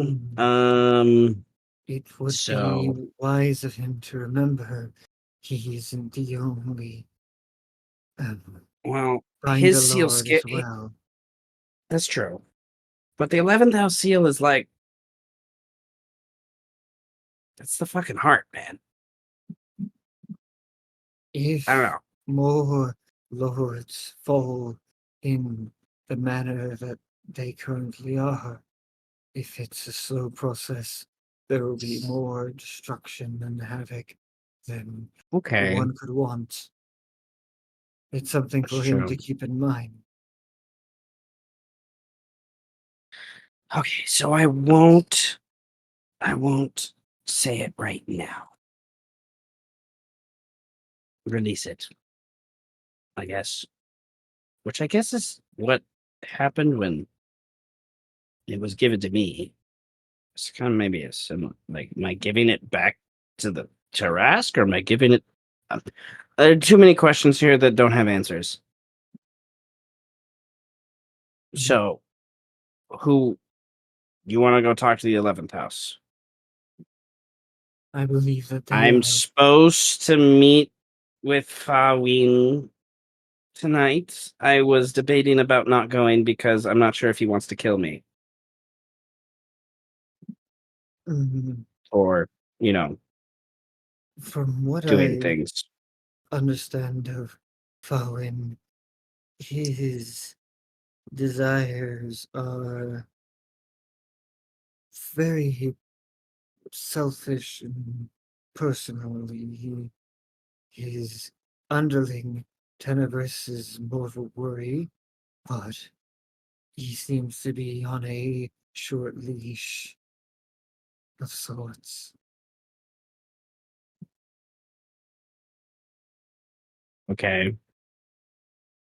So we are you coming to the meeting?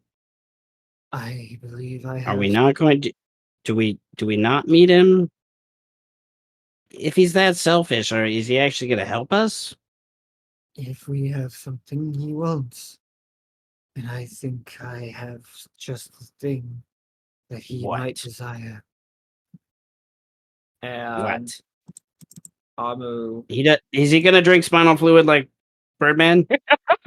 he's not a crackhead. At least not like that, anyway. Okay, so it's not an elf thing. Okay, cool.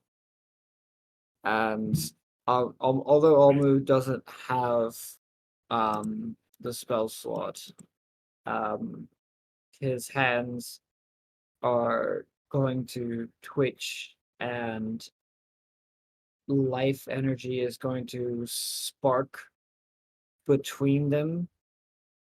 Not causing any effect, but definitely showing a display of what it could be, its possible potential. As he says, I have casted a spell of regeneration twice in front of Faurwiin before, even on himself as he cut off his hand to see the full potential of the spell. It is something a wizard can only dream of doing.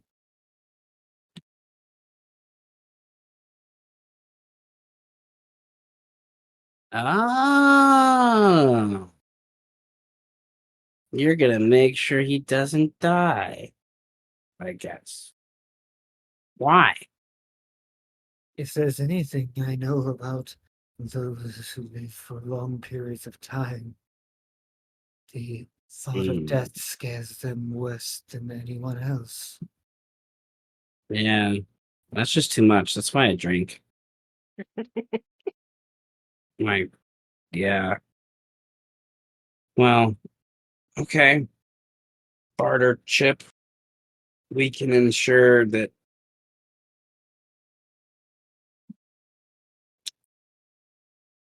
So I guess the question is, do we continue to move forth with our friends outside the city? Or should I send a message, go see them, and just If it was he looks sad at the question. He doesn't like that idea. if it was a matter of gaining control of the Tarask to keep it from flailing about, then I would agree that we should continue the plan, but the Tarask needs to be set free. Oh gosh, that sounds crazy. Oh god. It was halted from its purpose for far too long. Yeah. Yeah. Our ancestor Darvin should have just killed the fucker, right? I don't even know if it can die. So there's that. All right. All right. Then I need to go cancel some things and make sure someone doesn't die tonight, because if someone dies tonight, then the other things that are going to cancel. Nothing for you to worry about. It has nothing to do with Faurwiin or anything else. It's just, a side person that's been causing some issues for one of the people that was going to be how we get the, uh, army inside. So we don't need an army anymore, which is crazy to say, despite Perhaps all of that. we might still not to take control of the city, but to protect the city. The dwarves are still an issue lying on the And horizon. we haven't heard about them in days. The last I heard, they're south. And they might still possibly come. They have an ancient weapon with them, and possibly more. What keeps us from protecting ourselves is our division here in the city, because of the ancient political games that have been played for so long.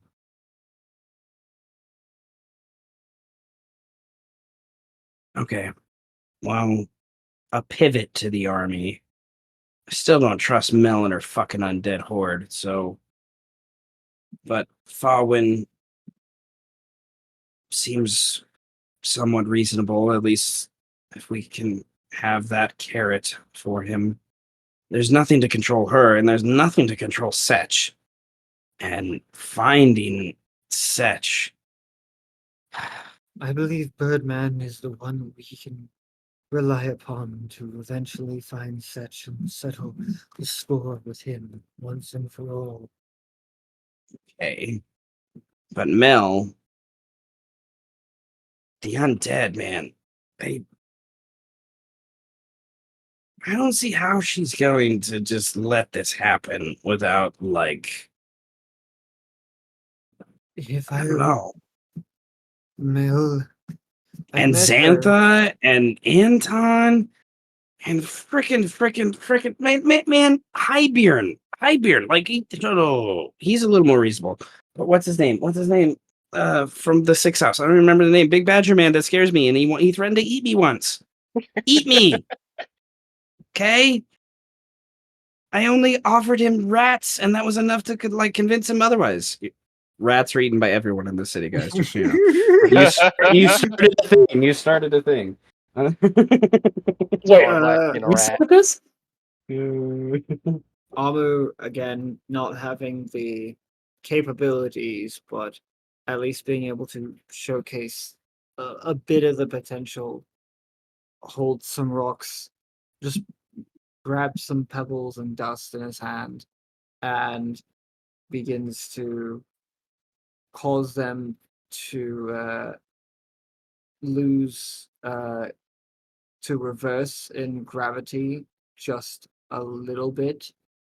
So they start moving upwards before the spell fails and it falls back down. Should anyone prove an obstacle, then I will handle them myself. Change You're gonna needs pull a to occur. Solus. You're gonna pull a Solus and just reverse gravity the entire, Yeah. district. Oh, Yeah, fuck yeah.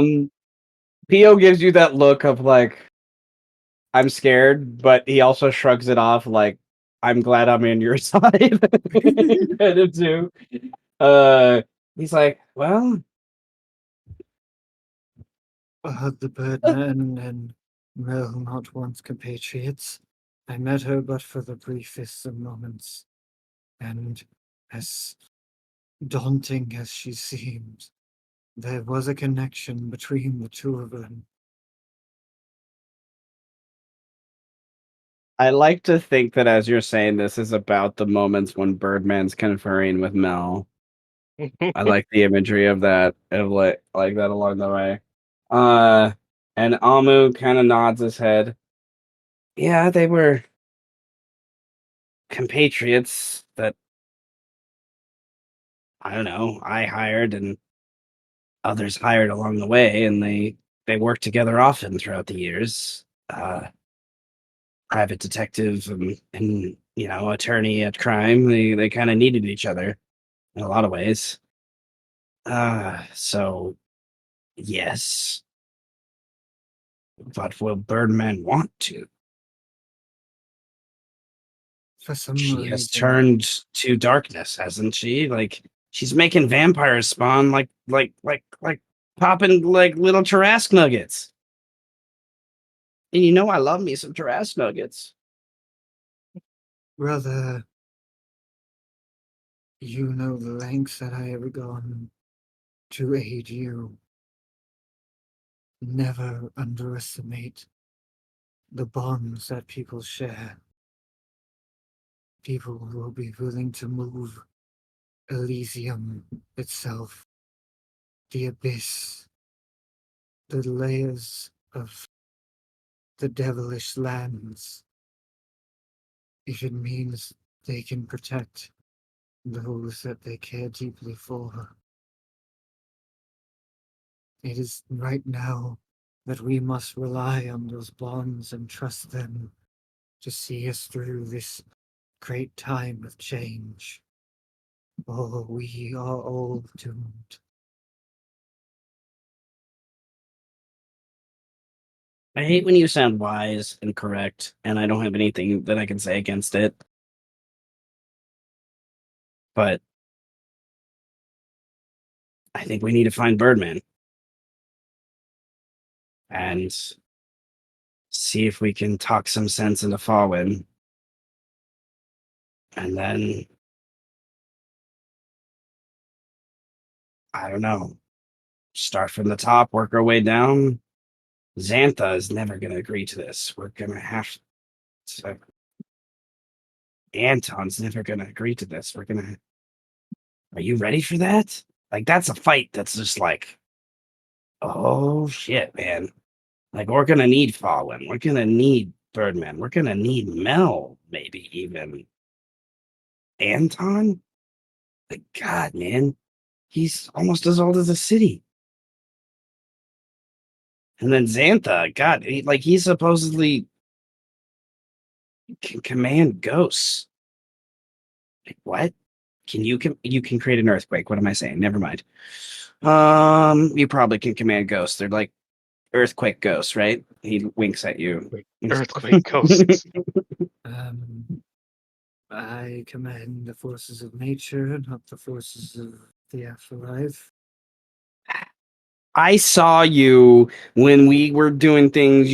There was a guy that died, and then you just pointed at him, and then he rose up as a zombie. Okay, it's more controlling uh, a corpse, not really controlling a soul. Corpse, zombie, ghost. He shrugs. They're all scary and things that I don't do. I just have these, and he kisses his fist again. Let's start with the easiest.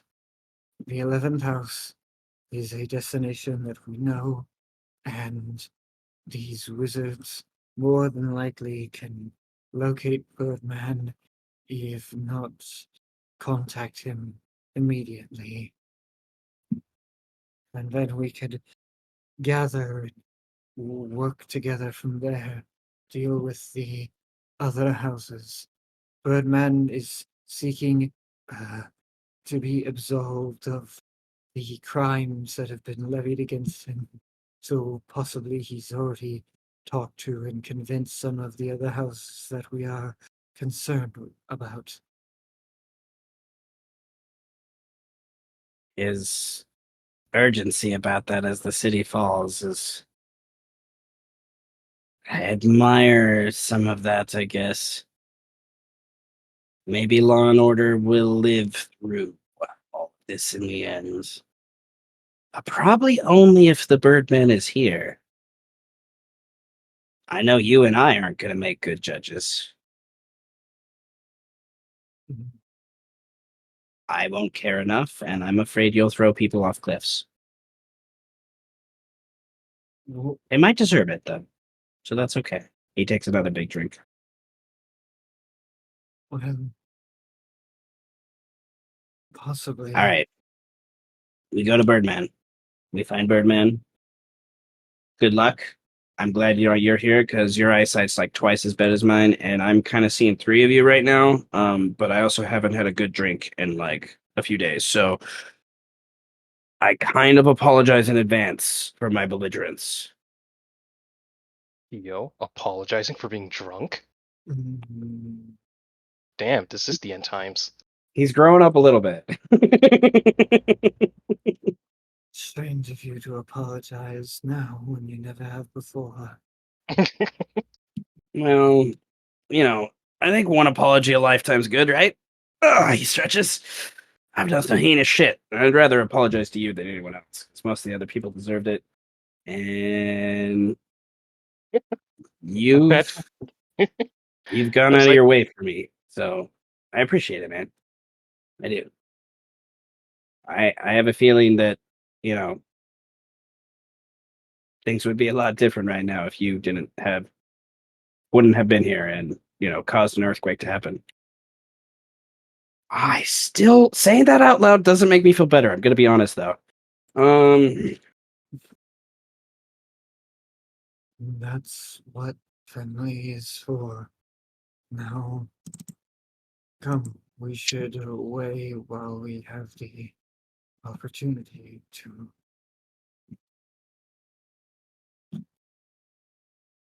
I love the imagery of you two squeezing through different parts of the rubble, joining each other, and him kind of you and him climbing at various speeds through any other way, you probably wild shaping into some creature that he can fly on the back of.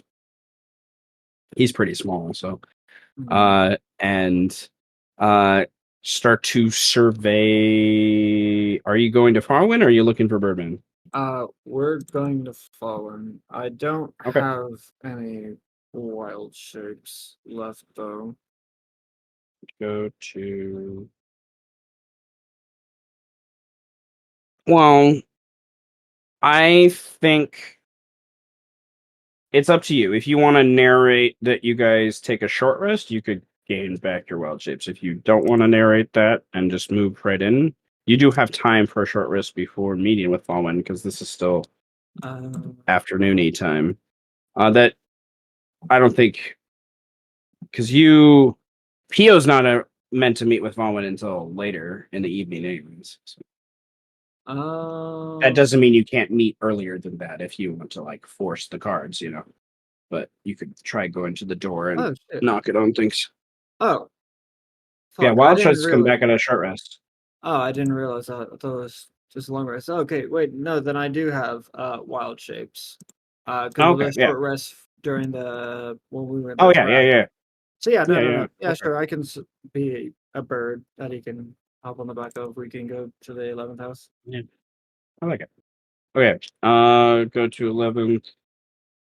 All right, so this is like pushing like I think like 3-ish p.m.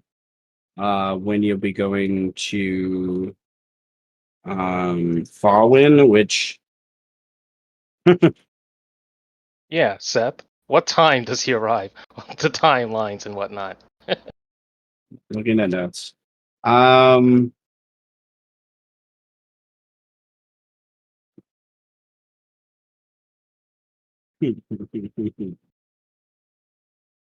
that creates some clusters. It'll be interesting. Um Technically, if you go immediately there, it will be before Falwyn even finishes his heightened senses. Which is kind of ironic.